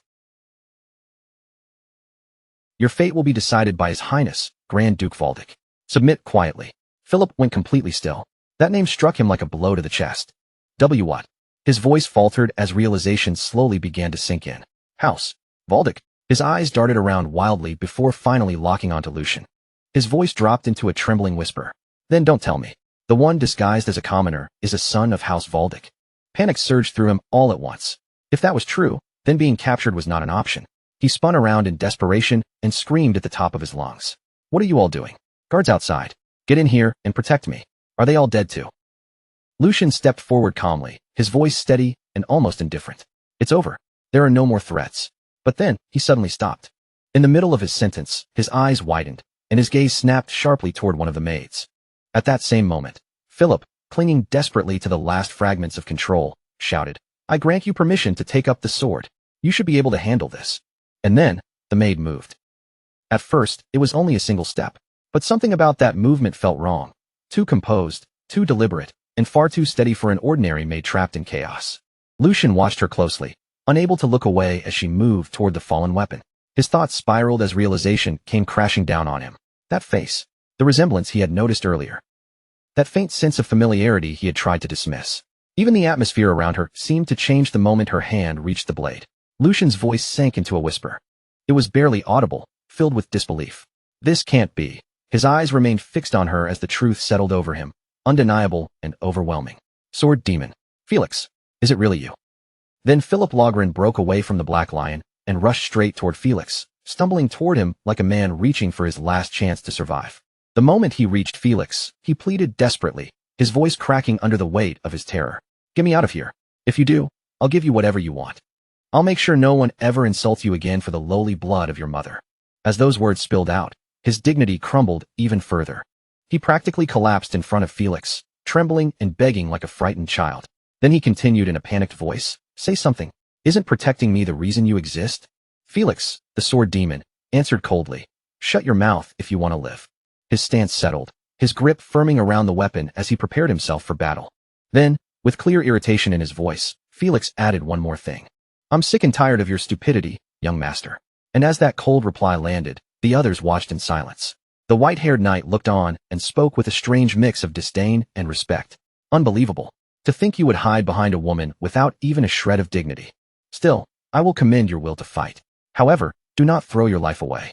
Do not mistake foolish bravado for courage. This mercy is something I offer to a child and a woman. Then his gaze shifted forward, and all of his attention settled fully on Felix. At that moment, a terrifying and overwhelming energy began surging from Felix's body. Sensing the pressure rising in the air, the knight muttered, So that is your choice. Very well. In the next instant, the white-haired knight shot forward with incredible speed, closing the distance between them almost immediately. Their swords collided with a sharp, ringing clash that cut through the room like metal screaming against metal. The knight's blade flashed dangerously close, stopping just short of Felix's eyes as the force of the strike pressed in. Yet Felix did not flinch. Even with the blade flashing so close to his face, there was no fear in his eyes, only a chilling calm that refused to break. With precise footwork and perfect control over his balance, Felix shifted his body at just the right angle, letting the force of the attack slide past him instead of meeting it head-on. He deflected the strike cleanly, guiding the knight's blade away with a smooth motion that made the dangerous attack look almost effortless. A faint smile touched Felix's lips as he pushed the knight's strike aside, his expression calm and composed, as though this entire exchange had already played out in his mind. Then, in that same flowing motion, Felix launched a sudden counterattack straight toward the white-haired knight. The change was so quick and seamless that even the knight was caught off guard. For the first time, surprise showed clearly on the knight's face. But there was no time to dwell on it, because in the very next instant, the battle erupted again. A streak of blood flickered through the air as the clash grew fiercer, the sharp exchange of blades turning more dangerous with every breath. Then the sword demon descended from above with a crushing strike. Yet somehow Felix remained completely unharmed, moving through the danger without losing control. Lucian watched the exchange in stunned silence, his thoughts racing as he followed each movement. Felix's reaction speed was so sharp it almost looked like he could see the future, and his movements were strange, free, and impossible to predict. There was no mistaking it. The longer Lucian watched, the more certain he became. Then his eyes landed on Felix's sword stance, and in that instant, something buried deep in his memory suddenly stirred awake. Fragments from the past rose to the surface, one after another, and the truth finally settled over him. This was the sword demon. Felix. Even back then, Lucian remembered it clearly. Felix had carried a kind of grace and bearing that never truly fit the harsh, bloody world of mercenaries. Brief flashes of those earlier days crossed Lucian's mind, each one reinforcing the same thought. Felix had always been different from everyone around him. With that slender frame and delicate features that made him impossible to ignore, Felix had always stood out. And then the moment snapped back to the present. The young master, terrified and desperate, pushed forward again, trying to hide behind Felix for protection. Meanwhile, Lucian pieced the truth together in his mind. Now he understood.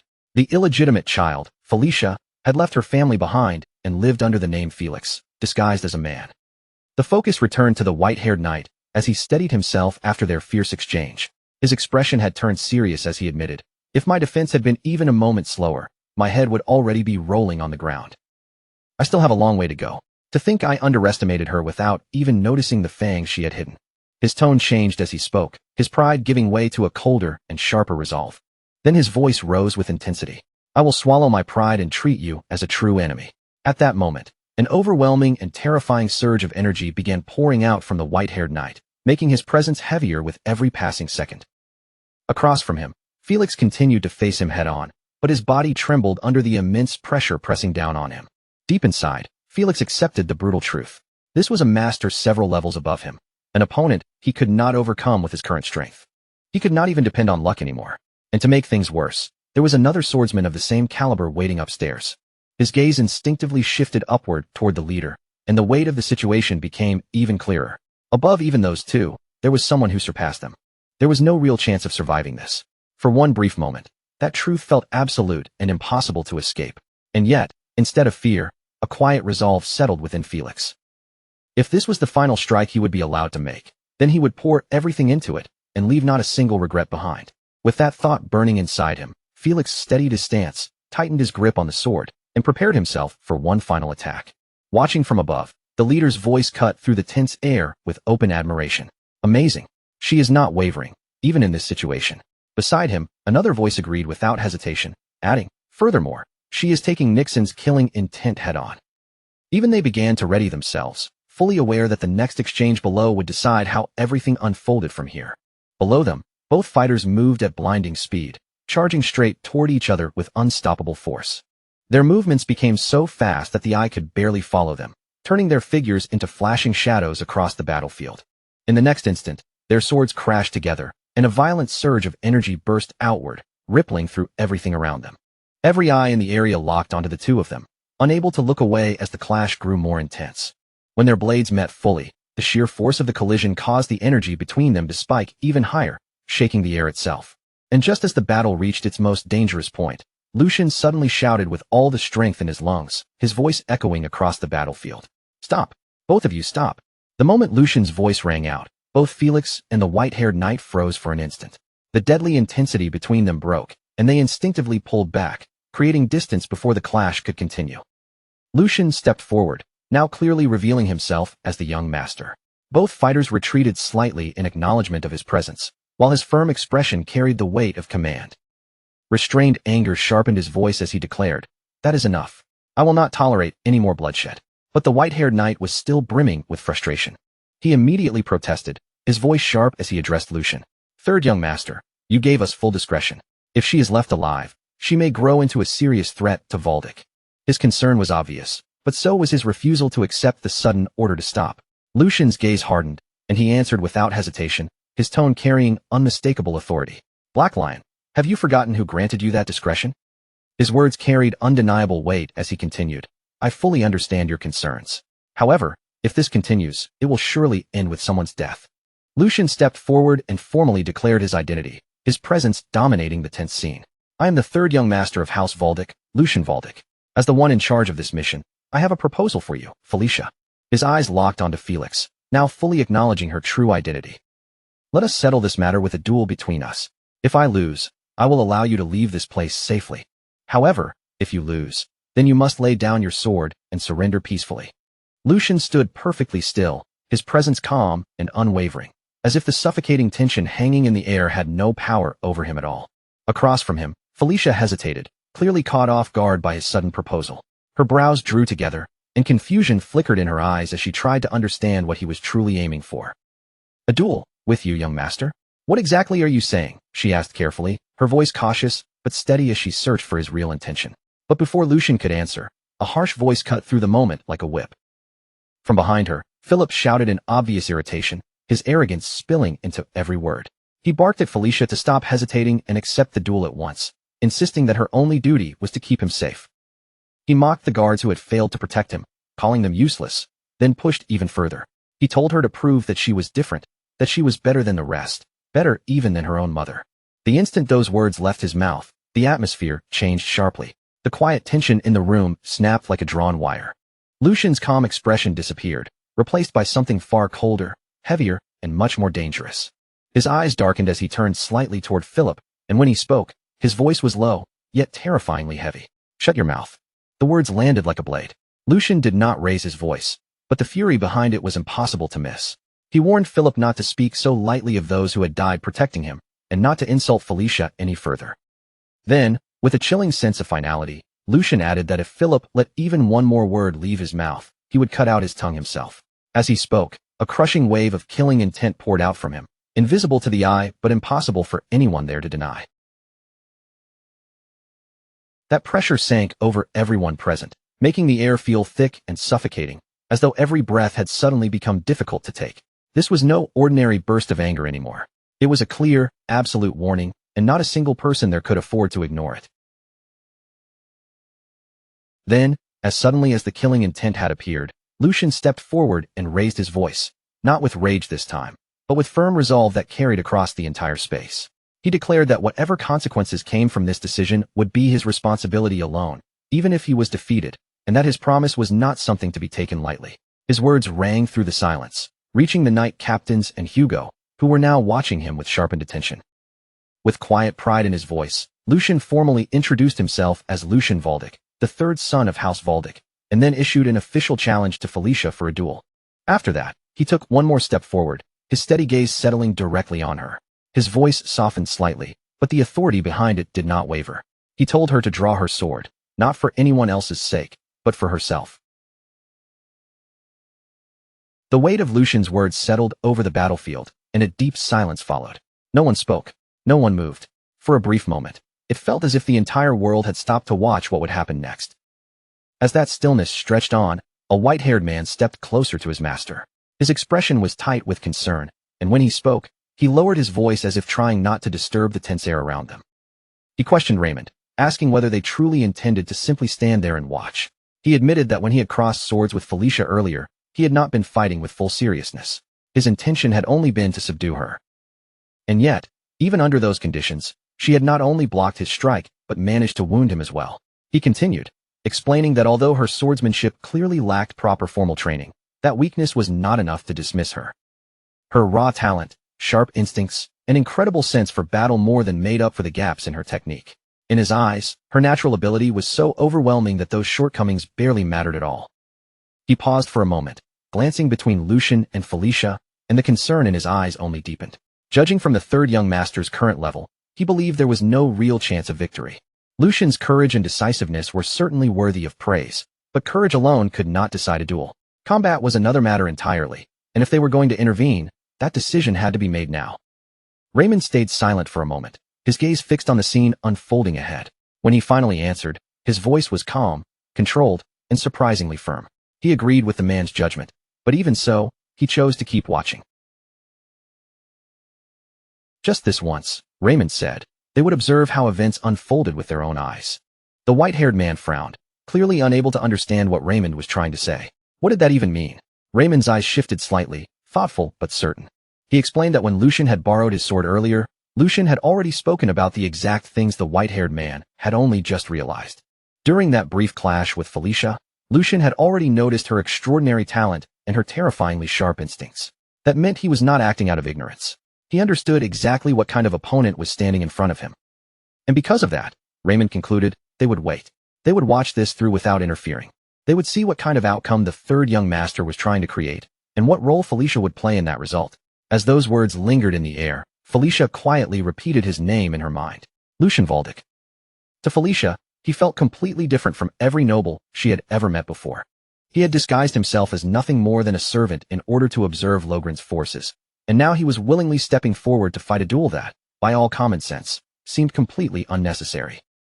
Nothing about him made sense to her. The more she tried to understand his intentions, the more impossible they became to grasp. Still, no matter how strange he was, one conclusion remained firm in her mind. Lucian was not someone who could defeat her.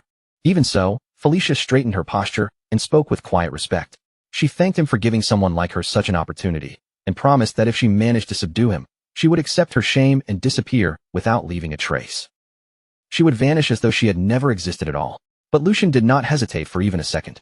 His reply came immediately, his voice cold but steady. If he was the one who subdued her instead, then she would come with him to Helheim. His gaze remained fixed on her as he spoke, never wavering. It was as if, in his mind, everything had already been decided. He added that it seemed she had already made her own resolve as well, and with those words, the silence around them deepened once more. This time, that silence carried the unmistakable weight of a clash about to begin. The air between Lucian and Felicia grew sharp as they stood face to face, their eyes locked on one another. Their bodies remained perfectly still, but both of them looked ready to explode into motion at any moment. This was no longer a conversation. It had become a battle waiting to happen. Inside her mind, Felicia made her final decision. She did not want to leave any unnecessary wounds on him. She would neutralize him with a single strike. Her eyes sharpened, and a cold glint flashed through them as her focus reached its peak. In the very next instant, Felicia moved. Her figure blurred forward with incredible speed, closing the distance between them in the span of a single heartbeat. Her blade sliced through the air, aiming a precise and decisive attack straight toward Lucian. But Lucian reacted just as quickly. With perfect timing, he lifted his sword and met her strike head-on, blocking the attack before it could reach him. A flicker of surprise crossed Felicia's eyes. He blocked her attack. The thought echoed sharply in her mind, but she did not allow herself to freeze. The moment Lucian tried to counterattack, Felicia immediately leapt backward, creating distance between them in one smooth and fluid motion. Her landing was light and controlled, her stance already prepared for the next exchange. Not once did her eyes leave Lucian. The duel had only just begun, but the intensity between them had already reached a level where neither side could afford to underestimate the other. As the clash continued, a sharp and unsettling thought echoed through Felicia's mind. His breathing and reaction speed should not have been able to keep up with her movements at all. So how had he blocked her sword? That question stayed with her, refusing to disappear as doubt slowly crept into her thoughts. But before she could find an answer, her eyes widened slightly. In the very next moment, Lucian was already right in front of her, closing the distance with terrifying precision. His sword came down without hesitation. Caught off guard, Felicia barely managed to raise her blade in time, struggling to block the incoming strike. The impact jolted through both of her arms, forcing her to tighten her grip and steady her stance. From that moment onward, the duel escalated at a frightening pace. Their swords crashed together again and again in a relentless exchange, each clash ringing sharply through the air. Every impact felt as if sparks might burst from the blades. Yet despite her skill, Felicia found herself being forced back, one step at a time. Every swing of Lucian's sword carried pressure, driving her into a defensive position she had never expected to take. In the middle of that storm of clashing steel, Lucian's voice cut through with calm clarity, as if he already controlled the flow of the duel. He told her that the reason she was being pushed back was because she had exhausted herself by overusing her mana during the clash with the Black Lions. And even if she was holding some strength in reserve just in case, the gap between them in that moment was still painfully clear. Before Felicia could fully process what he meant, Lucian launched a powerful and lethal strike. The force behind the attack was overwhelming, far beyond what she had expected from him. Felicia gritted her teeth and struggled to hold her ground, her body straining under the pressure as she blocked the blow. Then, as if that were not enough, Lucian spoke again, his tone steady and almost chilling in its certainty. He told her that he knew her better than she knew herself, her habits, her weaknesses, and even the flow of her sword's path. His words carried a weight that went far beyond simple confidence. It felt as though he was not merely fighting her. He was reading her, predicting her, and controlling the very rhythm of the battle. In the past, even though his encounter with her had been brief, it had left something behind.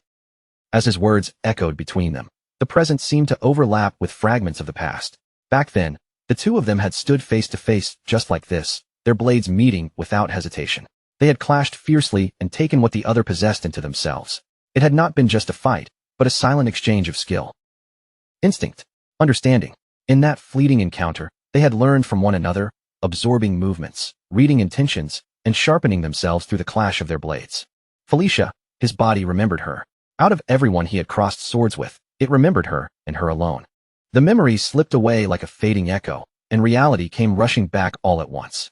In the present, the result of the duel had already been decided. Felicia's sword had shattered in her hand. The broken blade caught the light in jagged fragments, reflecting the stunned faces of everyone who had been watching. A heavy silence spread across the battlefield, so complete that even breathing felt loud.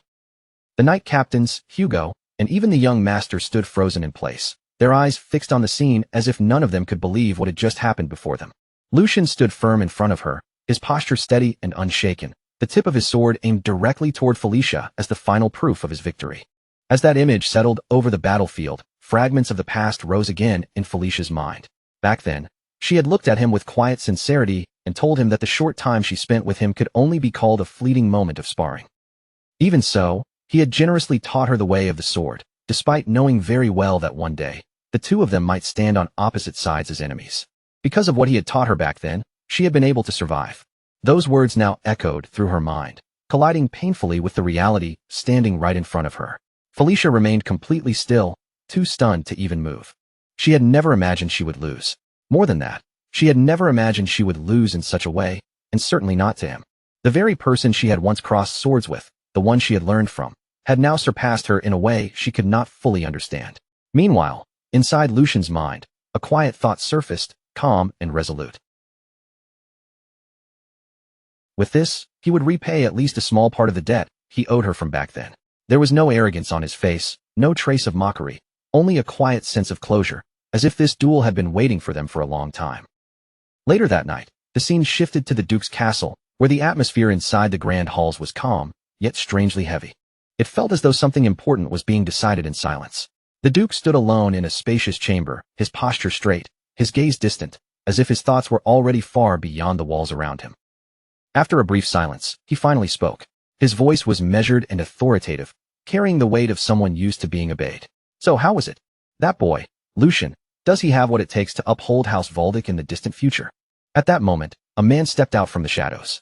It was none other than the captain of the Black Lion, who approached with proper respect. He lowered his head slightly before answering in a calm but firm tone. He possessed an unwavering core.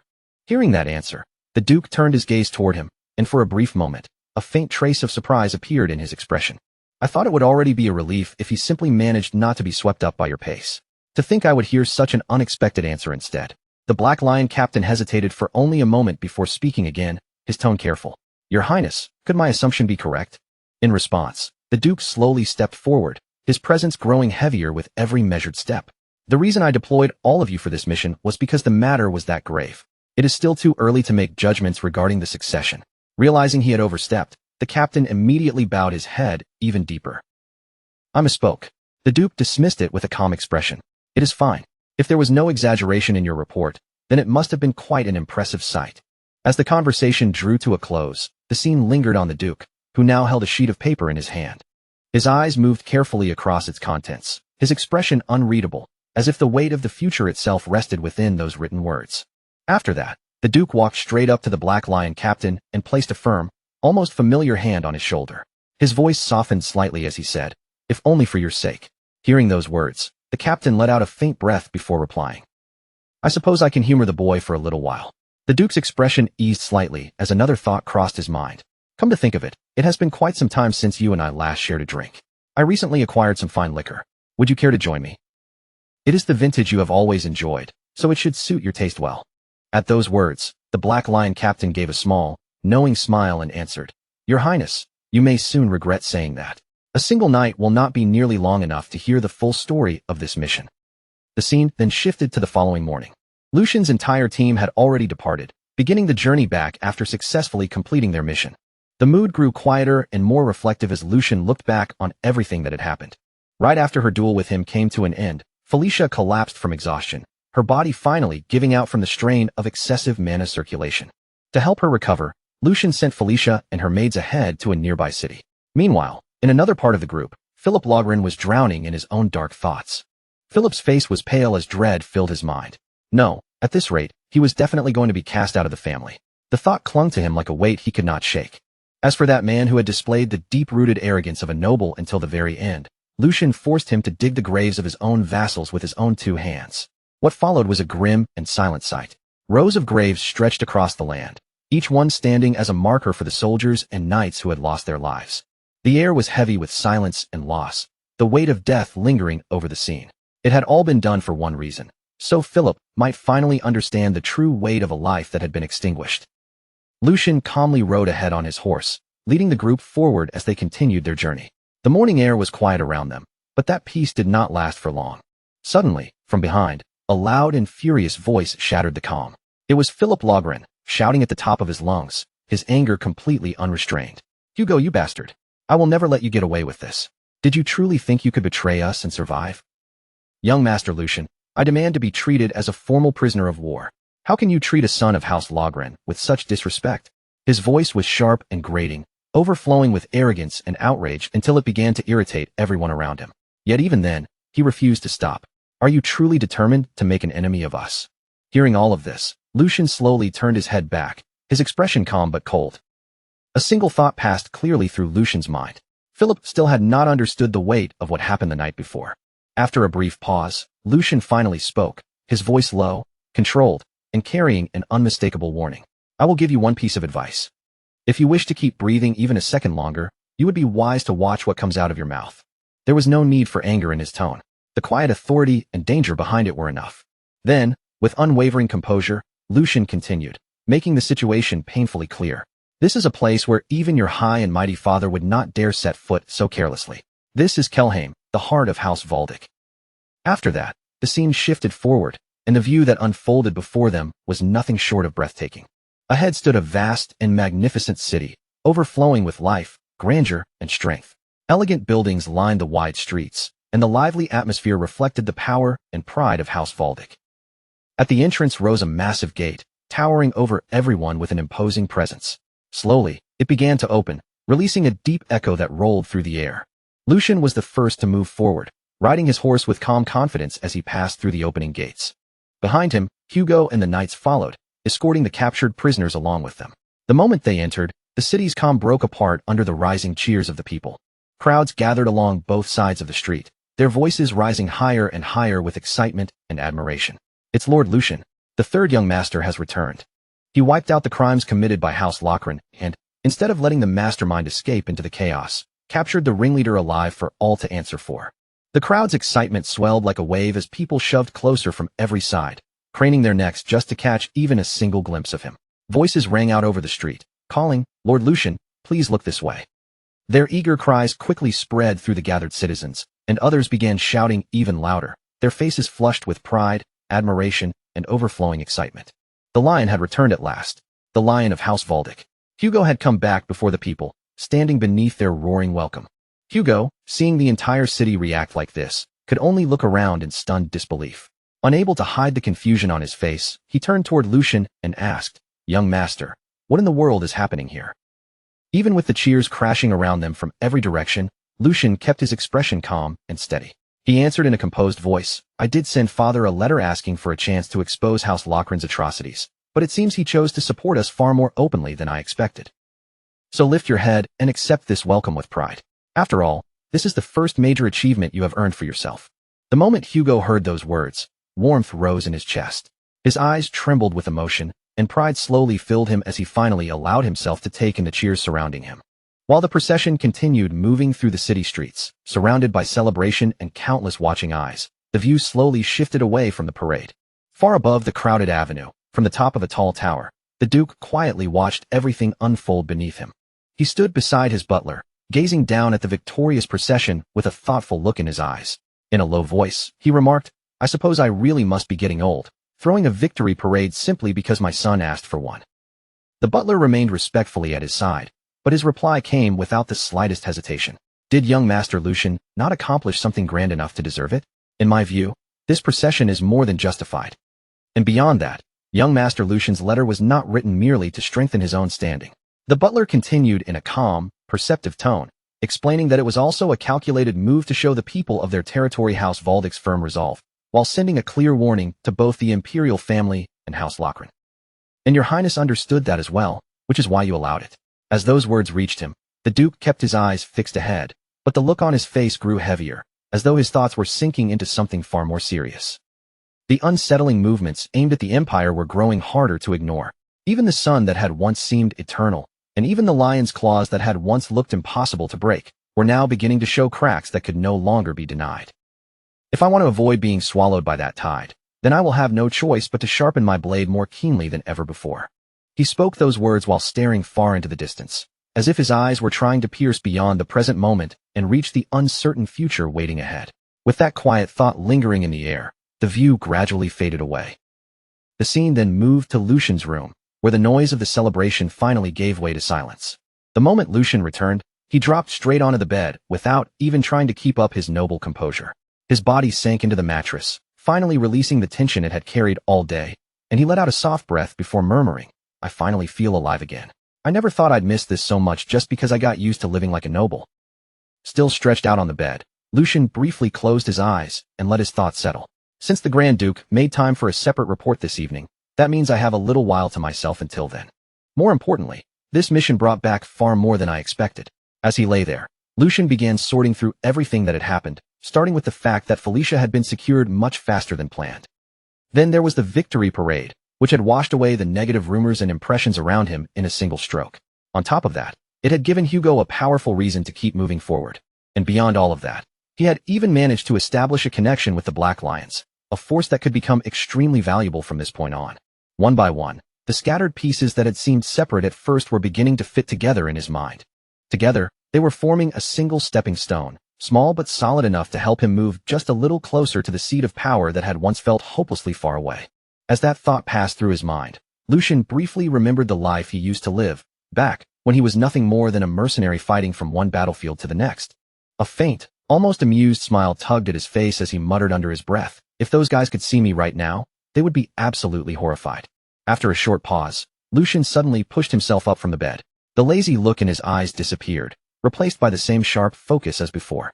"That's enough organizing my thoughts. Now then, should I start preparing for my next move?" His mind immediately began turning again, already moving beyond the success of the mission and toward what he needed to gain next. With a faintly calculating tone, he wondered aloud what would come after this, then murmured to himself, "I suppose the first thing to figure out is what I can wring out of the Grand Duke. Comey comes first." After that, the scene changed once more, bringing us into an elegant dining room where Lucian and the Grand Duke were seated together for dinner. The room was refined and quiet, every detail polished with noble elegance, yet the calm atmosphere carried an unmistakable weight.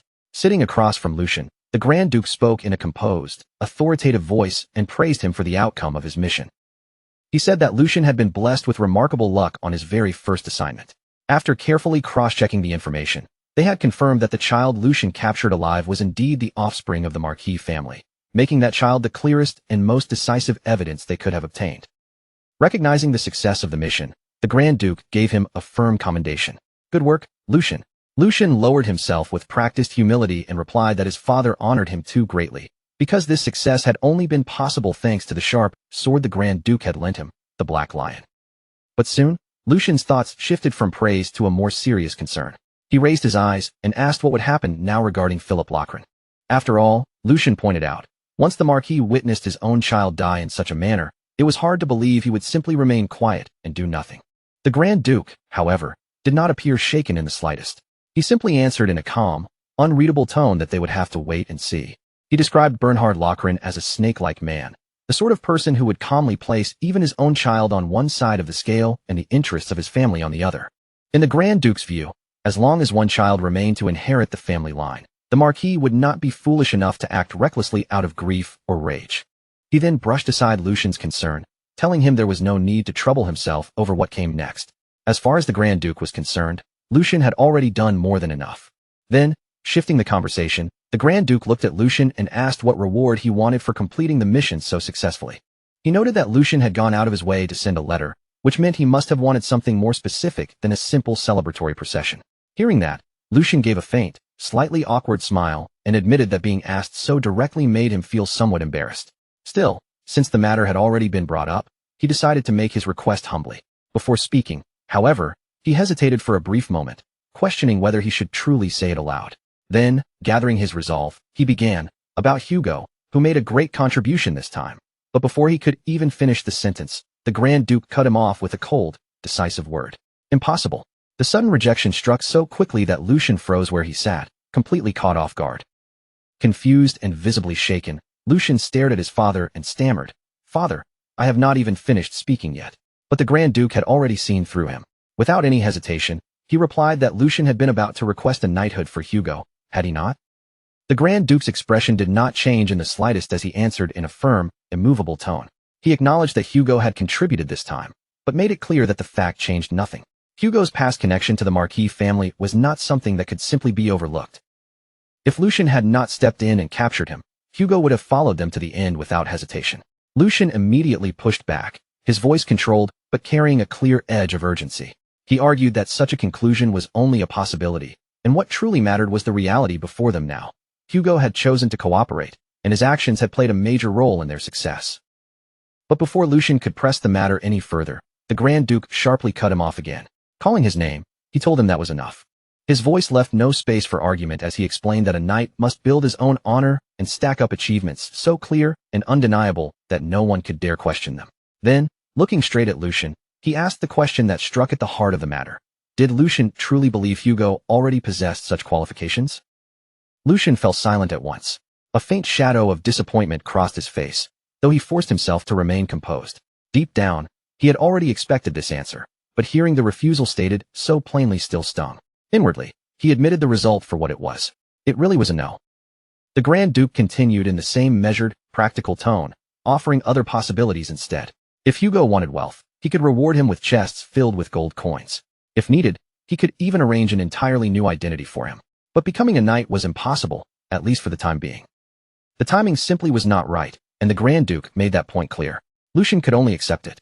His expression settled into resignation as he quietly lowered his hopes, and deep down, he offered Hugo a silent apology. It seemed they would have no choice but to wait for another chance in the future. On the surface, Lucian gave a calm nod and agreed with his father's judgment. He admitted that perhaps he had rushed into making such a request too soon.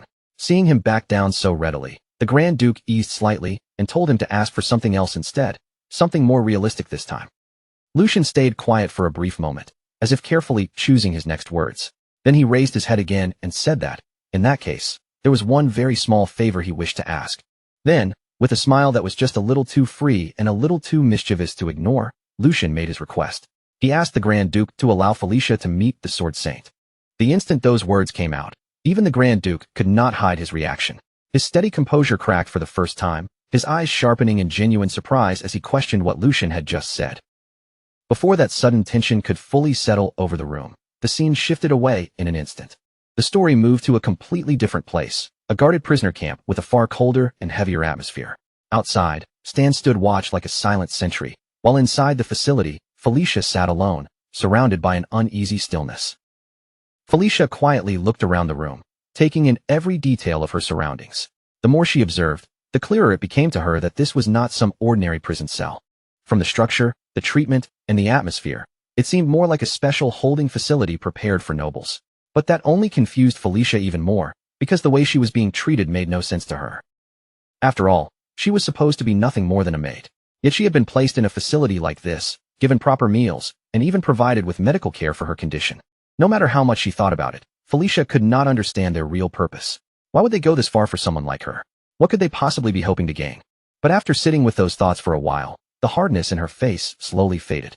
Perhaps, she told herself, this outcome was not entirely bad. As the quiet room settled around her, Felicia's eyelids gradually lowered, her expression softening as she slipped deeper into her own thoughts. In that silence, her mind drifted back over everything she had endured. With a feeling that carried both exhaustion and faint relief, she admitted to herself that, at the very least, she had finally managed to escape that hellish place. Sitting alone in the stillness, Felicia continued to think, her thoughts growing softer and more fragile, almost like she was whispering one last wish to herself. She thought that it would be nice if, before dying, she could hold a sword just one final time. And if she were allowed to be a little more selfish, even for just a moment, there was one more desire buried deep within her heart.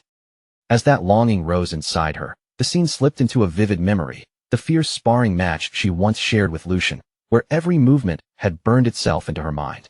The ringing clash of blades, the swift footwork, the sharp pressure between them, and the tension of every exchange returned to her as clearly as if it were happening right before her eyes again. Watching that memory unfold within her mind, Felicia quietly admitted the truth to herself. If she could ask for anything, she wanted to cross swords with him one more time. But almost as soon as the thought appeared, she rejected it herself, calling it absurd, as if such a wish could never be granted. And right then, a voice from outside suddenly cut through the silence.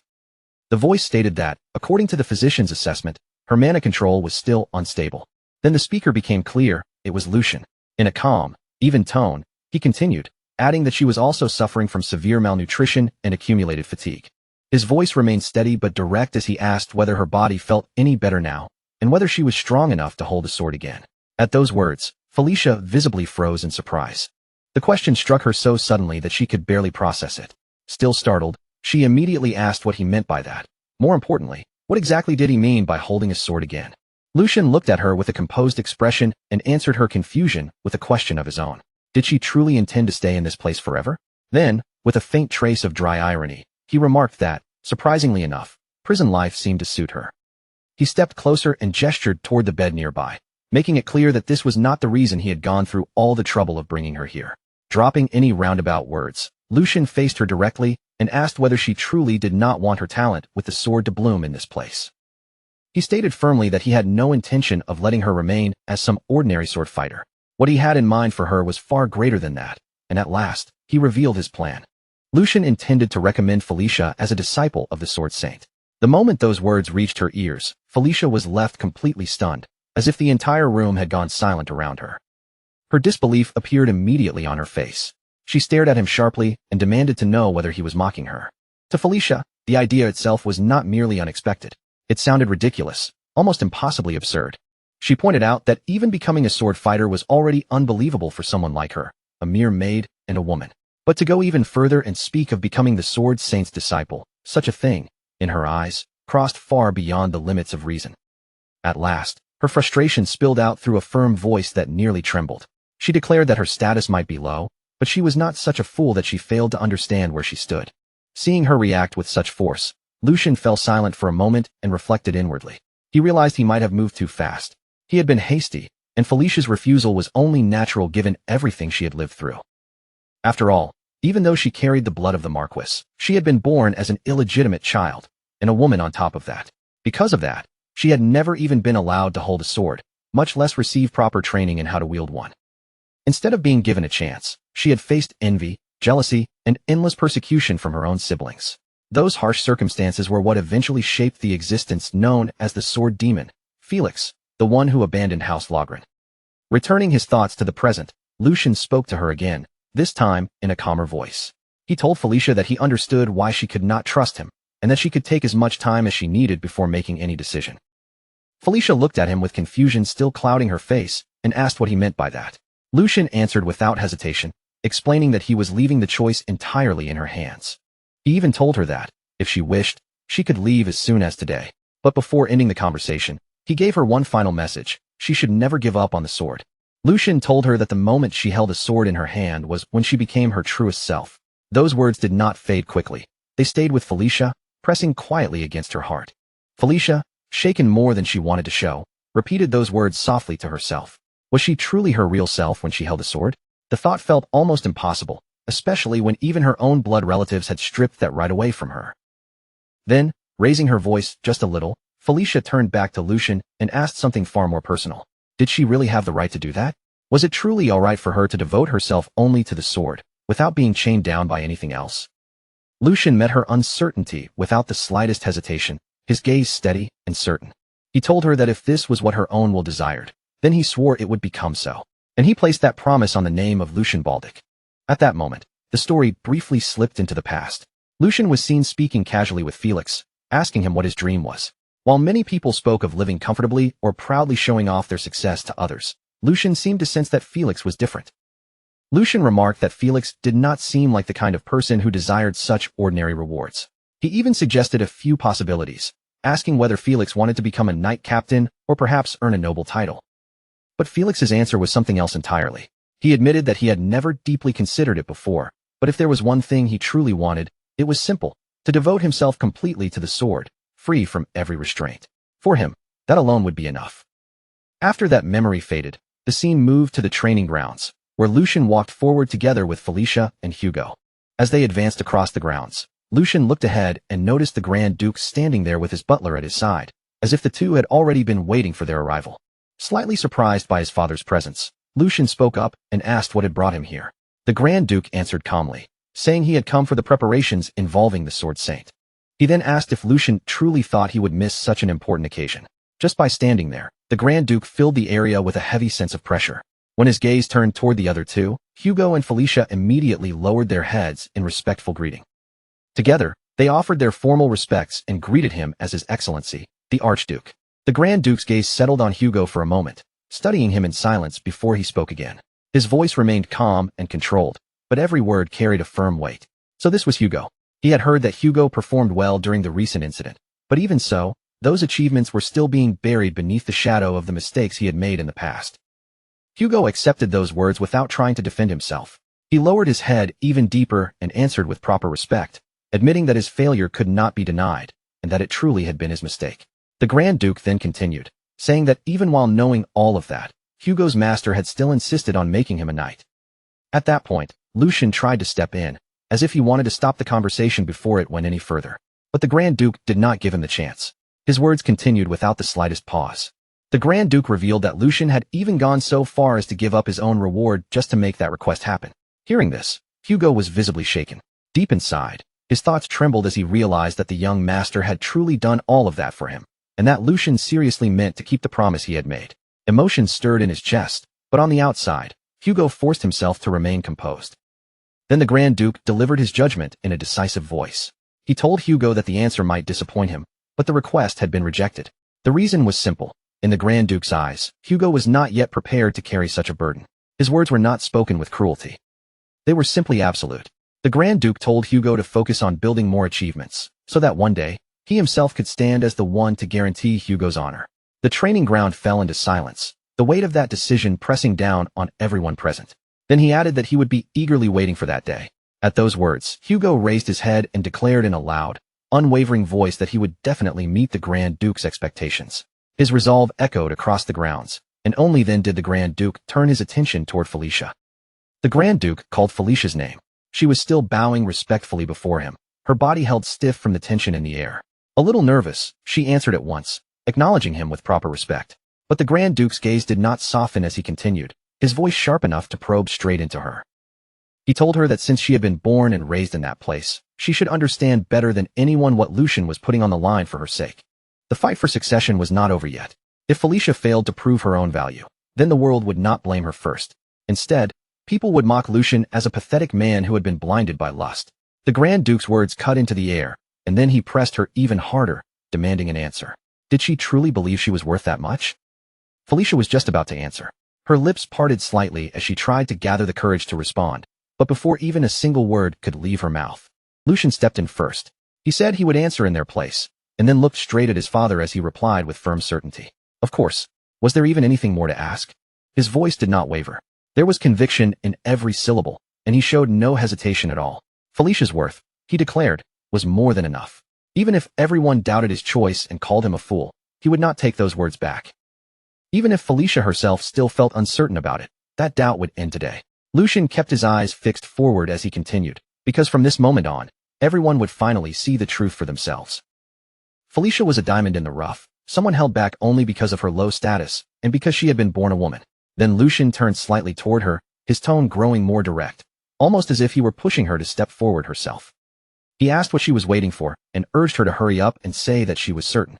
In that moment, a realization suddenly struck him. This was not some simple coincidence. The Archduke had truly been waiting here for them, watching everything unfold with his own eyes. The Grand Duke remained silent for a short while, his expression giving away almost nothing, though his thoughts ran far deeper than his face revealed.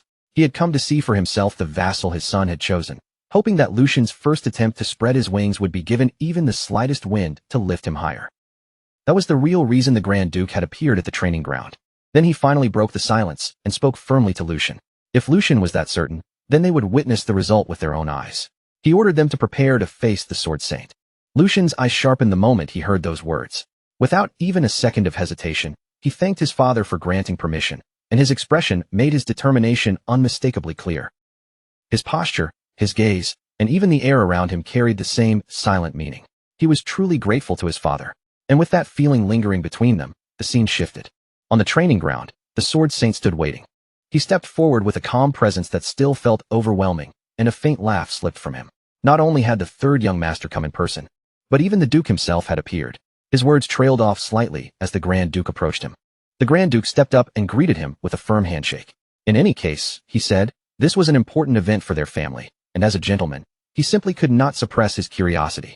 Then he told the Sword Saint not to worry about his son's reputation and to evaluate him with full rigor. Lucian also moved forward, facing his master with the same unwavering determination in his eyes. Lucian said he wanted the same thing. Only if the evaluation was strict would the promise they had made carry true meaning. Hearing that, a memory briefly passed through the Sword Saint's mind. He remembered Lucian once telling him that he would bring a perfect student, someone worthy of receiving his teachings. After a brief pause, the Sword Saint gave a slight nod. If both of them insisted on it, then he would take the matter very seriously. And before him, Felicia stood waiting. Her body was tense, and a faint hesitation showed in the way she held herself. The Sword Saint's gaze remained fixed on her, heavy, sharp, and impossible to ignore. A moment later, Felicia and the Sword Saint stood directly across from each other. Inside her mind, Felicia felt the full weight of the man before her. There was no doubt about it. This was truly the Sword Saint. Just standing in front of him made her feel as if the very air around them had changed. Gathering her courage, Felicia straightened herself and spoke with respect. She said it was an honor to meet the Sword Saint, and then introduced herself properly as Felicia. But before she could continue any further, the Sword Saint slowly raised his sword, holding it with calm authority as he cut her off.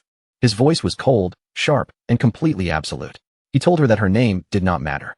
Her sword would speak for her. A brief silence followed, and his piercing gaze seemed to pass straight through her. He told her that her name could wait until later. For now, she was to wield the wooden sword. At those words, the focus shifted slightly to the side, where Lucian and the Grand Duke stood watching in silence. The tension over the training ground tightened, as if everything had been building toward this one moment. Lucian quietly thought to himself that the test had now begun. Keeping calm, Lucian began to assess the situation in his mind. If Felicia gathered her mana into the tip of the wooden sword and pushed it in deeper, it should work. But if she tried to depend on raw strength alone, then this would become difficult. With proper mana circulation, there should not have been any major problem. Even so, a trace of uncertainty still lingered in Lucian's mind. What would happen next was something they could only watch and find out. Across from the Sword Saint, Felicia tightened her grip around the wooden sword. A bit of nervousness still remained inside her, but her determination burned even stronger. She knew this was a chance that might come only once in her entire life. She told herself that she had to be careful. Taking a steady breath, Felicia focused inward and began concentrating mana into her hands, just like Philip had done. Slowly, she guided that energy through herself, following the method she had learned. And then, it worked. She had done it. The mana moved without any obvious problem, and for a brief moment, surprise flickered through her mind. Relief washed over her for just an instant. But that feeling quickly turned into uncertainty as she wondered what she was supposed to do next. Just as that question rose in her mind, the Sword Saint suddenly spoke. He said that was enough, and that there was nothing more to see. Felicia was caught completely off guard, her eyes widening in confusion at the sudden declaration. She stammered in shock, asking what he meant. She had done exactly as he ordered and had drawn the sword. But before she could explain any further, the Sword Saint stepped forward and firmly took hold of her hand. His grip was steady and unshakable. He told her the reason was obvious, his voice calm, yet absolute, as though the answer should have been clear from the very beginning. The Sword Saint tightened his hold slightly as he looked at her, his expression growing even more serious. Her circulation showed that she had ignored her internal condition because she feared pain, and her mana management had completely disregarded the actual state of her own body. His voice grew sharper, and each word landed with heavy force. This, he said, was the typical result of arrogance, the kind often seen in people who relied on talent alone. The Sword Saint paused for a brief moment, his eyes never leaving Felicia. Then he continued in the same steady voice, acknowledging that she stood before the Black Lions with the body of a woman, and for that alone, there was no denying that she possessed genuine talent. But talent was not the only thing he judged. His tone grew even colder as he told her that flaws rooted in a person's character were far harder to correct than any lack of skill. Then, with his gaze still fixed on her, he asked whether that explanation was enough. He told her to go back and properly understand the words of the master who had taught her. The first lesson she needed to learn was how to listen. Then he turned slightly away, as if the matter had already been settled, and said he had nothing more to tell her. But just as he was about to end it there, Felicia's voice suddenly cut through the air. She admitted that she had never even had the chance to learn under a teacher. Her words stopped him in place, and there was no arrogance in her tone, only honesty, embarrassment, and a quiet shame she could not hide. She lowered her voice and confessed that she was ashamed to say it, but she did not understand anything he had just told her. Terms like circulation and mana management meant nothing to her, because no one had ever properly explained them. Felicia's gaze dropped slightly, and her fingers tightened around the sword in her hand. She said she had only copied what she had seen with her own eyes. She called herself foolish, then asked him to show her properly. For the first time, the Sword Saint's composed expression wavered. He turned back toward her, his eyes narrowing as he asked what she had just said. Was she really claiming that she had done all of that by herself, simply by watching someone else, without any guidance at all? His brow furrowed deeply, and he rejected the idea at once, saying that such a thing should be impossible. He asked again, almost in disbelief, whether she had not just used mana circulation to draw that sword. Felicia hesitated under his pressure, clearly intimidated, but she still answered honestly. She said she had merely copied what her brother had shown her during their sparring match, because she could feel the weight and speed of his sword changing. The Sword Saint's eyes narrowed a little more, disbelief and confusion beginning to mix together. Felicia kept trying to explain in her own awkward way, saying that whenever that blue energy in her brother's body pulsed strongly, she could sense the change happening. But to the Sword Saint, her explanation sounded completely absurd. Inwardly, he thought she was speaking nonsense, unable to make sense of what he was hearing. And her mana was not something a person could simply see whenever they wished. And at that moment, his gaze slowly shifted toward Lucian. His thoughts remained unsettled as he stared at Lucian. Even he could not perceive inner mana without making physical contact. So how could this girl have manifested something so close to a sixth sense purely through her own will? His eyes narrowed as a question formed in his mind. He turned to the third young master and asked who exactly this girl was. Lucian met his master's gaze calmly, his expression steady and confident. Had he not already said it? He had promised to bring someone with extraordinary potential. To Lucian, Felicia was a true masterpiece of fencing talent. There was not the slightest hesitation in his belief, only a quiet certainty that seemed impossible to shake. And with that unspoken confidence hanging between them, the moment finally arrived. The match between them began. Felicia was the first to move, launching herself forward with startling speed. She circled rapidly around the Sword Saint, her eyes darting across his stance as she searched desperately for even the smallest opening. Every step she took was sharp, quick, and relentless. Her movements were driven by urgency and fierce determination. But the Sword Saint remained perfectly still in the center of it all, calm and unmoving, as if her speed and pressure meant nothing to him. Then, at last, Felicia saw a brief gap. She did not waste even a heartbeat. Felicia lunged toward that opening, driving forward with everything she had in an attempt to pierce through his defense. But the very next instant, her attack came to a complete stop.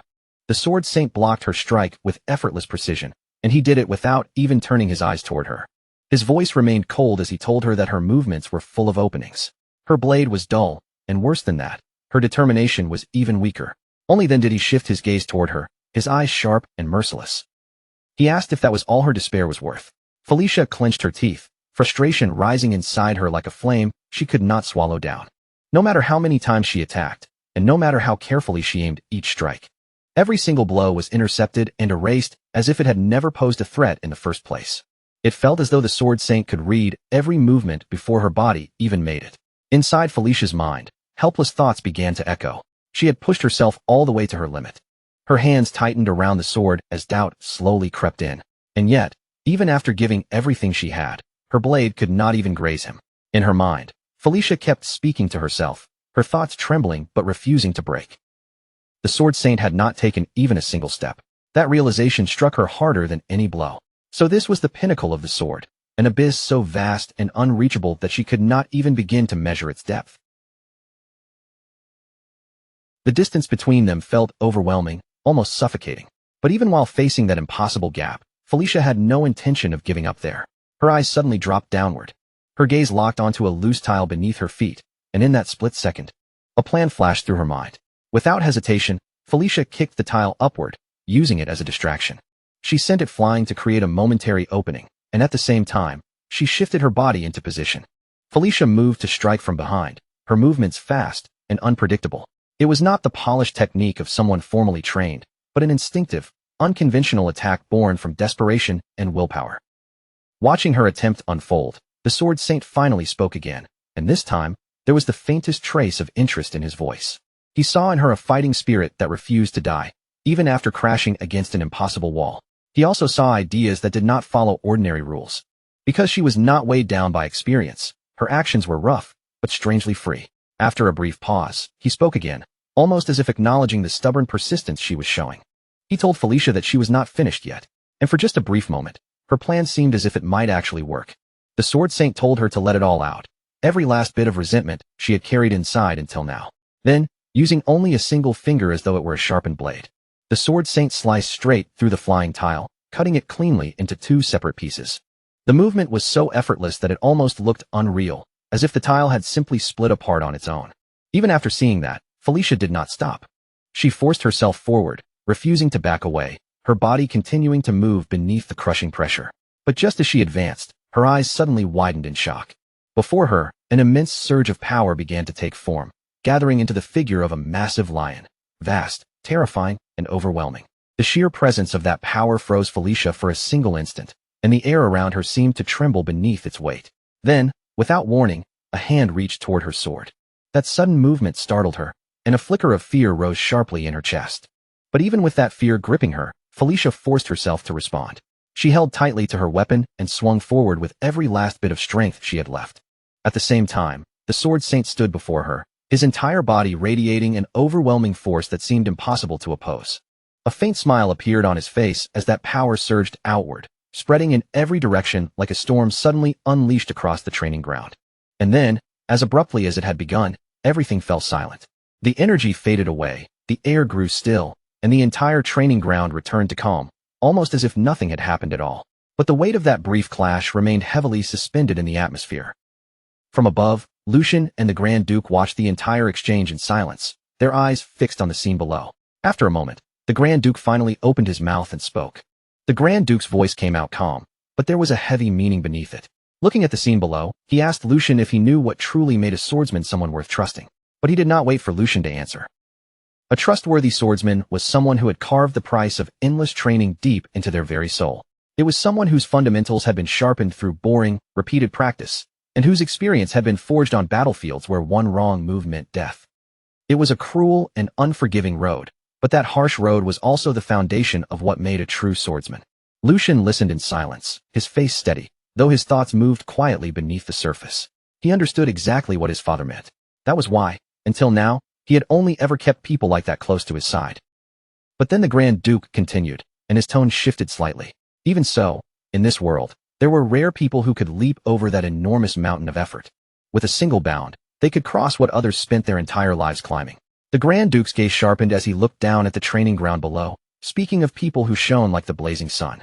Their talent was so overwhelming that the world had no choice but to recognize them, like a rising tide powerful enough to swallow everything in its path. After a brief pause, his eyes remained fixed below. That girl was exactly one of those people. The view returned to the ground, where Felicia stood frozen in place, her sword still firmly caught in the Sword Saint's grasp.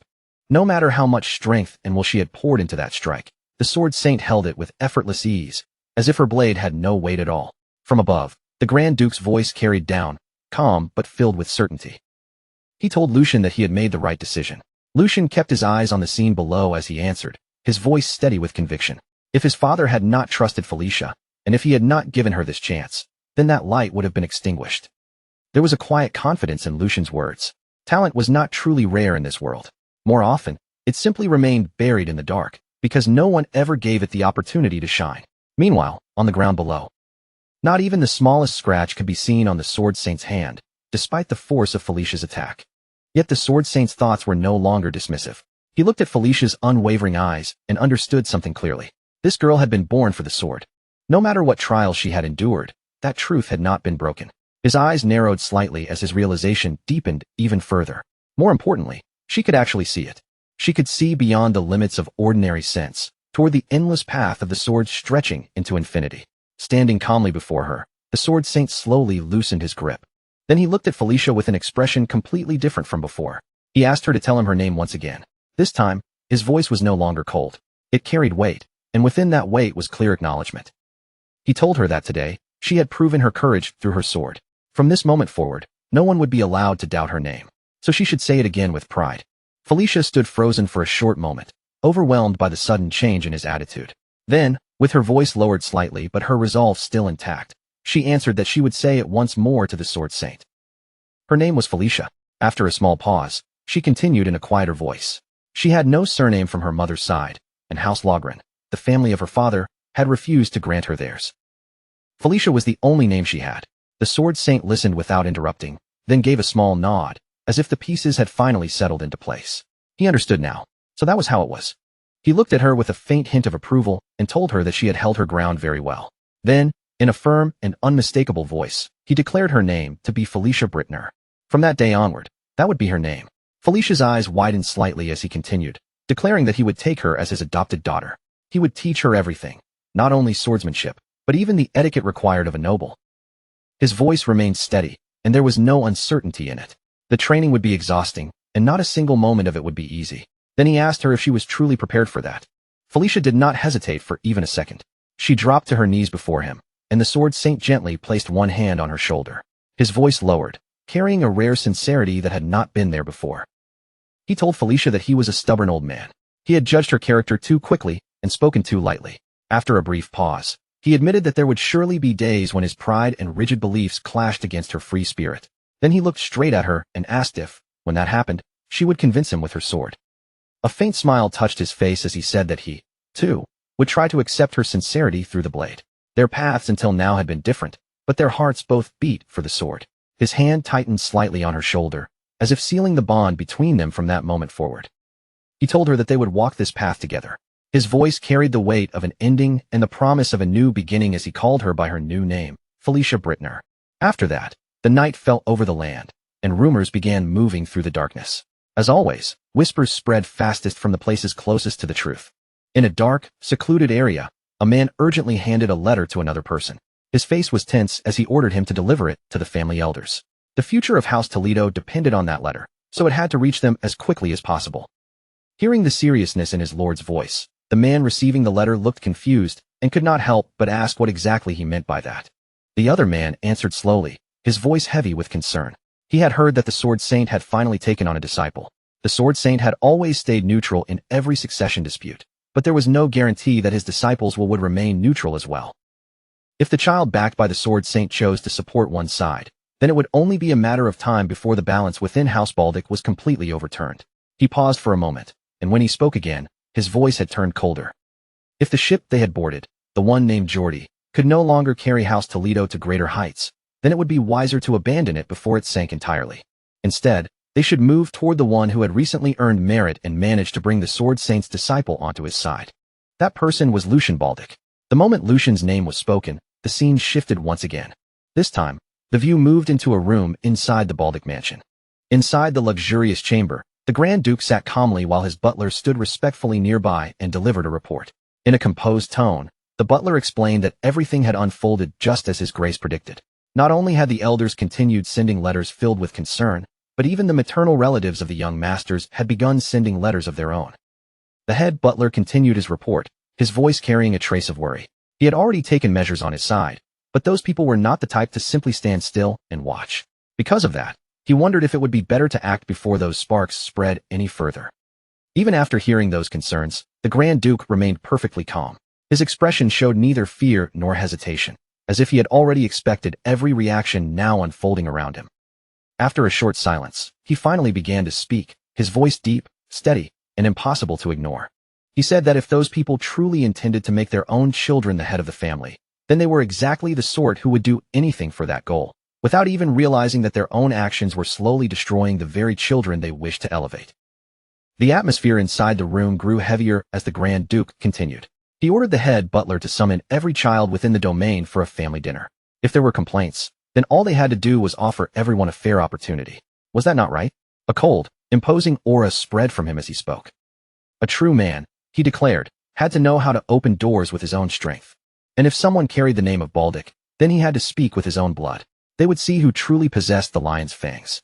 Right after those words, the scene shifted once more into the quiet night inside the Grand Duke's mansion. At the same time, Lucian was walking forward beside a servant, moving through the grand halls of the estate with his usual calm steps. As he continued ahead, the eyes of countless servants immediately turned toward him.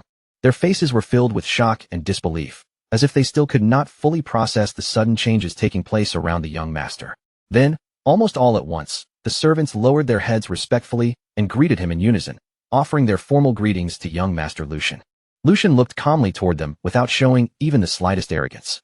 In a composed and gentle voice, he told them they had all been working hard, and that they should not mind him, just continue with their duties. As Lucian looked across the servants gathered around him, he quietly began to reflect on the change. It was not only the annex where he lived that felt different now. Even here, in the main house where his father resided, the servants' attitudes had shifted far more than he had ever expected. A faint smile slowly touched Lucian's face as he finally understood what that change meant. His position within the family had risen much higher than he himself had imagined, and the way everyone looked at him now made that impossible to deny. At the same time, Another thought quietly crossed his mind. He had believed that becoming a direct disciple himself would already be considered an enormous success, enough to change how others viewed him. But the treatment he was receiving now went far beyond even that achievement. This was not simple respect anymore. It was a clear sign that his influence had begun to spread through the entire mansion. And now that Felicia had met the Sword Saint, Lucian could not even begin to imagine what kind of monster she would eventually become in the future once her talent truly started to bloom. After walking through the long halls for a while, Lucian finally arrived before a large door, its heavy frame standing quietly in front of him. He stopped there for a brief moment and neatly adjusted his tie, preparing himself with a calm expression. Then he thought to himself that it was probably time for him to begin handling his own role as well. Without hesitating any longer, Lucian reached forward and pushed the door open. The instant the door opened, the tense atmosphere inside the room came clearly into view. Seated within were the fourth young master and the second young master, Jordy. Both of their faces were dark and unpleasant, making the pressure in the room obvious at a glance. Looking directly toward Jordy, Lucian calmly thought to himself that their expressions said everything. Just as he expected, every one of them had a long face. Even so, Lucian showed no trace of unease. He walked forward calmly toward his seat, keeping his posture relaxed and his expression composed the entire time. Once he sat down, Lucian glanced around at everyone gathered there and spoke with a polite smile, saying it was wonderful to see them all gathered together again after such a long time. He added that it was truly a shame brothers found it so difficult to even see each other's faces these days. Then his gaze shifted toward Jordy as he asked if his brother did not agree. Jordy responded to Lucian at once, his expression cold and rigid. Staring straight at him, he spoke in a sharp warning tone, saying that Lucian seemed quite triumphant because of everything that had happened recently. He asked whether Lucian truly believed that good fortune would keep following him forever. Nothing had really changed, Jordy warned, so Lucian would be wise to watch how he behaved. But instead of being intimidated, Lucian suddenly began to clap lightly, as though Jordy's warning had genuinely moved him. A faint smile appeared on Lucian's face as he replied that, as expected, the only person truly looking out for him was his brother. He even asked how Jordy had known he had been feeling a little too excited lately. His tone sounded polite and harmless on the surface, but every word carried a thin blade of mockery underneath. Lucian calmly continued, saying that he completely understood brother Jordy. Even if Jordy's words sounded harsh, Lucian knew everything he did was ultimately for his sake. As Lucian kept speaking without giving Jordy any opening to interrupt, the air inside the room slowly turned colder. After the incident at the training grounds, Lucian said, Jordy had decisively cut ties with Sir Hen and shown everyone the true image of what a noble lord should be. Not only that, but when it came to the money embezzled by the former head maid Jenny, Jordy had generously compensated her and even provided her with a rather generous allowance afterward. Lucian asked how he could possibly fail to understand such kindness from his brother. Then, as if something important had only just occurred to him, his expression turned innocent again. He suddenly asked whether Jenny was doing well these days. After all, he had stopped right before she died. The moment those words left Lucian's mouth, Jordy's face twisted with fury. The anger he had been suppressing finally burst through, and he slammed out in rage. He shouted Lucian's name, demanding to know how he dared speak that way. At the same time, the fourth young master silently watched the entire exchange play out before him. Seeing Jordy being completely dragged around by Lucian's words, he could only think in irritation that if his second brother was going to be overwhelmed this easily, then he should have simply stayed quiet. The fourth young master continued watching the situation unfold, and the frustration on his face became more and more obvious. In his mind, he angrily thought that Jordy was only helping Lucian build even more momentum. He could not just sit there and allow things to continue like this. Unable to stay silent any longer, he suddenly rose from his seat and shouted toward Lucian. He said that second brother had only been telling Lucian to restrain himself, worried that his excitement might cause him to make a mistake. Then he demanded to know whether Lucian really had to respond with such sarcastic mockery toward brother Jordy. The fourth young master ordered Lucian to admit his mistake to Jordy immediately. After saying this, he felt as if he had stepped forward at exactly the right moment and done something important.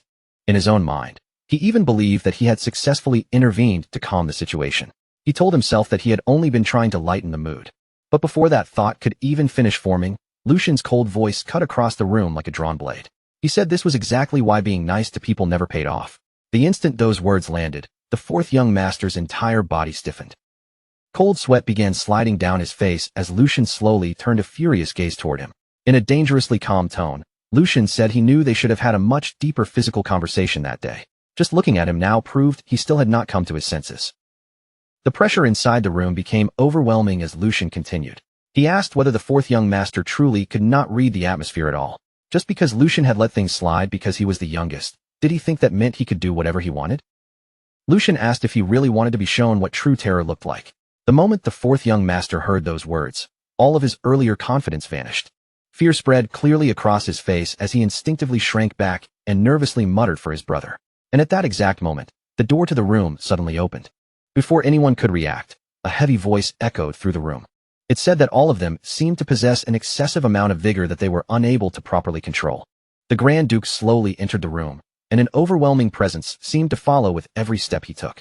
The moment he appeared, all three young masters immediately straightened themselves and bowed respectfully, greeting him as their father. The Grand Duke calmly swept his gaze across the entire room before speaking again. He remarked that seeing them raise their voices even during a rare family dinner proved that they had plenty of vigor. And yes, that kind of vigor was certainly necessary. Then, without the slightest change in his expression, he continued, saying that he had already been planning to send all of them to the battlefield anyway. The instant those words were spoken, all three young masters froze in shock. None of them had expected such a statement to come from the Grand Duke's mouth, and for a moment, their faces were completely overtaken by disbelief. A short while later, everyone was seated around the grand dinner table, and the atmosphere was thick with tension. Candlelight flickered across polished silverware and noble faces, but despite the elegant setting, no one dared to be the first to speak. At the head of the table, the Grand Duke calmly looked over the young masters before finally breaking the silence. He asked if they were all aware of the Empire Liberation Alliance, and the moment that name left his mouth, the mood in the room grew even heavier. The Grand Duke continued in a cold, steady voice, explaining that they were remnants of former vassal states. They were rebels who had gathered together with the goal of freeing themselves from the Empire's rule. Across various regions, they had been stirring up local rebellions and spreading unrest. They had even gone as far as assassinating nobles without hesitation. The Grand Duke compared them to a thorn lodged beneath a fingernail, small at first glance, but far too painful and dangerous to ignore. Everyone at the table listened in complete silence as the Grand Duke went on. A few months earlier, traces of their activity had been discovered in the border region of Bornholm. Because of that, he had dispatched the firstborn, Tristan, to crush the rebellious movement before it could spread any further. Since then, there had been numerous clashes, both large and small, though none of them had been serious enough to completely destabilize the region. As the Grand Duke spoke, the expressions of the three young masters gradually stiffened. Among them, the second and fourth young masters looked especially troubled, as if they had already sensed that the situation was far more serious than it first appeared. Even after hearing all of that, the Grand Duke's face did not so much as twitch. His expression stayed perfectly still, as if the heavy atmosphere around the table had no power to shake him at all. But then, his voice dropped lower than before. Recently, he said, he had received a report serious enough that it could no longer be dismissed or pushed aside. In an instant, every sound around the table faded away. Only after the silence fully settled did the Grand Duke reveal the real reason behind his concern. A monster migration. The first warning signs had already begun to appear in Bornholm. The instant those words reached Lucian's ears, his eyes widened before he could stop himself. A cold, sharp sensation slid down his spine, making his entire body tense. A monster migration. Just repeating the phrase in his mind was enough to make his expression harden. This was not some ordinary disturbance. This was far more dangerous than anything he had expected. A monster migration was the kind of disaster that began when one species of monster increased far beyond its natural numbers. Once their population grew too large for their original territory to contain, the monsters would abandon their habitats and move together in enormous waves, driven by hunger as they searched for food, prey, and new ground to overrun. Wherever that flood of monsters passed, peace could collapse into chaos almost overnight. The true danger depended entirely on how large the outbreak became and what kind of monsters were involved. If the scale was small, a few remote villages might be wiped out before help could even arrive. But if the migration grew into something larger, entire cities, borderlands, and defensive territories could be crushed beneath an endless tide of monsters. Even veteran knights and seasoned soldiers dreaded monster migrations, because once the monsters began moving in full force, stopping them was never simple. And now, the first signs of that nightmare had appeared again. The worst migration ever recorded had been so devastating that an entire castle and 10 nearby villages were erased from the map, as if they had never existed. Thousands of people had lost their lives in that catastrophe, and the ruined lands remained empty for years afterward, abandoned out of fear and still tainted by the lingering presence of monsters. The Grand Duke allowed those grim facts to sink into everyone at the table before speaking again, his tone calm but impossible to ignore. However, he added, it was still too early to declare this a full-scale monster migration. At once, every gaze returned to him. A monster migration, he explained, normally followed a cycle of roughly 50 years. Bornholm's previous outbreak had been suppressed only 20 years ago. According to every known pattern and every piece of logic they had, another migration should not be happening this soon. Lucian listened quietly as his father laid out the situation, then his eyes narrowed in thought. Even so, he said with care, if there was even the slightest chance that an unexpected variable had appeared, then eldest brother must already be carrying a tremendous burden, especially while he was also dealing with the rebels at the same time. The moment those words left his mouth, Lucian seemed to grasp the real meaning hidden beneath his father's earlier statement. So that was it. That was why father had said he intended to send one of them to the battlefield. When the Grand Duke saw that his third son had reached the correct conclusion on his own, a slow smile appeared on his otherwise stern face. That is correct, he answered, his voice steady. One of you must go there and help clear away the dark clouds gathering over that land. The Grand Duke's eyes moved across his sons one by one. So tell me, is there anyone among you willing to step forward and help your eldest brother resolve this matter? That single question was enough to tighten the entire atmosphere around the table. The air, which had already been heavy, now felt even more difficult to breathe. Jordy, the second young master, visibly stiffened the moment the word volunteering entered the discussion. His brows drew together, and his expression turned uncomfortable as countless thoughts rushed through his head. A volunteer? The word sounded generous on the surface, but to him, it was hardly a real choice at all. He understood exactly what kind of situation this was. None of them would actually be able to take command away from eldest brother, not when Tristan already controlled the battlefield. At most, they would be sent there as supporting figures, useful enough to stand beside him, but powerless in any meaningful way. And even if they managed to accomplish something impressive, the achievement would almost certainly be placed under Tristan's name in the end. After sorting through those thoughts, Jordy finally lifted his head and spoke in front of the Grand Duke. Father, he began respectfully, is it truly necessary for one of us to step forward in person? None of us have gained proper battlefield experience yet. Rather than involving ourselves directly in such a dangerous and uncertain situation, Jordy continued, I believe it would be far more efficient to send our knights to support eldest brother instead. Then, as if seeking agreement, he turned his gaze toward the youngest sibling seated nearby. Don't you think so as well, youngest? Under the sudden pressure, the fourth young master hesitated, his posture growing noticeably tense. After a brief pause, he answered cautiously, yes, father. If I could truly be of help, I would of course want to step forward myself. But I also believe second brother's suggestion is the more reasonable choice. Before the conversation could continue in that direction, however, Lucian suddenly cut in. That will probably be impossible. Lucian's voice remained calm as he began explaining the reason. If we move additional troops from here at this point, the lords surrounding Bornholm will be the first ones to react. And if we are careless, they may start suspecting that we are using the rebel problem as an excuse to hide some other intention. The moment Lucian said that, the fourth young master's face twisted into a frown of clear dissatisfaction. He clearly did not like the implication behind Lucian's words. Other intentions? He repeated sharply, his voice rising with disbelief. Are you saying they would actually think that? That House Valdic is using the rebels as a convenient excuse to invade their territories? Irritation colored every word he spoke. How could they dare look at House Valdic and entertain such absurd suspicions? Even if they complained about something so ridiculous, would a simple warning from us not be enough to silence them? We have no reason to tread carefully around people like that. Lucian, however, did not lose his composure. Of course, he replied evenly. What you are saying is not entirely wrong. However, we still have to consider every possible outcome. As he spoke, his gaze grew slightly sharper. What if His Majesty the Emperor himself were to hold that same suspicion, even for just a moment? And beyond that, what if the Marquis's faction used this opening to twist the situation for their own advantage? Those words landed heavily over the table, and the atmosphere immediately grew darker. The Grand Duke gave a slow nod, showing that he agreed.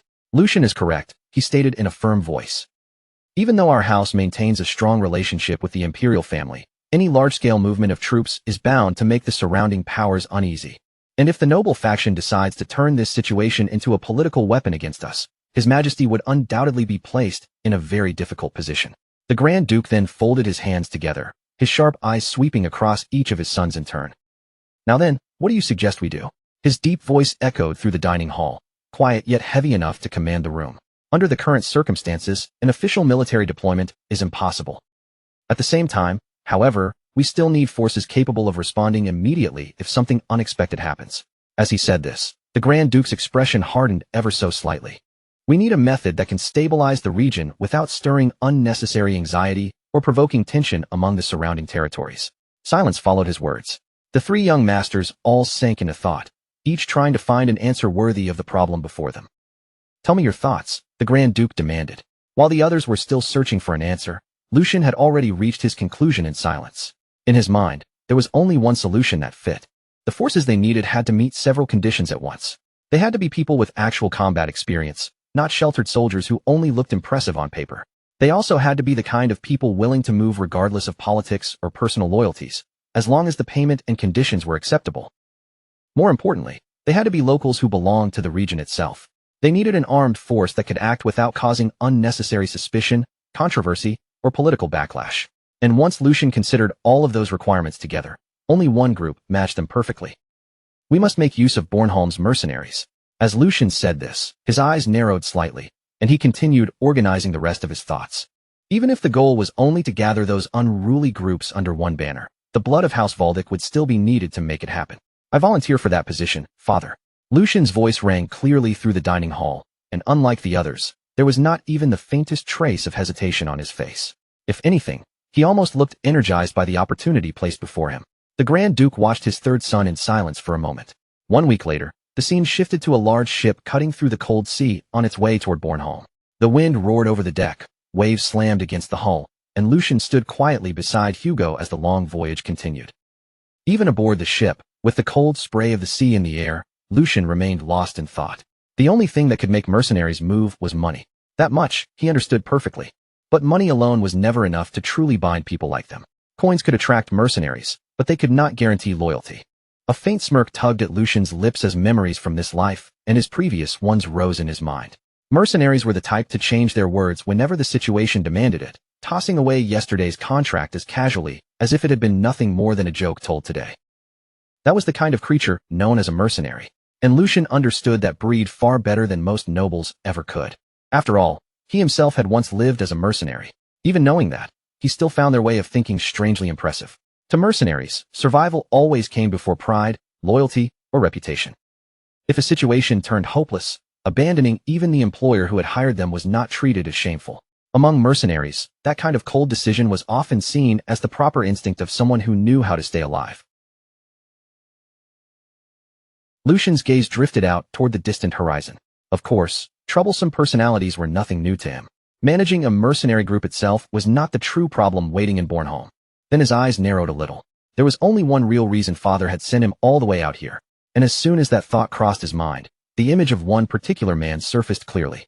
The first young master, Tristan Valdic. The moment Lucian thought of his eldest brother, his expression tightened with open annoyance. That bastard had absolutely no flexibility whatsoever. Painful memories from his previous life began resurfacing one after another. From the exact design of the guards' uniforms to the precise timing of every break, Tristan was the kind of person who enforced every rule with unbending strictness. Even the smallest violation was enough to bring immediate disciplinary punishment. Dealing with him back then had been exhausting to a level Lucian still remembered far too clearly. Lucian released a quiet sigh. Considering Tristan's personality, there was no chance he would willingly sit down and negotiate with mercenaries who were trying to squeeze profit out of the Empire's crisis. But at the same time, Lucian understood the mercenaries' side just as well. Their choices, their greed, and their timing all made perfect sense to him. And there was no way those mercenary groups would ignore an opportunity like this once they noticed how the situation was moving. A dangerous battlefield, political instability, the threat of monsters, and desperate nobles willing to pay enormous sums for armed support. Everything about Bornholm was exactly the kind of storm mercenaries would flock toward. To mercenaries, it was the perfect battlefield to squeeze profit from. And the more Lucian thought about it, the more amused he became. In the end, this entire crisis was nothing more than a grand banquet laid out specifically for him. A strange grin slowly crept across Lucian's face. It really has been a long time since I had the chance to properly show what I can do. His eyes began to gleam with a sharp, eager light. Just wait for me, you mercenary bastards. Hugo, who had been standing nearby, quietly stared at his master with a deeply confused look on his face. He could not understand why Lucian had suddenly started smiling like that. What in the world happened to him all of a sudden? Not long after, the ship finally reached the port, slowing down as it came to a heavy stop against the dock. As Lucian stepped down from the vessel and onto the port, a familiar figure was already waiting there to greet him with proper respect. Sir Raymond, thanks to you, the journey here was extremely comfortable. Lucian recognized the man at once. Standing before him was none other than the captain of the Black Lions. Lucian gave him a small nod before speaking. I heard you personally volunteered to accompany this mission as well. At that, the captain smiled with quiet confidence. Since you accepted such an important assignment, I believed you would need an escort suited to the task, Sir Raymond replied. Then he smoothly continued with his report. The members who handled the Vestra mission with you have already arrived ahead of us. They are currently gathering information and checking the situation in the area, so they will join up with you later at the appointed rendezvous point. After finishing his brief report, Sir Raymond lowered his head slightly and asked with formal respect, "For now, would you like to head directly to the first young master?" Lucian answered with a light smile, as if that had been his plan from the beginning. "Yes, please." But before they could take even a few proper steps forward, loud shouting suddenly erupted from the nearby streets, cutting through the port's busy noise. "It's the bastards from the Empire Liberation Alliance. Don't let them escape. Catch them no matter what." A group of men was sprinting desperately through the streets, while armed soldiers chased after them from behind with fierce urgency. Panic spread through the area in an instant. Civilians gasped and hurriedly threw themselves out of the way, clearing the street as the chase rushed past them. Among the fleeing rebels, one man looked toward his leader with desperation written across his face. "Squad leader, at this rate, they'll catch us soon. I'll stay behind and buy time, so please escape while you still can." But the squad leader rejected him immediately, without even slowing his pace. "Don't say something so foolish. How long do you think you can last against House Valdic's soldiers by yourself?" Just then, both men suddenly looked ahead. In the distance stood a young boy with an unmistakably noble appearance, accompanied by only 2 escorts. One of the fleeing men stared at him and muttered darkly, "There's a kid up ahead who looks like a noble. We'll deal with his escorts and take that brat hostage to buy ourselves some time." As he made the decision, his hand moved straight toward the sword hanging at his waist. "I won't make a single mistake." With that low declaration, the rebel swiftly drew his blade, lowering his stance as he prepared to charge forward. But at that exact moment, Lucian was already standing directly in front of him, so close it felt as if he had appeared out of thin air. To do what? The rebel's eyes shot wide open in shock. Lucian looked at him with a calm smile, his voice almost playful as he spoke again. "Why don't you let me join in on the fun as well?" At the same time, a terrifying wave of power burst out from Lucian's body, pouring over the street like invisible weight. The rebels froze where they stood, their bodies locking up as the pressure bearing down on them became so suffocating they could barely breathe. After that single instant, the lingering mist of force continued to spread slowly across the battlefield, rolling through the air while Lucian remained standing calmly in front of everyone. His sword rested quietly in his hand, yet the stillness around him made him look even more dangerous than if he had been swinging it wildly. The very same man who had tried to attack him moments earlier could now do nothing but stare in complete shock at what had just happened. At that same moment, the situation around them froze. The team leader tightened his grip around his sword and shouted in confusion, "What is the meaning of this?" But before anyone could properly respond, another man behind him called out nervously, "Team leader." The tremble in his voice alone revealed the fear already taking hold of him. Meanwhile, deep inside his mind, the team leader had already understood the horrifying truth. Lucian was not an ordinary child at all. That realization sent a chill racing down his spine, especially after seeing their squad leader subdued in one strike, without even being given the chance to react. And worse, Lucian had done it with only a scabbard. He's a monster. The air around them became unbearably heavy as the reality of Lucian's overwhelming strength finally began sinking into everyone present. On the other side, Lucian quietly lowered his gaze toward his sword, calmly sensing the immense power surging through every part of his body. A faint smile slowly formed on his lips as he muttered to himself. "So this is what it feels like." His eyes sharpened little by little as he continued following the sensation. "My body moves exactly the way I want it to. My fully recovered heart is burning as fiercely as a volcano. And in response, mana spreads through my entire body, flowing into every limb and unleashing a level of power that cannot even be compared to what I had before." The pressure around Lucian continued rising higher and higher with each passing second. It felt as though the mana inside his body was overflowing without end, turning his very presence into something terrifying. Lucian briefly looked down at his own hands, as if testing the reality of this strength, before whispering coldly, "This body's performance is beyond imagination." Immediately afterward, the remaining 2 men began stepping backward in fear, slowly retreating as they hurriedly drew their swords. Even though they tried to prepare themselves for a fight, the terror in their eyes was impossible to conceal. Their hands shook so badly that their blades trembled in the air, and neither of them could understand how they were supposed to face someone like Lucian. Seeing their fear, Lucian slowly lifted his gaze toward them and asked in a calm, overpowering voice, "Are you still unable to grasp the situation?" The instant those words left his mouth, an incredibly powerful aura exploded from his body. The air itself turned crushingly heavy under the pressure of his presence, making it difficult for everyone nearby to even breathe. Fear swallowed the 2 men completely as Lucian stared straight into their eyes and declared coldly, "There will be no more warnings. His terrifying pressure continued to crush them, and his cold gaze alone shattered what little fighting spirit they still had left. Then, in a calm voice filled with absolute authority, he ordered, "On your knees. All of you." The moment Lucian's command echoed across the street, the two men dropped their swords to the ground at once, not daring to hesitate for even a heartbeat. The sharp metallic sound of their weapons striking the earth rang heavily through the suffocating silence. One of the men lowered his head, trembling violently as he thought in desperation, "He's an opponent we can't endure for even a moment. For the sake of our great cause, we have to survive first." The fear of death had already swallowed them completely, leaving nothing behind but raw desperation. After a few tense moments, the team leader finally spoke, his face covered in defeat. "We surrender. We will cooperate. So please, spare us." Panic filled his voice as he continued pleading with everything he had. "Please, have mercy, if only for the sake of our innocent children." After those words, the atmosphere around them became even quieter. Lucian silently watched the surrendered men. He carefully observed every movement they made and every emotion they tried to hide. Even after surrendering, killing intent still seeped from their bodies. The hatred and resentment buried deep inside them had not disappeared at all. Lucian's gaze slowly shifted toward the children nearby, and in his heart, he quietly noted the anger burning in their eyes. Their stares were filled with resentment, and that sight left a bitter taste behind. This was why war always felt so cruel. Victory carried no pride or joy when hatred simply passed from one generation to the next. Without saying anything more, Lucian calmly returned his sword to its proper position. Then he looked directly at the surrendered men and declared in a firm voice, "As long as you fully cooperate, I will make sure you are formally judged in a court of law. So do not try anything foolish unless you want to make the situation worse." His words carried both authority and warning at the same time. It was clear he had no intention of showing pointless cruelty, but betrayal would never be tolerated.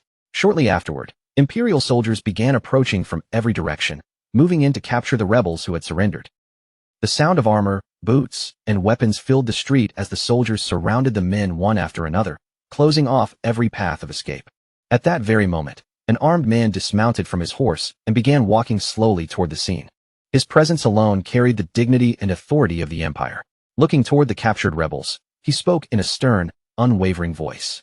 "As citizens of the Empire, it is only right that you be judged according to proper procedures. That is a right you may demand regardless of your status, and it is one of the very foundations that supports the Empire." For a brief moment, his words made it sound as though he truly intended to grant them fairness and justice. However, his expression soon turned colder as he continued. "But these men are different." The atmosphere instantly grew heavy again. Then, with absolute conviction, he declared, "The moment they point their blades at the Empire, they become nothing more than rebels. There is only one verdict: execution for all of them." The man who had just delivered that ruthless judgment was finally revealed to be none other than Tristan Valdic, the first young master of House Valdic. The instant Tristan's merciless judgment rang across the battlefield, the rebel captain who had surrendered only moments earlier was swallowed by pure rage. His body stiffened, and the last trace of fear in his eyes was replaced by burning hatred. His face twisted violently as he suddenly spun around, revealing a hidden knife he had kept concealed until that very moment. The blade flashed in his hand, exposing the fact that his surrender had never been truly sincere. With fury blazing in his eyes, he lunged forward while screaming at the top of his lungs. "By what authority do you bastards dare to judge us? Wasn't it your empire that exploited us and trampled us down from the very beginning?" All the resentment, pain, and humiliation he had buried for years erupted from his voice in a single breath. But even as that hatred crashed toward him, Tristan Valdic stood completely still, calm, and unmoved. Not a single word from the rebel seemed to reach Tristan's heart. His cold expression did not change in the slightest, as if the man's fate had already been decided long before he ever raised that knife. Then, in the very next instant, Tristan finally moved. His strike was so fast and precise that the eye could barely follow it. A brutal slash tore through the air, and the next moment, blood scattered across the battlefield in a violent spray. For one brief second, everything fell deathly silent. Then the rebel leader's body crashed heavily onto the ground. Deep wounds marked him from head to toe, making it painfully clear that Tristan had killed him instantly before he could offer even the slightest resistance. When the remaining two rebels saw their squad leader fall in such a brutal way, horror completely overtook them. Their faces went pale, and they cried out in desperation, "Squad leader." But before either of them could rush forward, the surrounding soldiers acted at once, forcefully slamming their heads down against the ground and pinning them in place. A suffocating silence spread over the area, thick with terror and the smell of blood. After that, Tristan slowly walked toward his younger brother, Lucian, his steps calm and measured. Stopping in front of him, he spoke in a cold voice. Lucian, make sure you engrave this clearly into your mind. This is the standard we must uphold, and this is our principle. His words carried the rigid ideology of the empire itself, leaving no room for hesitation and no mercy for anyone branded as an enemy. But Lucian did not look pleased at all. His expression tightened with discomfort and dissatisfaction, as if he could not fully accept the harsh principle Tristan was trying to force into him. Not long after that, the scene shifted to the massive stronghold standing at the heart of the region, the imposing Bornholm fortress. Inside the fortress walls, the atmosphere was tense, uneasy, and heavy enough to press down on everyone inside. Soldiers moved constantly through the grounds, hurrying from one post to another, while the citizens nearby looked worn down and anxious. Their exhausted faces made it clear that fear had already spread throughout the territory. In the middle of that tense atmosphere, Lucian stood quietly by himself, sinking deep into thought. His expression had grown serious as question after question rose in his mind. Thinking back to what had happened earlier, he silently repeated one name. Tristan Valdic. Memories from his previous life began surfacing one by one. He had been stubborn in Lucian's previous life as well, but Lucian had never seen him act with such extreme violence before. The Tristan he remembered was strict, inflexible, and uncompromising, but the brutality he had shown today felt far beyond anything Lucian had known. As those thoughts continued to pile up, Lucian's expression darkened even more. Come to think of it, he had no memories of Bornholm from his past life. Even though he had been on active duty during this very period, that realization immediately stirred a deep unease inside him. There was no way he would not have known if an incident of this scale had happened back then. So why did he remember nothing about it? The more Lucian thought about it, the more suspicious everything felt, as though an important piece of history had been completely cut out from his memories. While carefully observing the fortress and everything happening around it, Lucian calmly began analyzing the situation. The atmosphere here was clearly terrible, with the Empire Liberation Alliance running rampant and the citizens of the territory drowning in anxiety. The situation looked far more serious than the report had made it seem. His sharp eyes continued scanning the surrounding area, taking in the thin guard posts and the restless movements of the soldiers. Then he quietly added that this was more than a simple shortage of manpower. Wasn't the security perimeter practically empty? For a fortress facing a crisis of this level, the defenses looked dangerously exposed. The lack of soldiers protecting key areas made the entire fortress feel vulnerable, as if it was barely holding itself together. Hearing Lucian's observation, Tristan answered in a calm but serious tone. You're right. He did not try to deny how bad the situation had become. Most of our main forces are currently locked in a standoff with the rebel main force. The Empire had already committed much of its strength elsewhere, leaving Bornholm painfully weakened. Tristan continued, saying that the troops remaining here were barely enough to maintain public order. The soldiers left behind were under enormous pressure, and keeping the territory stable was becoming more difficult with every passing day. Then Tristan revealed the other major problem weighing on them. That is why we hired mercenaries to fill the gap. But as he said this, his expression turned colder. They are ignoring the contracts they first agreed to and demanding renegotiation. The crisis had clearly given those mercenaries a chance to act greedy and opportunistic. Tristan narrowed his eyes slightly before finishing in a cold voice. They intend to take the Empire's peril hostage so they can line their own pockets. After hearing Tristan's explanation, Lucian quietly fell into thought again. His face remained calm, but inside, he had already understood the real problem behind the situation. That was nothing more than noble logic, he thought to himself. That way of thinking would never work on mercenaries. Unlike nobles, who cared about pride, authority, reputation, and loyalty, mercenaries cared first about profit and survival. To them, war was simply another business opportunity. Lucian slowly turned toward Tristan and calmly voiced his conclusion. To them, it probably just looks like a chance to make a fortune, especially because they do not know that you have no intention of negotiating with them again. Brother, Tristan replied immediately, without even the slightest pause. At least not here, where I am in command. His tone remained cold, firm, and completely unshakable. Even in the middle of a crisis, Tristan had no intention of compromising the Empire's authority just to satisfy greedy mercenaries. After saying that, he looked directly at Lucian and added bluntly, even with things as they are, I do not expect much from you. His words were direct and dismissive, making it clear that he still did not fully trust Lucian's abilities. Tristan continued in a practical tone, saying that Lucian had probably been half-forced to come all the way down here anyway. To him, it seemed obvious that Lucian had only arrived because of their father's order or some political arrangement. Then Tristan explained the role he expected Lucian to play. Just keep an eye on the mercenaries and stop them from running away if things turn bad. The Empire's situation was already unstable enough, and if the mercenaries abandoned them in the middle of battle, the fortress could collapse into complete chaos.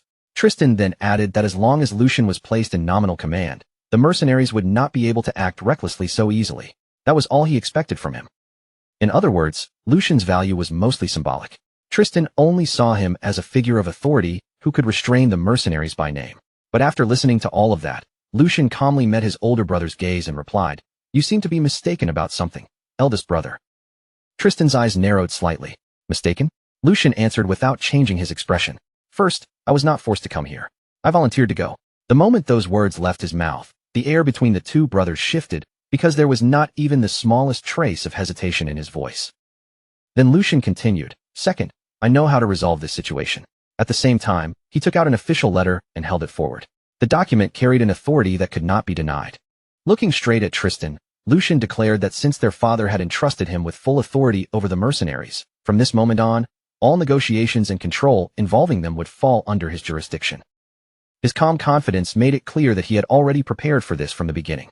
Then, with complete assurance, Lucian finished by saying, "So please, put your mind at ease." Immediately after that, the scene shifted again, and Lucian's thoughts grew quiet and focused. His eyes had turned sharp and determined, while one firm thought echoed powerfully in his mind. "Because I will definitely resolve this." After that, the scene moved to a completely different place, where a large group of mercenaries had gathered together and were spending the night in loud celebration. Food and drinks were spread out everywhere, and the atmosphere grew more cheerful and rowdy with every passing moment as laughter and drunken shouting filled the air. In the middle of the gathering, a red-haired mercenary raised his cup high and shouted for everyone to eat and drink as much as they wanted, because they would be able to squeeze plenty of money out of the noble lord. The moment he said that, the surrounding mercenaries burst into loud laughter and cheers. They lifted their cups over and over again, shouting, "Long live the captain! Long live the captain!"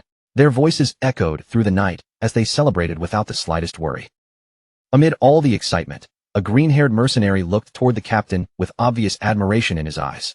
He could barely hide how impressed he was. Grinning widely, he said, "Captain, you really are amazing. Having the guts to act like this against House Valdic. There's probably no one else in the entire empire who could do it." To him, openly provoking such a powerful noble house was something almost no one would dare attempt. But their captain was treating the whole situation as if it were nothing at all. Hearing the compliment, he calmly lowered the cup in his hand and responded with an easy confidence that stood out from everyone else around him. "Because we are not the ones sweating bullets. The higher-ups are already on the verge of clashing with the Empire Liberation Alliance, and on top of that, the movements of the demonic beasts have been unusually strange lately. For mercenaries like us, an unprecedented boom has arrived." His voice carried absolute certainty. The Empire was being pressed by problems from multiple directions, and that made mercenary groups more valuable than ever. The nobles needed manpower badly, and the mercenaries understood exactly how much leverage that gave them. The green-haired mercenary quickly understood what the captain was getting at. Leaning forward with interest, he asked, "So that means we just have to hold out until they can't stand waiting anymore?" The captain's expression immediately shifted into a satisfied smile, as if the man had finally understood the entire plan. With a confident nod, he replied, "Right on. When they finally come carrying bundles of money in their hands, that is when we slowly open the door for them. I have already coordinated things with the other mercenary groups in this area, so from here, it is only a matter of time." The confidence in his voice made it clear that, in his mind, everything was unfolding exactly according to plan. The mercenary groups had already reached an understanding with one another, and now all they had to do was wait until the nobles became desperate enough to accept their demands. But outside the entrance, two silent figures were already standing in the darkness. The campfire's glow barely reached them, leaving only faint outlines and long shadows visible from afar. Those two figures were none other than Lucian and the captain of the Black Lions. After that, the green-haired mercenary suddenly seemed to notice that something was off. His gaze shifted toward the entrance, and before he could even open his mouth, the slow, deliberate sound of clapping echoed through the noisy gathering. The cheerful mood inside the camp instantly began to fade, and several mercenaries turned their heads toward the source of the sound. One of them frowned, narrowing his eyes as he muttered, "What's with that crazy bastard? There are some guys at the door I've never seen before." The sudden arrival of strangers immediately put everyone on edge. But before the mercenaries could make any real move, the newcomer calmly stepped forward. Ignoring the suspicious stares locked onto him from every direction, Lucian walked into the gathering as naturally as if the place already belonged to him. His expression stayed perfectly composed as his gaze settled directly on the mercenary captain. Then, in a calm tone that sounded almost approving, Lucian spoke. "Despite how you look, you actually have quite a talent for this. If I were a mercenary captain, I probably would have done something similar." Anyone leading a group should know how to grab an opportunity the moment it appears. However, that only applies before a contract has been finalized. As he said this, Lucian came to a stop directly in front of the captain, standing there without the slightest hint of fear. His words sounded like praise at first, but every mercenary present could feel the sharp edge hidden underneath. Lucian did not look away from the captain for even a moment. Then he continued in the same steady voice. Once you have taken the money, you should at least pretend to work. Red Blade Sven. The moment that name left Lucian's mouth, the captain's expression changed instantly, and the relaxed look that had been sitting on his face vanished. For just a brief moment, his face went still before something far more serious replaced his earlier amusement. Around him, the air seemed to tighten. The other mercenaries immediately tightened their grips around their weapons. Swords, axes, and spears were quietly readied one after another as they prepared themselves for the possibility of a fight breaking out at any second. The festive mood that had filled the camp only moments earlier disappeared completely. In its place came a tense silence, so sharp and unstable that it felt ready to explode with the slightest spark. However, instead of showing anger, the captain suddenly began to smile. His grin spread wider and wider, as though Lucian's arrival had turned the situation into something amusing. Looking around at his men, he spread both arms and called out, "Everyone, pay your respects. It seems House Valdic has brought us bundles of money. Thank you, noble lord." His voice was soaked in mockery, and the surrounding mercenaries immediately caught his meaning, breaking into rough laughter among themselves. The captain continued with a sarcastic smile, "Thanks to you, we'll be eating well tonight. If only there were more noble lords like you, life would be wonderful." Throughout his mocking remarks, Lucian remained perfectly calm. He did not interrupt, and he did not show even the smallest reaction to the ridicule being thrown at him. Instead, he simply stood there and listened, carefully watching the captain and the mercenaries gathered around him. Lucian's composed attitude only made the atmosphere feel heavier, as if he were calmly waiting for the perfect moment to act. Meanwhile, the captain kept that mocking smile on his face, behaving as though he were welcoming an honored guest rather than facing someone he had tried to cheat. Then the captain casually spoke again. "It is going to be a long talk, so why don't you wet your whistle first?" His tone sounded friendly on the surface, but everyone there could sense the hostility buried underneath. The lively drinking party had already turned into a direct confrontation. The captain kept his smile firmly in place and continued the conversation as if he were being completely reasonable. He spread his hands slightly, acting like an innocent man caught up in some unfortunate confusion. "If there is a misunderstanding, should we not clear it up? I have been waiting so anxiously for your arrival." His words were polite on the surface, but the mocking tone behind them was impossible to miss. It was obvious he had no intention of treating Lucian seriously. Lucian, however, showed no sign of being provoked. His expression remained calm and steady as he answered in a clear voice. "A misunderstanding between House Valdic and you? There is only a contract between us, so there should be no reason for such complications, especially when you have already taken half of the advance payment." His response was direct and left no room for excuses. To Lucian, this was not about hurt feelings or some unclear dispute. It was simply a business agreement the mercenaries had willingly accepted, then refused to honor. Hearing that, the captain let out a scoffing laugh and leaned back in his seat. With a dismissive look on his face, he replied, "You mean that pocket change? I thought it was just charity tossed to poor, lowly commoners, because it was far too pathetic for a dangerous mission like clashing with rebel forces." The moment he finished speaking, loud laughter erupted all around him. His subordinates immediately joined in, treating the advance payment like nothing more than a joke. The captain kept mocking the amount and added, "Shouldn't it at least be enough to cover our meals?" At that remark, the mercenaries laughed even harder. Then the captain turned toward his trusted subordinate with a grin and asked, "Isn't that right, Vice Captain?" Without missing a beat, the green-haired mercenary eagerly played along. Nodding dramatically, he answered, "That's right, Captain Sven. With that little money, I can't even afford to feed my elderly mother back home." His exaggerated response triggered another wave of laughter from the gathered mercenaries. To them, this entire negotiation had become entertainment. Once the laughter finally eased, Captain Sven spoke again. His tone became slightly more measured, but the greed hiding beneath his words was still painfully obvious. "However, as citizens of the Empire, we cannot just ignore this matter completely either. Wouldn't it be best for everyone if things became mutually beneficial? Let's take it easy, young master." His real intention was now perfectly clear. He had no interest in honoring the original agreement.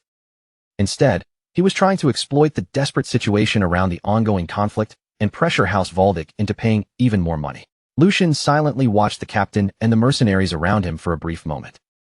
Their arrogance, their confidence, and the way they openly mocked the contract made their desire obvious. Then, without showing even the slightest anger, Lucian calmly reached into his belongings and pulled out a heavy bag filled with money. The sight of the bag immediately drew every eye in the camp. Holding it in his hand, Lucian looked straight at Captain Sven and said, "If that is the case, then there is no need to talk in circles. Problems that can be solved with money are the easiest ones to handle." As soon as he finished speaking, Lucian casually loosened his fingers and let a coin slip from his hand. Clink! The sharp metallic sound echoed clearly through the gathering as it struck the ground. Instantly, Captain Sven and every one of his subordinates turned their attention toward it. Their eyes locked onto the coin, and the mocking smiles that had covered their faces only moments ago slowly began to fade. The camp that had been filled with laughter and ridicule suddenly grew strangely quiet. Lucian calmly looked at them and said, "Captain, is this not a Wilhelm the Great Birth commemorative coin? A single one of these should be worth well over hundreds of gold coins. Can you really be satisfied with only that much?" His voice stayed calm and composed, as though he were discussing something perfectly ordinary. Yet the effect was immediate. The mercenaries stared at the coin in disbelief. Before anyone could answer, Lucian casually dropped another one onto the ground. Then another. One by one, the priceless coins fell, each sharp clink striking the silence like a hammer against the mercenaries' hearts. As the coins scattered across the ground, Lucian continued speaking in that same calm tone. "You should make sure your lives are properly compensated." On the surface, his words sounded perfectly reasonable, but paired with the sight of those valuable coins, they carried a temptation that was almost impossible to resist. Captain Sven watched the scene unfold, and his thoughts shifted almost immediately. The confidence and arrogance he had been displaying began to crumble beneath the weight of pure greed. Inwardly, he could not help thinking that this young noble was a complete pushover. With that much money, they could live more comfortably than the lord of a small castle. The sheer amount of wealth being tossed so casually onto the ground was far beyond anything Sven had expected. Almost at once, Sven's attitude flipped completely. The hostility disappeared from his face, replaced by an exaggerated look of respect. Rising from his seat, he spoke in a tone entirely different from before. "I have committed a grave discourtesy by speaking so arrogantly to such a generous and broad-minded young master. From now on, I will put my life on the line for whatever task you give me. With just one word from me, all the mercenary groups in the area will gather." His sudden change was so dramatic that anyone watching could have laughed. Only moments ago, he had mocked Lucian and demanded more money. Now he was behaving as if he had been Lucian's most loyal supporter from the very beginning. As he spoke, Captain Sven even extended his hand forward, as though he intended to shake Lucian's hand and officially seal their partnership.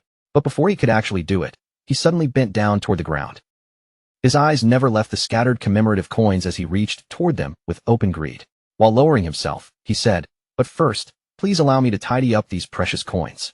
Captain Sven had only just managed to pick up one of the platinum coins when Lucian's calm voice suddenly rang through the gathering. "In the name of Valdic, I issue a request to all of you. Kill Redblade Sven. The reward will be all of these platinum coins." The entire camp fell silent in an instant. No one moved. Every mercenary stared at Lucian in disbelief, wondering if they had truly heard him correctly. Then Lucian glanced around at the crowd and continued in a composed tone. "You clearly heard me stake my family's name just now, did you not? And this is none other than House Valdic."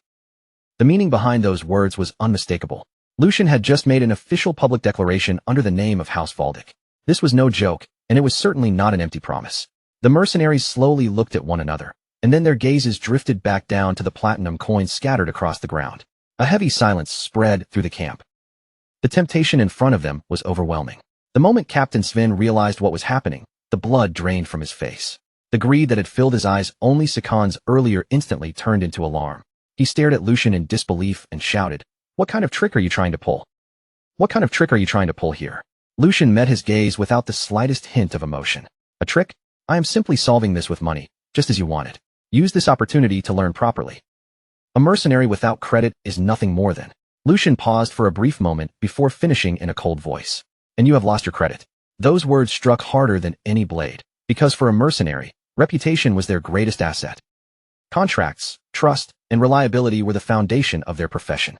By taking the advance payment and then refusing to honor the agreement, Sven had destroyed the very thing that gave him value in the eyes of other mercenaries. Without saying another word, Lucian casually picked up a mug of alcohol from nearby, as if he were simply joining the party. Then, with the cup resting in his hand, he said calmly, "You have until I finish this drink. The moment this mug is empty, the reward will be cut in half."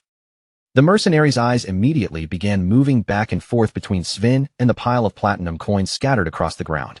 Their expressions changed little by little. The hesitation in their faces faded away, and in its place rose the same ugly greed that had swallowed Sven only moments earlier. This time, however, that greed was aimed directly at him. Feeling those murderous gazes closing in around him, Sven's heart nearly stopped in his chest. You idiots, you do not actually believe him, do you? His voice shook as he desperately tried to regain control of the room. I am Redblade Sven. The first one who comes near me dies. But not a single mercenary stepped back, and not one of them looked afraid. They kept staring at him with cold, hungry eyes, as if Sven had already become a corpse waiting to be claimed. Meanwhile, Lucian simply continued drinking at his own pace. That calm, unhurried sight pushed Sven even deeper into panic. Turning back toward Lucian, Sven shouted desperately, Young master, please withdraw your request. Half. No, I will work for just a third of this money. But Lucian did not answer him. He merely kept drinking, while sweat poured down Sven's face in thick streams. As the alcohol in Lucian's mug steadily sank lower and lower, Sven's desperation grew unbearable. Finally, unable to withstand the pressure any longer, he rushed closer to Lucian and cried out, I was wrong. Please forgive me. The pride and arrogance he had shown earlier had completely disappeared without a trace. I will act like your loyal dog from this moment on. But Lucian offered no mercy and simply emptied the final drop from the mug. Setting the empty mug down, Lucian calmly said, There is a reason you ended up in that position. The instant those words left his mouth, a blade flashed sharply through the air. Sven's eyes widened in shock. He immediately turned around, and what he saw made his expression freeze. The one standing behind him with a weapon in hand was his attacker. It was none other than his own vice-captain, the green-haired mercenary. Sven's face twisted in disbelief as he roared, How dare you betray me? The green-haired mercenary looked back at him without the slightest trace of remorse. You climbed your way up to this position the exact same way. I simply struck first this time, that is all. A cold smile slowly appeared on his face. You have worked hard all this time, Captain. In the very next instant, he finished the job. His attack landed cleanly, and Captain Sven's body lost its strength before collapsing to the ground. Sven's lifeless body hit the floor with a heavy thud. The feared leader of the mercenary group had not died at the hands of enemies or nobles, but because of the greed and betrayal of his own subordinate. For several long moments, no one said a word. All that remained in everyone's sight was Sven's corpse lying on the ground, surrounded by the scattered shine of platinum coins. The green-haired mercenary wiped the blood from his weapon, then turned toward Lucian and lowered his head respectfully. Young master, I handled it swiftly. The promised reward will be honored, right? His voice carried obvious expectation, because he had just murdered his own captain for the sake of that payment. Lucian looked at him in silence for a brief moment before answering calmly, Of course. A faint smile then appeared on his face as he added, Congratulations on your retirement. The words sounded strangely ominous, carrying a meaning the mercenary had not yet realized. Right after that, the green-haired man wastes no time at all. The moment he sees his chance, he snatches up the heavy bag stuffed with money, turns on his heel, and bolts straight toward the door. He doesn't even spare a second to look back. Clutching the money tightly, he rushes out of the building and keeps running, trying to put as much distance as possible between himself and that place. By now, he has already sensed it clearly. Something terrible is about to happen, and anyone still standing there when it does will only be dragged into danger. Lucian watches the man flee with that bag in his hands, and a faint, amused smile curls across his lips. Then, as if the whole thing is nothing more than a joke, he says, Oh my, I was planning to offer him a celebratory drink, but it seems he's a little busy. In that case, let's take a generous share for ourselves and raise a toast to our retired vice-captain. Around him, the mercenaries remain frozen in place. Every pair of eyes silently follows the chaos unfolding in front of them, but not a single one of them speaks. For a while, the room is swallowed by a heavy silence. The mercenaries stand there, stunned, trying to make sense of everything that just happened so quickly before their eyes. Lucian, however, acts as if none of it has shaken him at all. He leisurely lowers himself into a seat, calm and composed, carrying himself like a man who has all the time in the world. Then he speaks again, his voice relaxed, but filled with quiet confidence. Don't look so disappointed, everyone. I have no intention of letting tonight end on such a dull note. As you've just seen, as long as the mission is carried out properly, I'm more than happy to pay the reward that's deserved, even if that reward becomes far more excessive than expected. Then Lucian tilts the conversation in a new direction, as if he has just remembered something important. Now that I think about it, your former captain had a point. This is dangerous work, after all. Going after the Empire's most vicious criminals, Lucian lets the sentence hang there for a moment, deliberately pausing so every mercenary in the room can feel the weight behind his words. The mercenaries keep their eyes fixed on him, listening closely to every word that comes out of his mouth. And as their attention tightens around him, Lucian's smile grows a little wider. He slowly looks across the crowd, finally revealing what he has truly been setting up from the beginning. Then he says, "However, from this moment forward, all of you will become absolutely determined to find those bastards. I'll pay 1 platinum coin for every head." The second those words leave Lucian's mouth, the atmosphere in the room begins to shift. He simply remains seated where he is, smiling calmly at the mercenaries gathered before him, fully aware of exactly what that offer is doing to them. A reward that large is more than enough to set fire to their greed. In an instant, the mercenaries are given a powerful reason to chase down their targets, and for many of them, the night suddenly feels far from finished. Lucian continues speaking as he looks over the gathered mercenaries. "And if you bring them back alive, I'll add a bonus." The moment that promise reaches their ears, the men begin glancing at one another, their eyes widening as the meaning sinks in. For a brief moment, no one says anything. The offer is so outrageous that silence hangs in the air while they try to process whether they truly heard him correctly. Then, almost all at once, the entire crowd explodes into cheers. Their voices ring loudly through the room as the mercenaries start shouting with excitement. "Long live the young master." The greed and enthusiasm inside them can no longer be held back. What had started as stunned silence quickly turns into a storm of noisy discussion. Conversations break out everywhere as the mercenaries crowd together, their voices overlapping while they begin talking through their ideas. They start speculating about how they might track down the targets, who could reach them first, and what it would take to claim the massive rewards now waiting in front of them. Lucian watches the entire scene unfold with a quiet smile.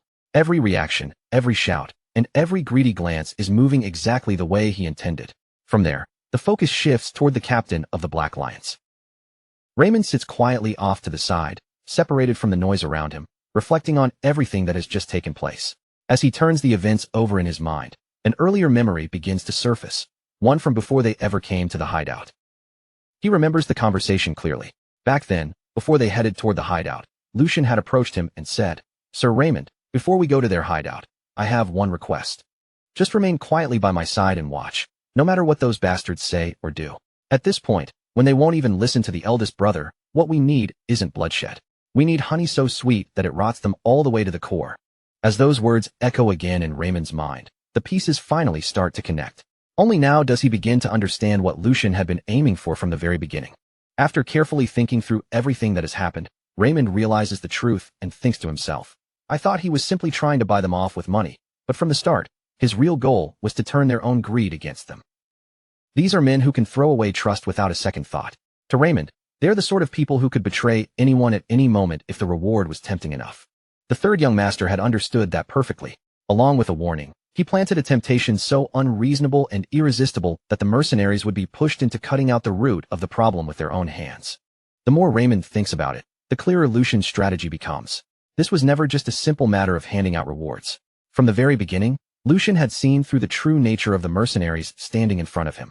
He knew they were people whose loyalty could be bought, people who placed profit above trust, and people who would abandon whatever principles they claimed to have if the price placed before them was high enough. Instead of trying to control them through fear or force them to obey with harsh commands, Lucian chose a method that was far more effective. He dangled a reward so tempting that their own greed would do all the driving for him. By doing that, he transformed them into eager hunters. They would chase the targets with far more hunger and determination than any direct order could ever produce. Without lifting a weapon or spilling even a drop of blood himself, Lucian had quietly steered them exactly where he wanted them to go. And now, those mercenaries were already walking down the path Lucian had prepared for them from the very start. As the realization settles in, Raymond quietly murmurs to himself, "The third young master. He's far more interesting than I expected. Rougher, too, cruder than I imagined. But beneath all of that, he is chillingly meticulous." As Raymond says this, his expression remains serious, as if he has just seen a side of Lucian he cannot ignore. Raymond's gaze drifts into the distance, and the scene shifts once more. This time, the view lands on a grim and bloody sight spread across the ground. Platinum coins lie scattered in pools of blood, their cold shine standing out against the dark stains beneath them. The scene alone tells everything that happened without needing another word. In the middle of that aftermath stands the green-haired vice captain. To keep everything for himself, he has slaughtered every companion who followed him, leaving only bodies and blood around the treasure. The greed that Lucian had intentionally fed has reached its natural end. Yet even after taking the treasure for himself, the green-haired man does not look at ease. His hands are trembling visibly, betraying the fear and shock he is trying to bury.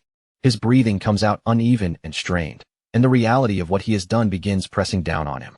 The weight of the blood around him is finally starting to settle on his shoulders.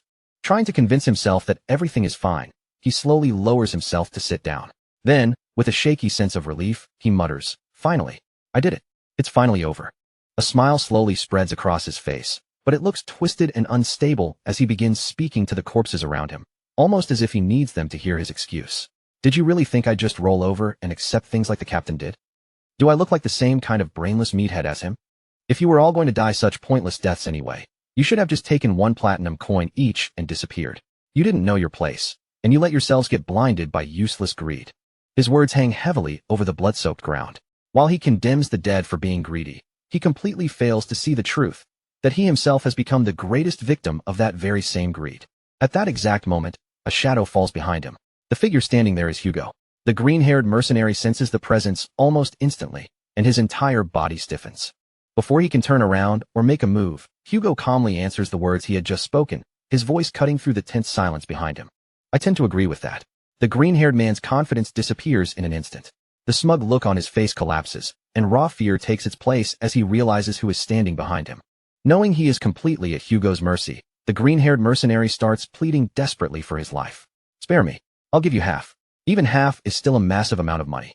"I don't know who you are, but you don't have some personal grudge against me, right? So please, just let me live."